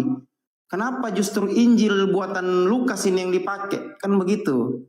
Bahkan terakhir itu kan dibukukan oleh Ignatius ya, dengan Polikarpus, kedua murid Yohanes tuh. Kalau kita lihat kode P52 ya, terutama dari saduran naskah di Mesir itu ya. Di sini saja kalau kita lihat ini sudah ada kesalahan nih ya, Injil sinoptik nih. Kenapa? Karena dasarnya memang tidak valid, karena tidak ada legitimasi gitu loh. Sementara Injil-Injil yang bersentuhan langsung dengan Yesus ini ditolak. Bahkan Romawi pernah mengeluarkan pernyataan bahwa Injil Gnostik, Injil ini Yakobus, Maria, segala macam, itu tidak boleh dibaca oleh umat Kristen di wilayah jajahan Romawi. Kalau dibaca pasti dibunuh, kan begitu ceritanya ya. Nah, sekarang kalau kita lihat ya, dari saya sudah jelaskan tadi, dari setelah penghancuran bait suci, ini kan lahir 2 pemahaman, adopsionisme dan patripasianisme nih ya. Ini yang mungkin Bang Dio tidak pernah pelajari ini, bahwa Injil-Injil yang berdekatan langsung dengan Isa ini justru tidak pernah menuhankan Isa gitu loh. Bahkan sampai dia lahir tahun 101 bionik itu tidak sama sekali menuhankan Isa gitu loh. Nah, justru Isa dituhankan ketika Romawi ikut campur tangan dengan budaya Kristen, dengan rentetan peristiwa-peristiwa ya, sampai genosida itu ya, sampai delik Milano itu yang perlu Bang Dio pelajari. Bahkan Bible yang abang pegang sekarang ini sebenarnya bukan dasarnya dari sinoptik itu, karena ini sudah terputus 2 kali nih. Itu sudah terputus 2 kali, mata rantainya sudah dihanguskan, sudah bumi hanguskan oleh Romawi. Bahkan tahun 284 itu ya, peristiwa Edik Diocletianus, Kaisar Diocletianus itu menyuruh, memerintahkan membakar semua kitab suci Kristen di bawah wilayah jajahan Romawi. Itu Bible yang Anda pegang sekarang ini kan dasarnya dari tulisan Eusebius. Tuh abad keempat tahun 326 sampai Eusebius dinyatakan meninggal tuh. Itu yang perlu Bang Dio pahami, bahwa Bible yang Anda pegang sekarang ini sudah tidak asli lagi Bible dari abad ke-1, tapi awalnya dari abad ke-4. Gitu. Bahkan kalau abang bicara sejarah Ignatius, belajar ya, Ignatius, Polikarpus, ini semua mati, semua dibunuh sama Romawi ini. Dan yang tersisa ini habis semua ini. Semua orang-orang penting Kristen itu sudah habis di tahun 284 ini, Diocletianus ini. Yang tersisa kan menurut sejarah cuman Eusebius tuh dengan beberapa yang lolos dari hasil dari genosida itu lalu kerjasama dengan Kaisar Konstantin. Kan begitu Bang Dio ya. Jadi Bible yang Anda pegang sekarang ini dasarnya dari tahun 325 itu dari Sinaiticus, Vaticanus, Besai, Alexandrinus, Rogofus dengan yang lain tuh kodeks-kodeks itu loh. Itu dasarnya dari situ, bukan Injil-Injil awal nih. Karena ini sudah 2 kali hilang datanya yang dikasih hilang tuh. Bahkan pemahaman-pemahaman yang masih bersinggungan dengan Injil Maria, Injil Gnostik seperti Arius, mungkin Bionik terakhir tahun 451 Konsili Kalsedon dihabiskan juga. Itu bahkan masih yang tersisa ajaran Nasrani ya. Itu saat perang salib malah diburu masih ingin dihancurkan oleh Romawi karena Romawi tidak mau kalau ada ajaran yang tidak mengakui Yesus Tuhan. Padahal ajaran-ajaran asli tidak ada yang mengakui Yesus Tuhan. Itu yang buat itu Romawi. Itu pun Tuhan setara dengan dewa. Bukan juga Tuhan pencipta langit dan bumi. Nanti muncul teori Tritunggal ya. Neotus, Sabellius, bahkan Kalsedon sendiri baru Yesus dikatakan Tuhan pencipta langit dan bumi oleh sebagian orang yang tersesat dengan paham Tritunggal. Itu loh Bang Dio. Kemudian Bang Dio belum tidur ya dengar penjelasan saya. Jadi abang dasar Bible yang abang pegang sekarang ini pelajari dulu. Itu coba abang lihat itu antara Bible Protestan, Katolik ya, Ortodoks dengan Ethiopia itu beda-beda tuh. Coba itu. Protestan 66, Katolik 73, terus Ortodoks 78 tuh, Ethiopia 81 ini mana yang benar? Kan begitu. Bahkan kalau abang pelajari sejarah Textus Repectus ya, yang ditulis oleh di Seredius Erasmus tuh. Itu coba abang pelajari itu mempunyai 30 versi tuh. Banyak sekali Bible versinya tuh. Bayangkan tuh, bahkan terakhir ditulis oleh yang kita kenal dengan teori WH, Westcott dengan Hort ya. Ini sudah berbeda-beda nih. Itu abang perlu pelajari. Jadi sekarang Kristen masih meyakini bahwa Bible yang mereka pegang itu dasarnya dari abad ke-1. Kalau saya nonsen, karena saya ngerti sejarah. Ini dasarnya dari abad ke-4 nih. Karena Bible dari abad ke-1, baik sinoptik, baik Injil-Injil yang dikatakan diapokrifakan atau disembunyikan, ini semua sudah tidak ada ini. Sudah habis di tahun 284. Coba cari sejarahnya tuh ya. Cari literasi yang saya katakan ya. Coba tuh. Semua Bible, semua kitab suci Kristen di tahun 84 semua di bumi hanguskan oleh Romawi. Romawi sudah tidak mau lagi.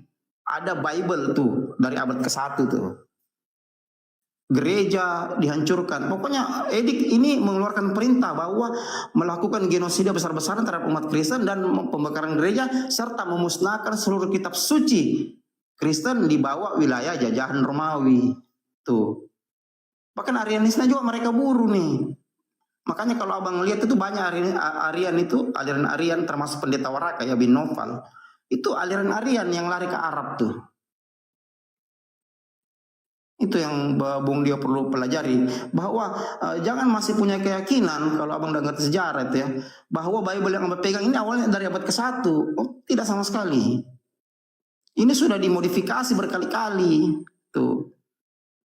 Jadi itu yang perlu abang pahami bahwa pertama kali Bible dibukukan ya dikanonikan nanti tahun 364 itu ditempelkan ke Septuaginta itu nanti di abad ke-4 baru dikanonikan di tahun 364 tuh.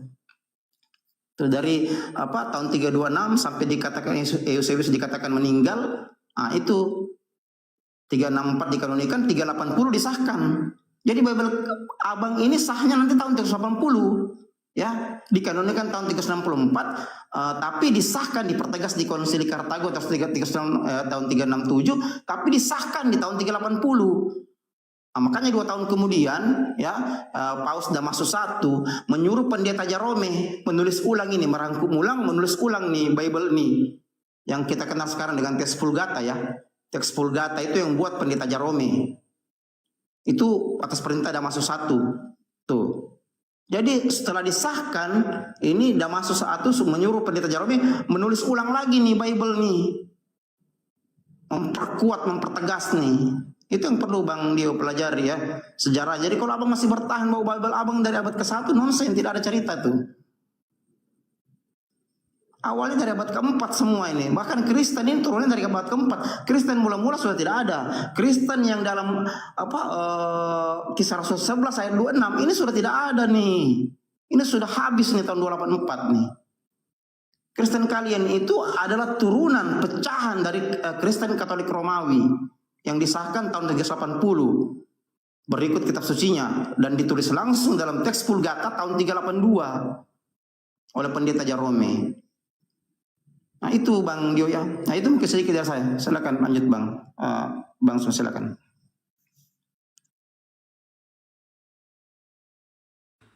Ya, Bang Dio. Bang Dio.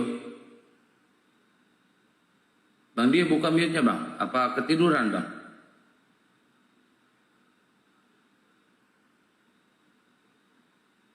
Bang Dio. Wah, ketiduran tadi. Jangan-jangan pingsan nih. Ada yang tahu nomor ambulan nggak, teman-teman?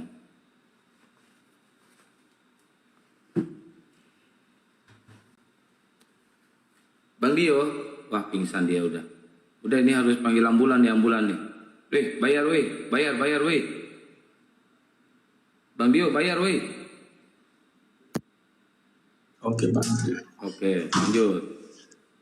Ini Bang, tadi kan Abang katakan bahwa sudah terpotong-potong gitu. Itu kan tidak ada terpotong-potong, dikatakan di Alkitab. Saya berpedoman kepada Alkitab saja gitu. Di Alkitab tidak pernah dikatakan sejarah Yesus, kisah keselamatan itu tidak terpotong-potong, tidak ada di sana gitu.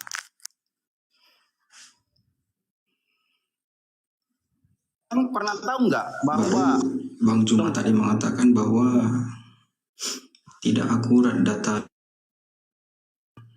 riset Lukas itu saksinya dan untuk siapa gitu? Ya memang tidak akurat Bang. Dari mana akuratnya tidak ada konfirmasi. Ya. Saya singgung sedikit soal Quran gitu. Kalau mengenai saksi tadi, kalau di Kristen semua saksi ada gitu. Kalau di Quran kan begitu Muhammad dapat wahyu di gua yang gelap gitu kan, saksinya siapa gitu? Abang kurang logika nih. Kalau memang Bang cuma butuh saksi tadi, untuk siapa? Untuk dapat sertifikat katanya. Jadi Muhammad ini kapan dia, siapa saksinya gitu? Dia mendapatkan wahyu. Ya, tahan dulu Bang. Saya sanggah sebentar. Ini berbicara tentang yang Bang Juma katakan tadi. Riset Lukas itu tidak akurat atau gimana, baru Bang Kosto tadi mengatakan sudah terpotong-potong gitu. Dia sekarang tidak gini. pernah, baik di bahasa Ibrani, bahasa apapun tidak pernah. Kisah keselamatan itu, kisah Yesus itu terpotong-potong. Oh, gini Bang Dio. Bang Dio katakan bahwa Muhammad itu Nabi Muhammad menerima wahyu tidak ada saksinya. Sekarang begini, menurut Bang Dio, semua nabi yang terima wahyu dari Allah itu ada saksinya. Yesus ketika dia menerima firman ya, masuk ke dalam kalbunya secara auditori, siapa saksinya Bang? Ayo coba. Musa ketika dia terima 2 loh batu, siapa saksinya? Elia ketika dia terima firman dalam gua, siapa saksinya? Kan begitu. Kalau Abang mengatakan bahwa Nabi Muhammad terima firman kan secara auditorial lewat pendengaran tuh ya, tidak ada saksinya. Memang semua nabi nerima wahyu tidak ada saksinya. Dia sendirilah saksinya karena dialah kebenaran. Begitu juga Isa. Tuh, kalau Abang baca Matius pasal 4 ya, tuh. Waduh, kabur teh. Kabur Bang Kian Santang teh. Kabur atau jatuh signal itu? Kabur, sinyal kayaknya dia. Tadi udah terputus-putus sinyal. Iya. Apa-apa biar saya gantiin konten lain aja. Bang Riki di ini. Bang Bejo di share aja. Ya, jadi saya selesaikan lagi sedikit ya, Bang ya. Kalau dia katakan bahwa berdalih bahwa Rasulullah Muhammad SAW itu terima wahyu tidak ada saksinya, memang semua nabi terima wahyu tidak ada saksinya.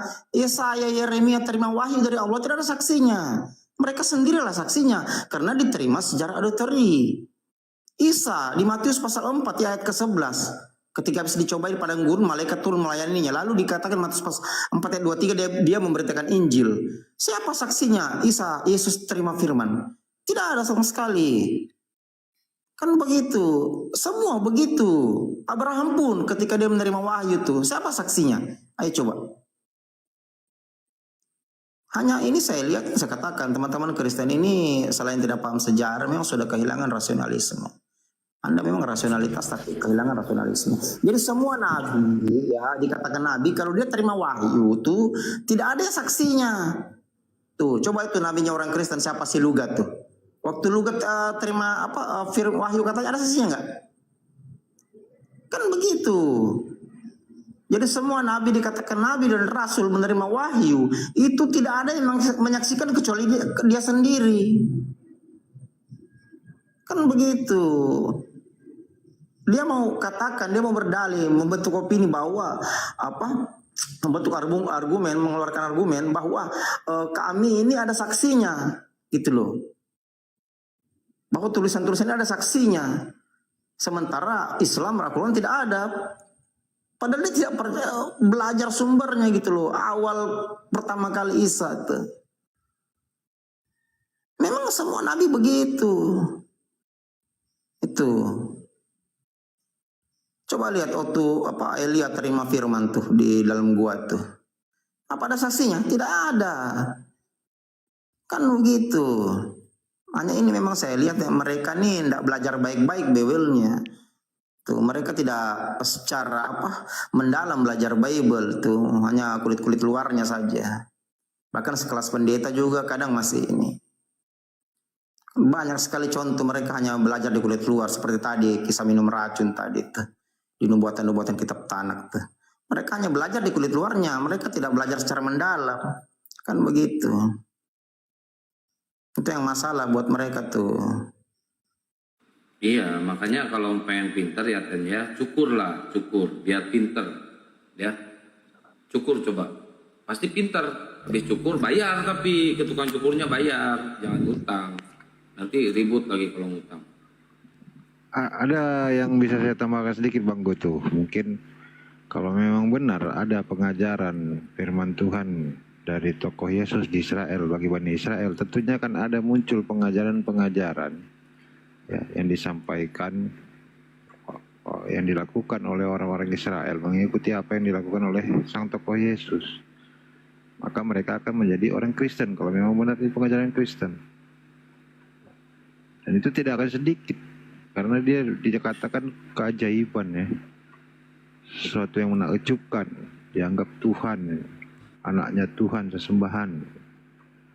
Seharusnya seluruh orang Israel itu mendapat pengajaran dan percaya ya, akan menjadi Kristen.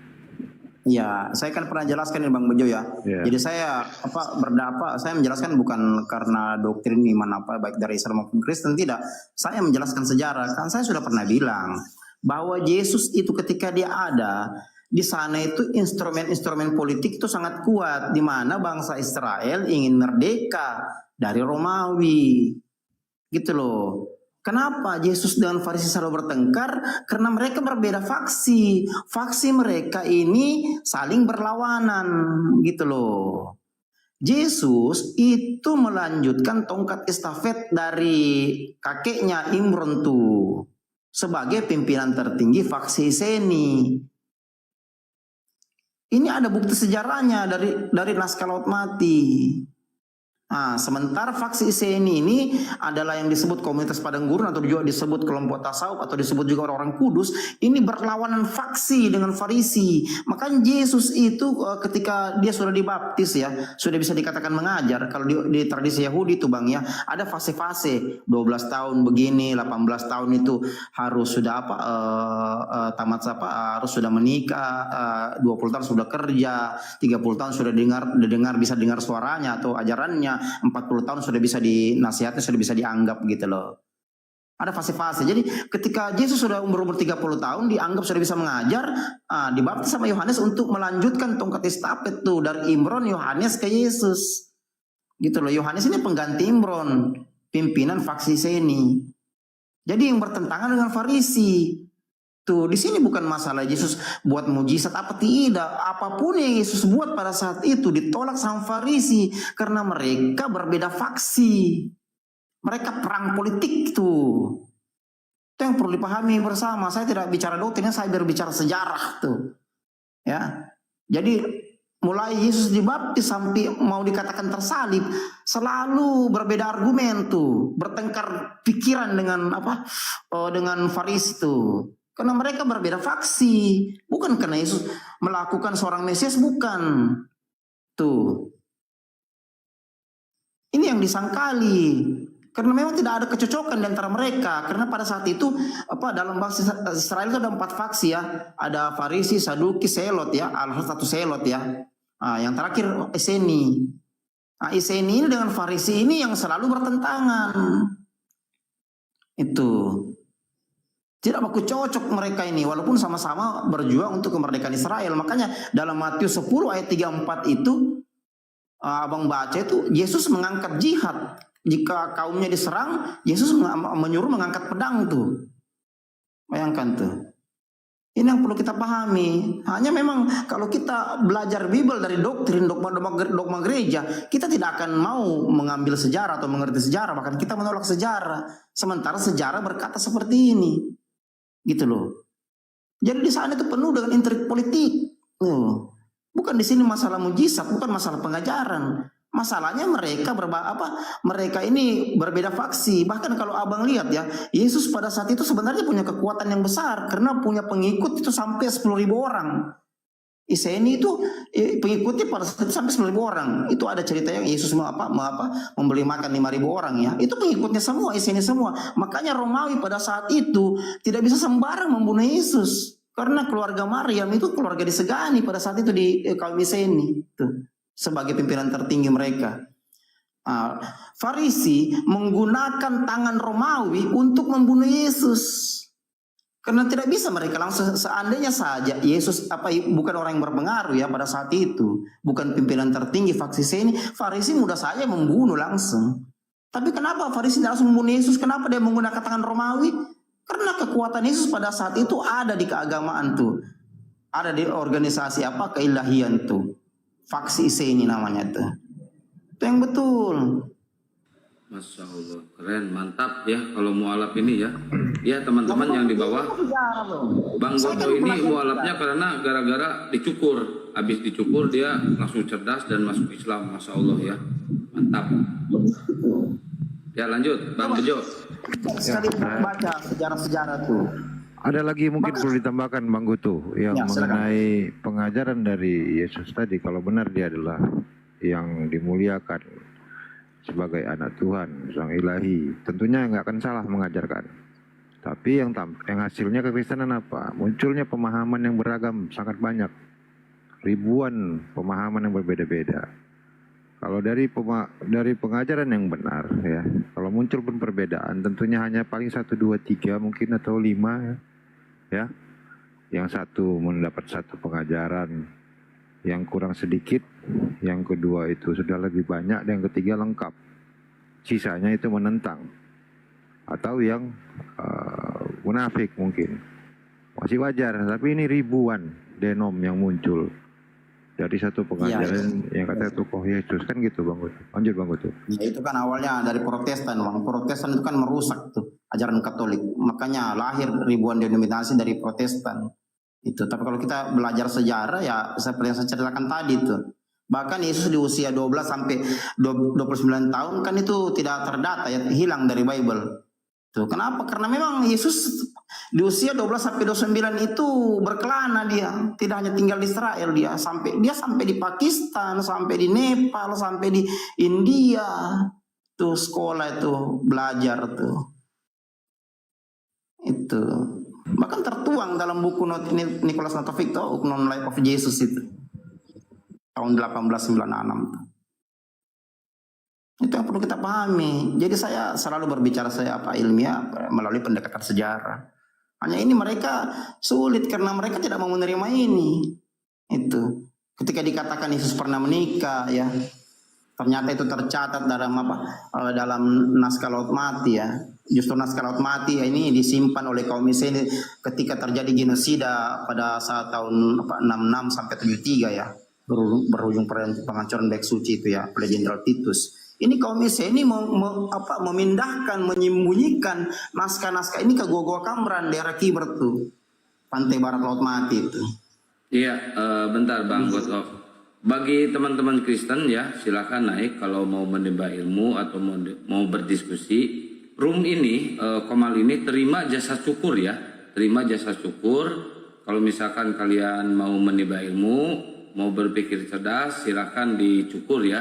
Karena banyak kutu jelek akan mengakibatkan otak dungu ya. Biar cerdas kayak Bang Goto, marilah kita bercukur ria ya di sini ya.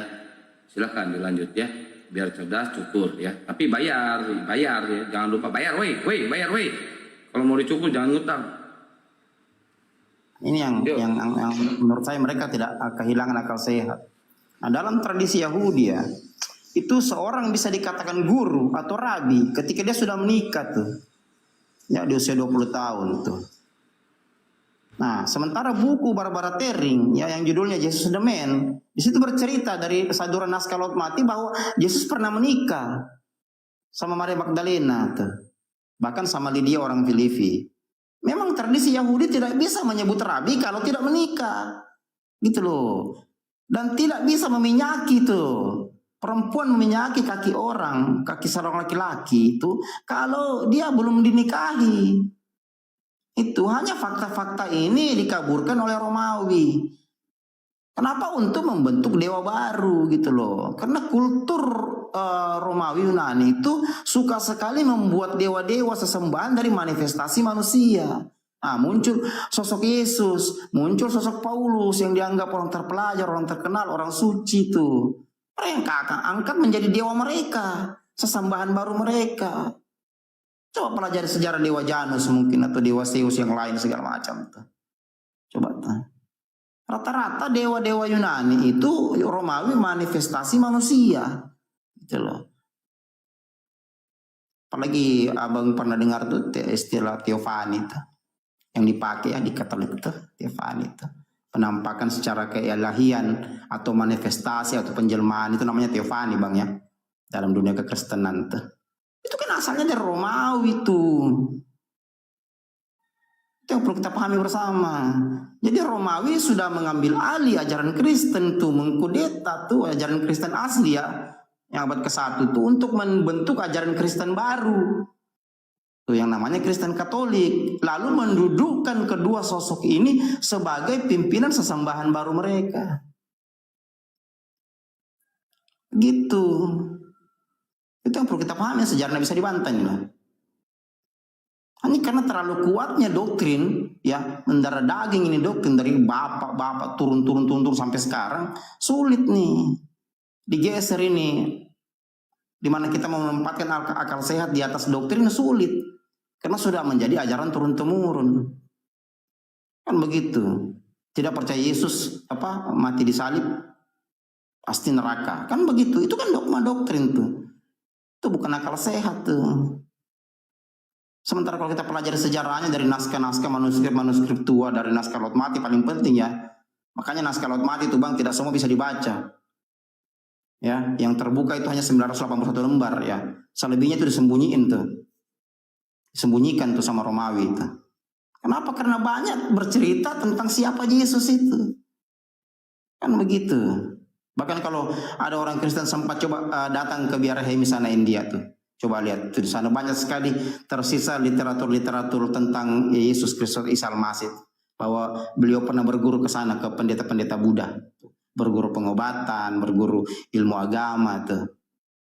Makanya dia tidak terdata dari usia 12 sampai 29 tahun karena pergi berkelana kiri kanan. Bahkan pernah ke Pakistan malah. Tuh berguru sama kesatria dengan pendeta-pendeta Brahma di sana, kasta Brahma di sana.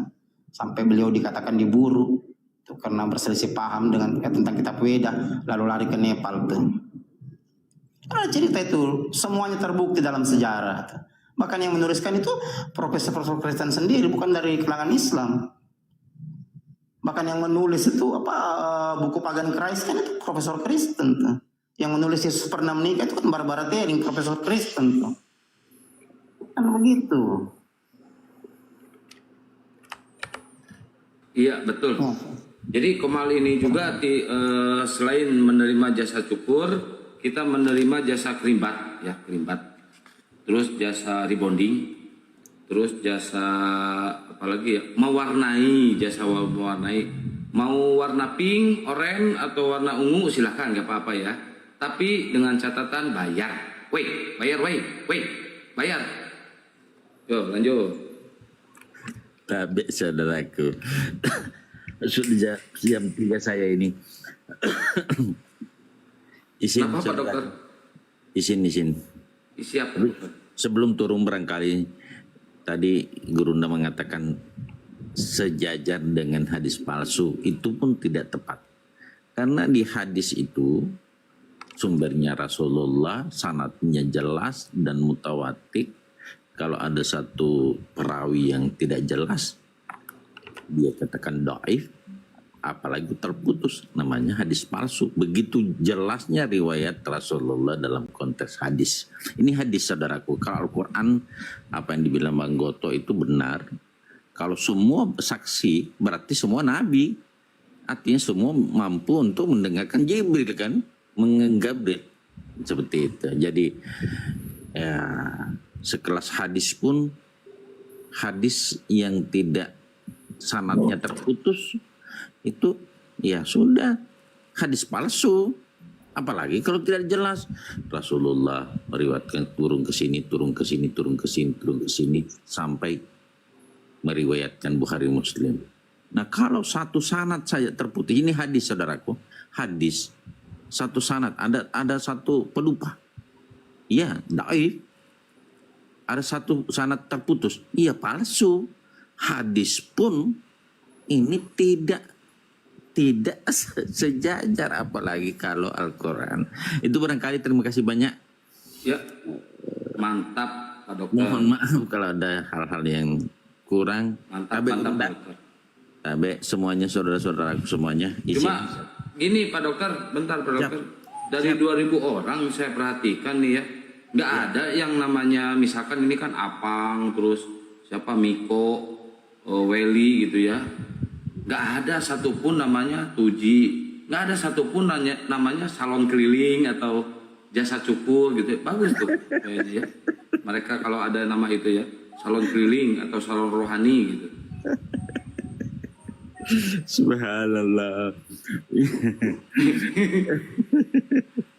Oke, Tabe Santang. Siap. Iya, dan saudara-saudara semuanya maafkan ya kalau ada kata-kata. Saya cuma menyimak tadi. Terima kasih. Assalamualaikum warahmatullahi wabarakatuh. Waalaikumsalam. Waalaikumsalam warahmatullahi wabarakatuh. Jangan lupa dikirimkan Pak besok biar nggak banyak putu. Banyak yang kangen sama Bang Dokter ini, sering-sering muncul di Komal Bang Rahman.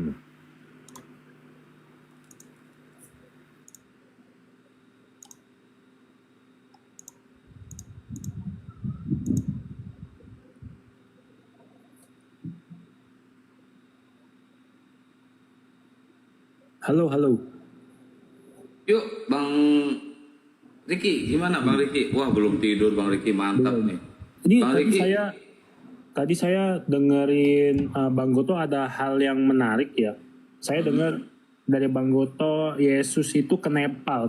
Saya ada pernah dengar cerita bahwa Yesus itu pernah belajar sama Sang Buddha. Menurut Bang Goto gimana? Itu benar apa enggak tuh?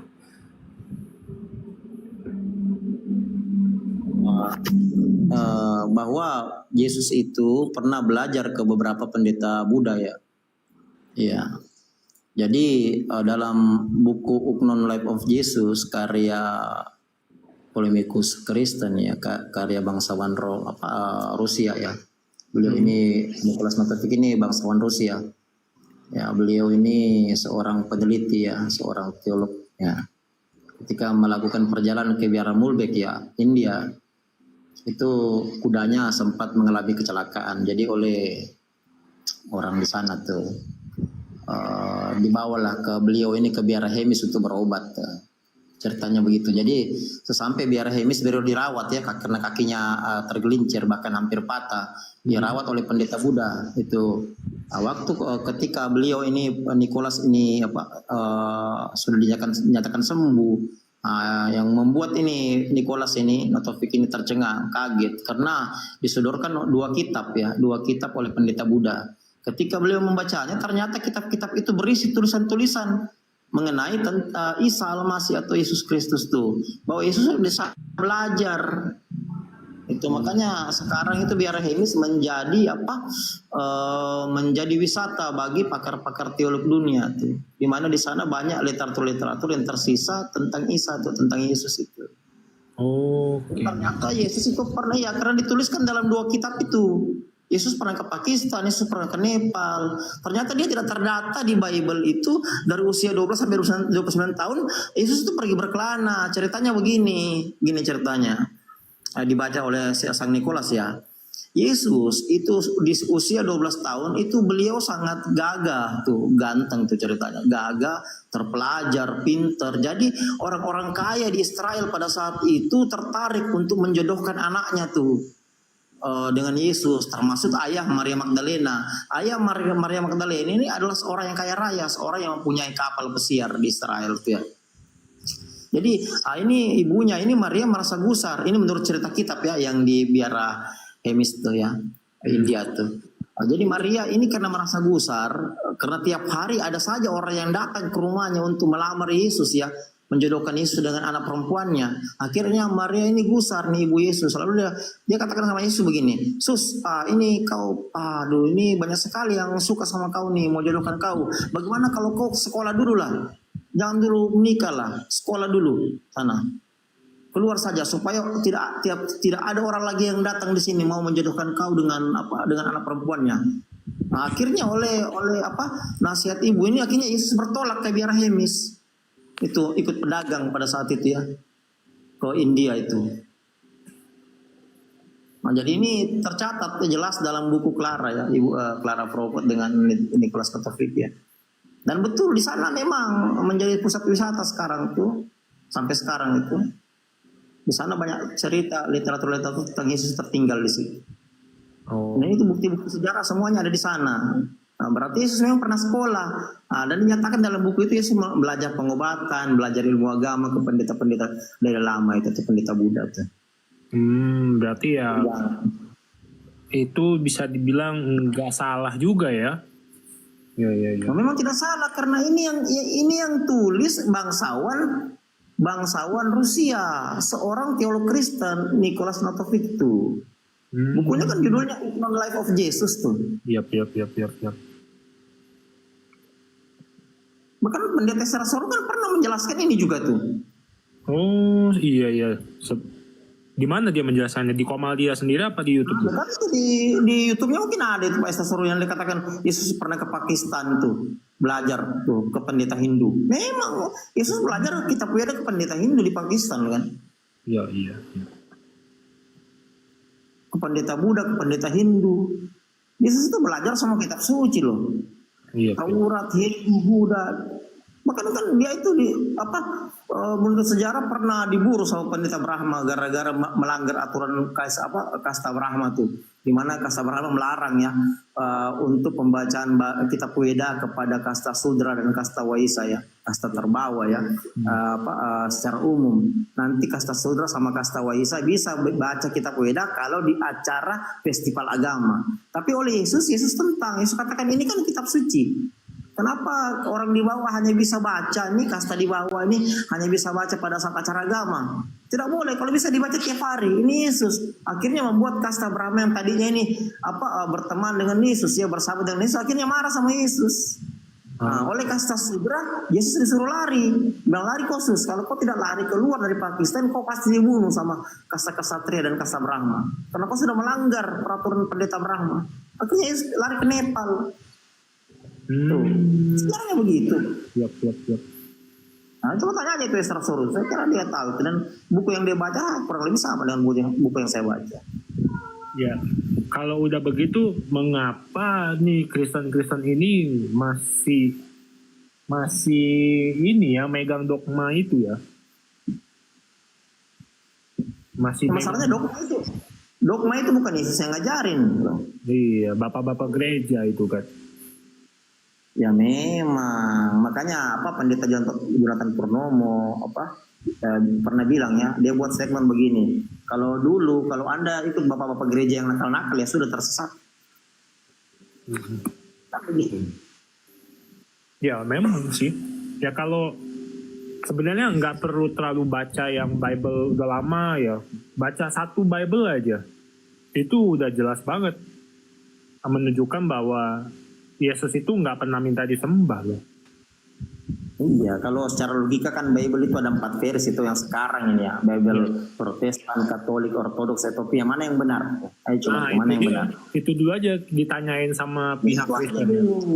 Itu dulu aja, mana nih yang benar? Kalau misalkan bilangnya Protestan yang benar, lah kan jelas banget dikatakan bahwa kitab suci itu nggak boleh diubah, nggak boleh ditambah, nggak boleh dikurang.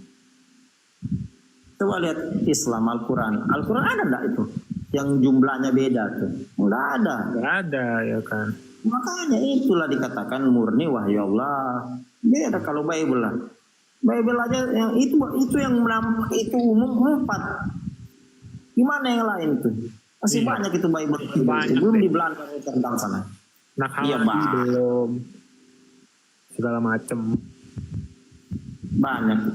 Saya sudah jelaskan kan, bahkan tulisan Desiderius Erasmus itu, Testus Refectus itu 30 versi loh. Buset. Banyak kali tuh. Belum tentu kitab orang Romawi sama dengan kitab orang Belanda. Betul. Belum tentu kitab orang Hungaria sama dengan orang kitab Amerika. Belum tentu bang. Yang jelas beda aja, Negro juga udah beda itu. Ya kan? Iya, belum tentu kayak Bible Indonesia sama dengan Bible Afrika. Kan begitu. Ya kita doakan aja lah bang yang terbaik untuk mereka. Ya Kristen ini mesti belajar sejarah ya teman-teman Kristen ya, belajar sejarah ya. Iya, mesti belajar sejarah banget memang nih.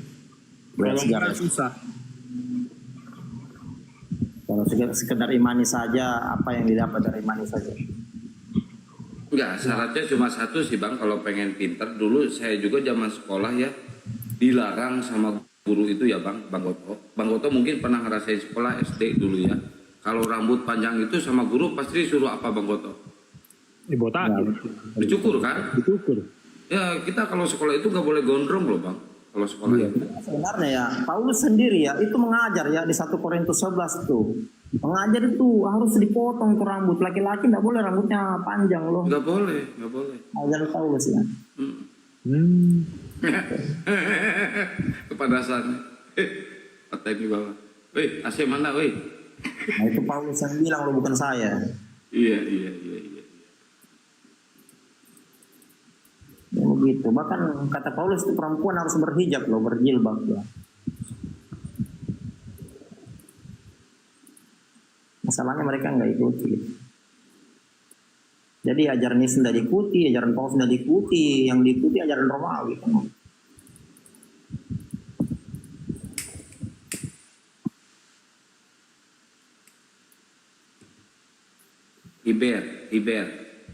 Iberiul susah namanya. Iber. Wah ini mau ngeliput doang ini. Bawa aja lah. Naik ke atas nggak ngomong mau ngeliput doang ya.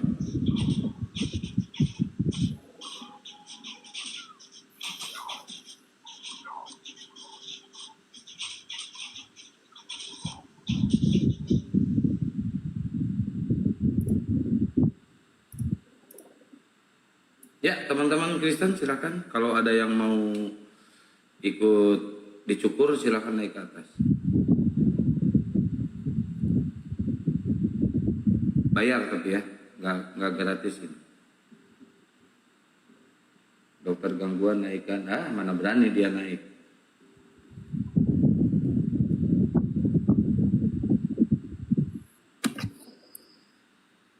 Benar bener nih Bang Goto ini hebat nih.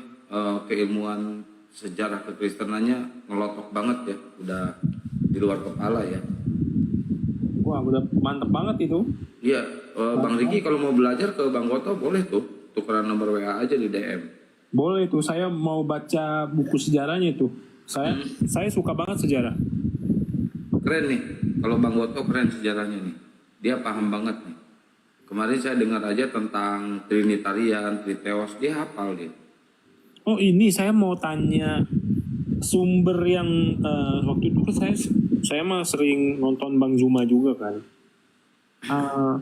Sejarah tentang wanita yang menyembah Zeus yang akhirnya memakai tokoh Yesus ini itu ngambil dari mana ya? Saya mau cari itu susah banget.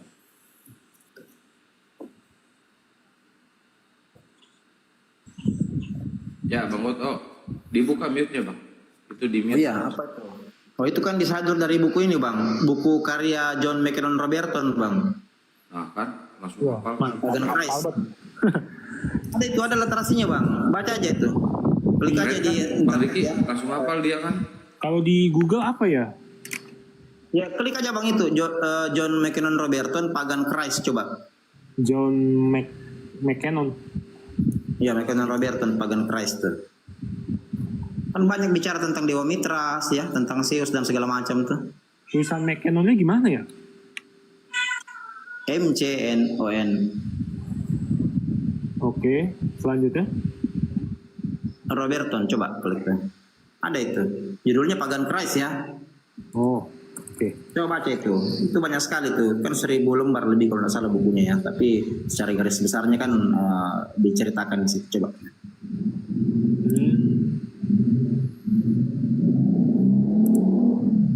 Ada dapat. Ini ya, Pagan Christ. Oh iya. Ya itu, coba itu. Coba cari letaknya aja Bang. Dibaca e-booknya ada gak ya? Nah, coba aja, coba karena saya baca buku aslinya kan. Coba aja. Cerita di situ. Bahkan 12 murid itu semua ada semua itu anunya. Yang tidak bisa jabarkan satu. Nah, nanti sampai pagi tidak selesai. Karena saya sudah ngantuk lagi. Ya lanjut mungkin Guru Daswa mungkin mau lanjut silakan. Salah saya. Mungkin Guru juga udah rehat Bang. Tapi benar juga ya kalau merujuk ke Islam ya Bang Goto. Nggak boleh kan disunahkan memanjangkan jenggot ya. Jenggot kita boleh panjang kan kalau di Islam kan. Tapi harus mencukur rambut. Rambut itu nggak boleh panjang loh kalau di Islam. Nggak boleh gondrong Bang. Jenggot nggak apa-apa panjang. Sunnah itu. Mungkin ini jawabannya. Gimana itu kasusnya? Itu kasusnya logika gimana? Saya ingin ngikutin itu kasusnya logika. Gimana? Belum, itu nanti di ini Bang. Nanti di belakang layar aja itu. Soalnya itu vital banget penginjakan Bible loh itu. Vital banget. Iya betul.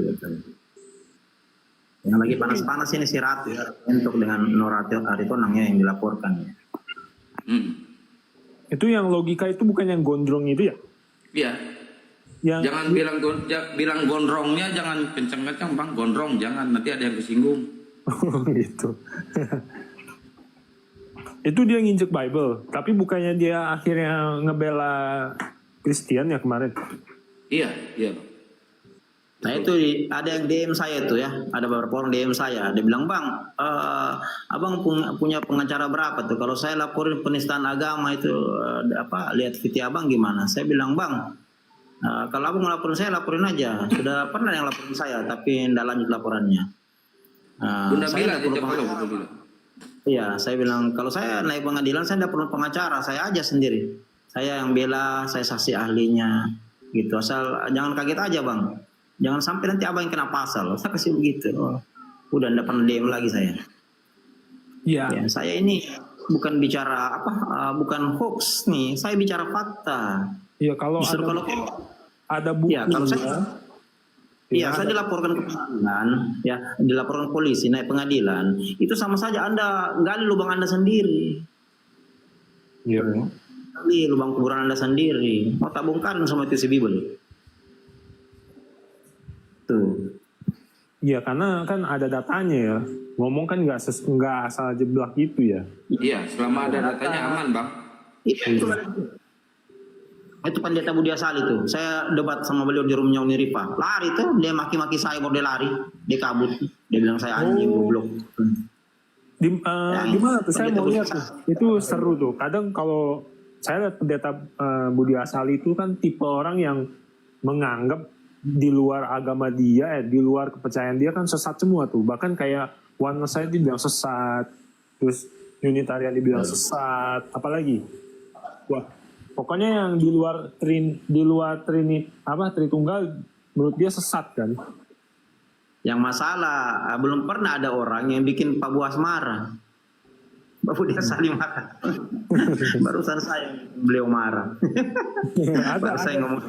Ada di YouTube itunya. Nggak tahu, tanya Uniripa. Karena dia roomnya Uniripa toh. Tanya aja Uniripa. Iya boleh. Mau nonton. Ada nggak tuh siarannya waktu saya debat sama Budi Asali itu? Kan udah 2 kali saya sama Budi Asali itu, di roomnya Avandi sama roomnya Uniripa. Kabur dua-dua kan gitu. Ya karena dia kan saya itu nggak mau baca Bible yang di luar dia pegang itu. Jadi saya gini Bang, saya kalau naik di room itu berdebat, saya itu berbasis argumen, bukan berbasis sentimen ya saya. Ya. Baru saya itu lebih mengedepankan rasionalisme dengan moralitas gitu ya. Dan saya saya selalu mancing itu lawan debat tuh supaya terbuka pikirannya gitu loh. Betul, emang harus kayak gitu. Di shock. Jadi saya begini. Pikiran memang itu harus dipertentangkan gitu. Harus kita mancing emosi lawan debat kita supaya pikirannya terbuka. Ya. Karena kalau sepanjang dia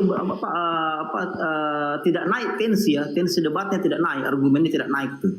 Tidak akan terbuka pikirannya tuh. Tidak akan terbuka. Hanya kadang mereka kehilangan moralitas. Nah, ketika sudah mulai terbuka pikirannya, mereka lebih mengutamakan doktrin daripada akal sehat. Akhirnya mereka keluar dari jalur debat itu, dialektika itu. Akhirnya bukan bertukar pandangan, tapi bertukar kehujatan itu. Makanya saya kalau naik debat, saya membantah logika dengan logika, tidak membantah logika dengan moral. Kecuali kalau dia moral, baru saya bantah juga dengan moral, kan begitu, Bang. Iya. Paham itu. Jadi ya itu saya katakan. Sampai detik ini saya pernah bilang Bible itu kemasukan ajaran setan. Saya pernah bilang bahwa Bible itu bukan lagi ajaran asli Isa. Saya pernah bilang bahwa Bible itu Injil yang palsu, Injil yang tapi tidak ada juga yang ngelaporin saya. Kenapa saya katakan cuma ngancam-ngancam di DM. Ya, Bang Beni. Assalamualaikum, Bang Beni. Waalaikumsalam warahmatullahi wabarakatuh.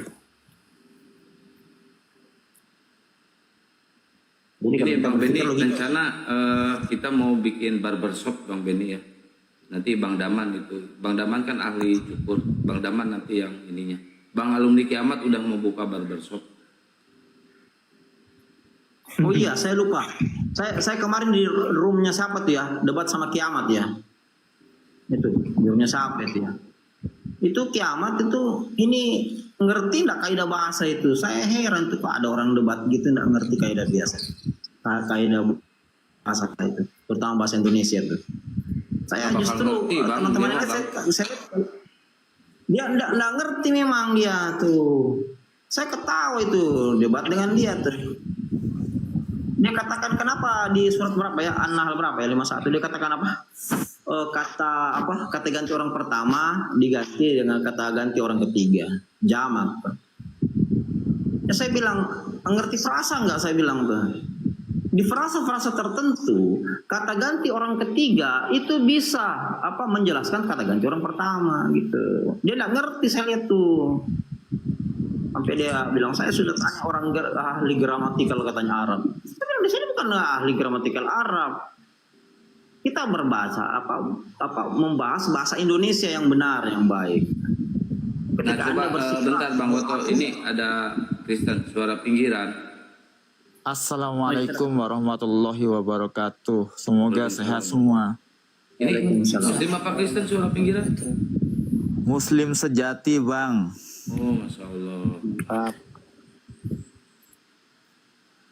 Bang Hos. Ya. Salonnya kapan mulai beroperasional, Bang Hos? Insya Allah nanti tanggal 25 Desember, Bang. Biar kalau yang rambut gondrong bisa dibotakin enggak, Bang Hos? Bisa, mau dicukur sampai habis kepalanya bisa, Bang. Iya, Bang Hos, nanti rambut saya yang gondrong nih mau saya pelontosin, Bang Hos. Ya, siap, Bang. Saya nyimak di bawah saja, Bang Hos ya. Siap. Ya, saya turun dulu, Bang Hos. Saya tapping di bawah saja, Bang Hos. Mantap. Sehat selalu semuanya. Amin. Assalamualaikum warahmatullahi wabarakatuh. Waalaikumsalam. Nanti dibukanya ya barber shop di sini tanggal 25 Desember ya. Biar pada cerdas. Iya, itu apa fitinya logika itu sempat lewat di beranda saya tuh. Saya lihat, saya nonton, wah ini parah nih logikanya. Itu lewat di beranda saya wah ini apa maksudnya? Itu pengangguran yang lagi butuh duit, Bang. Yang namanya pengangguran pasti butuh duit, Om. Oh iya. Udah malas jadi manusia sawit, jadi dia caranya gitu cari duitnya sekarang. Oh iya, saya mau nanya ini. Apa kemarin saya sempat lihat yang kumpulan Quran dari dari 1400 tahun yang lalu itu kan ada di library apa gitu ya. Itu kalau mau ngecek di mana ya, di website apa namanya?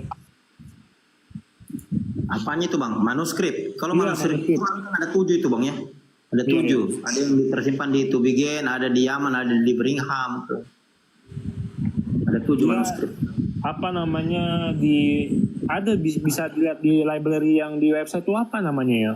Nah, kalau ini Bang Riki, kalau itu data-datanya udah terkumpul di Bang Jibril tuh, boleh ke Bang Jibril juga. Oh iya tuh si Bang Jibril ya. Keren itu. Jibril tuh. Mudah-mudahan Bang Jibril masih bangun. Itu manuskrip tuh Al-Quran yang ditemukan ya. Semuanya sama, ada yang berubah tuh. Nah, Bang Riki kan baru mualaf nih. Tadi nih harusnya belajarnya langsung ke Al-Quran aja, Bang. Oh iya, maksudnya saya buat ini teman saya gitu. Nah, biar temennya ikut mualaf juga ya. Aduh, iya mantap tuh. Bawa aja, Bang, nanti ke Komal, Bang. Ke sini, Bang. Nanti biar diskusi sama Bang Juma, Bang Jibril, Ustadz Wapi, Bang Kores juga tuh. Dia sumber data tuh Bang Kores tuh. Nggak berani kayaknya dia. Oh iya, pelan-pelan aja, Bang. Tadi saya kebetulan lihat tadi Bang Duta ini, Duta Aquarium ini yang berusaha bersyahadat tadi ya. Iya. Betul. Masya Allah.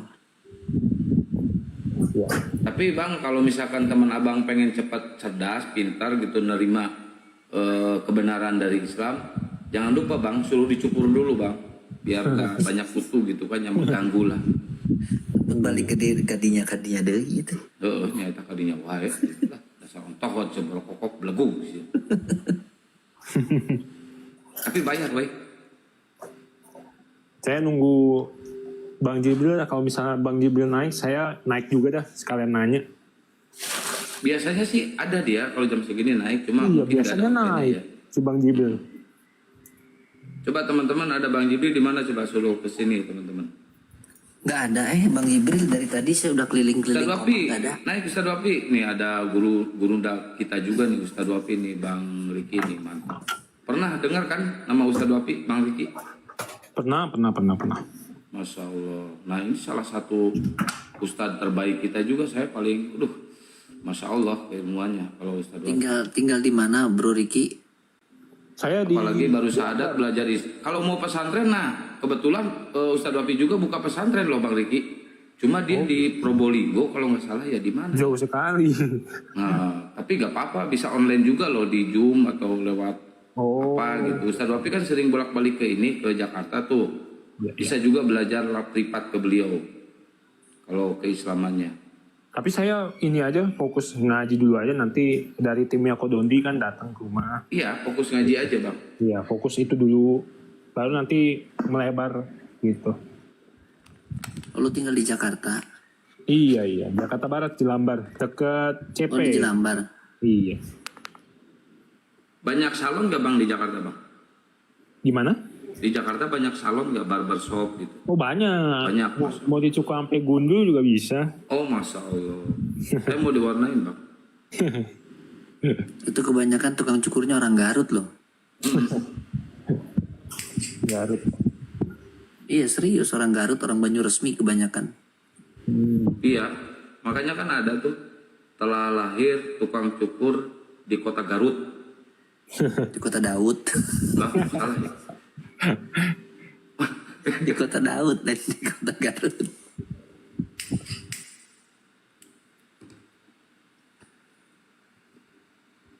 Lu Jelambar di ini ya, di mana Jelambar tuh? Yang dari Tomang lurus tuh ya? Iya. Yang dekat kemana? Daerah mana? Kalau saya, Yang ada rumah duka itu ya, rumah duka. Iya, rumah duka Jelambar. Kalau dulu, Rumah duka Jelambar. kalau pernah lihat videonya Kodondi tuh yang syahadat siapa namanya si David ya, yang bayar 2,5 juta tuh, itu kan David. itu kan deket saya itu, Dutamas dia itu. Oh iya. Ya deket banget itu. Dia cerita juga saya tahu tuh lokasi. Kalau David kan baru berapa minggu lalu kan dia syahadat kan? 2 bulan. Iya. Kalau saya sebenarnya tuh mau syahadat itu dari bulan kemarin, cuman nggak dapat slot aja gitu. Masya Allah, untung Allah masih kasih umur ya. Nah, masih bisa itu, ketemu sampai hari ini. Itu saya berdoa terus sama Allah kan. Jangan ambil nyawa saya sebelum saya bersyahadat. Ya untunglah dikabulkan gitu. Tapi enak lu bro, bener lu enak banget lu. Ada di atas, saya di bawah. Naik di sini nih kada. Jangan tapping di bawah. Kalau kayak gue gini dosanya udah nggak ketulungan.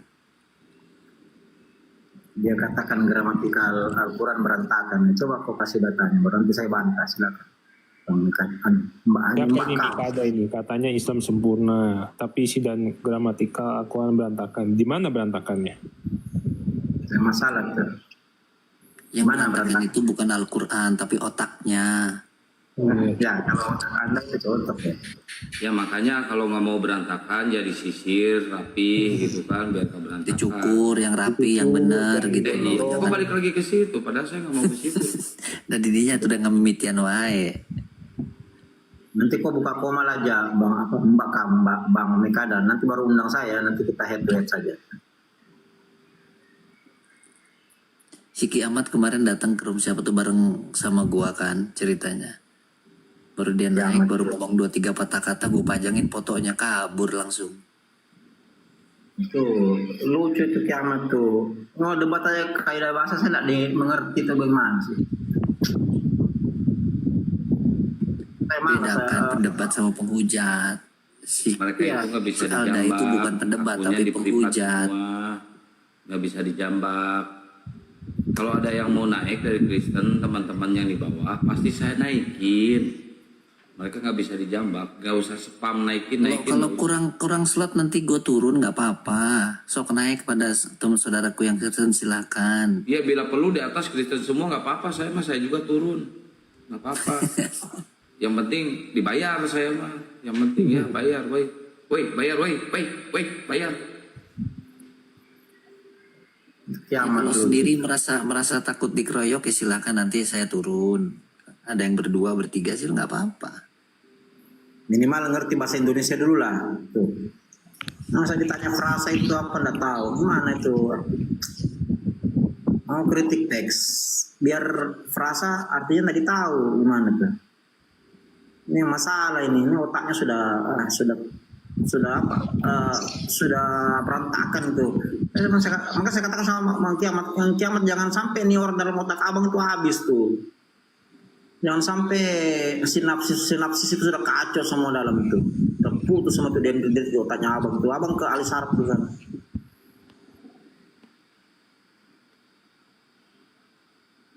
Cerita kritik teks, dia tidak tahu itu apa itu bahasa Indonesia tuh. Kaidahnya gimana. Payah tuh. Baru saya debat sama orang gitu ya. Gimana mau kritik teks yang tertulis eksplisit aja masih dibuat alegoris. Nah itulah aneh menurut saya itu. Jadi saya bilang sama dia. Bang Kian Santang tadi, Lukas 2:11 tadi apa bunyinya? Telah lahir bagimu Juru Selamat Kristus Tuhan di kota Daud. Kan yang lahir udah Tuhan berarti kan? Kutanya lah, yang disalib berarti bukan Tuhan. Oh bukan, itu manusia katanya gitu. Nah, logikanya gini bang, bentar bang, logikanya gini. Kalau yang disalib, kalau yang mati itu manusia bang, berarti dosa waris mereka itu ditebus oleh manusia, bukan oleh Tuhan bang. Konsep dosa waris gagal tuh di situ tuh. Betul nggak? Nah, nggak ada dosa waris bang. Dosa waris itu yang ngajarin Paulus. Iya, kan itu mereka dalihnya itu penyaliban itu dosa waris bang. Penebusan dosa. Nggak ada. Yahudi tidak pernah ngajarin dosa waris. Musa nggak pernah ngajarin dosa waris. Nabi-nabi dalam perjanjian lama kitab Tanakh nggak ada ngajarin dosa waris. Iya itu dosa waris itu kan kalau nggak ada konsep dosa waris, nggak ada lah yang namanya sosok Yesus Kristus tuh nggak ada. Ya, nggak ada penyaliban. Nggak ada Yesus Kristus ini sosoknya nggak akan ada, makanya dibuatlah konsep dosa waris, penebusan kalau dosa. Mau dapat poinnya gini aja. Nah, gini aja poinnya. Kalau mau dapat poinnya ya, Yesus tuh pernah ngajar nggak dosa waris? Kalau Yesus ya enggak, itu kan udah jelas-jelas dari Paulus. Berarti tidak ada kan? Yang sekarang yang mendengar siapa nih? Yesus atau Paulus? Paulus lah. Iblis lah yang menjadi pembawaan. Apa yang ikut Paulus? Kan begitu.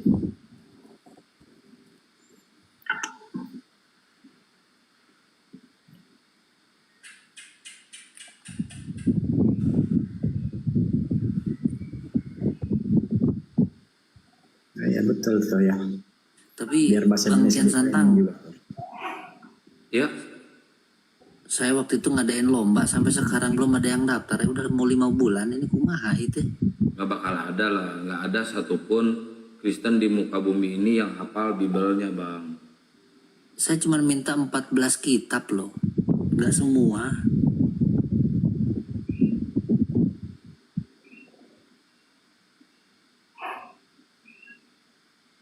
Gak ada bang, gak bakal ada yang hafal. Kalau Quran kan, banyak banget jutaan yang hafal Quran.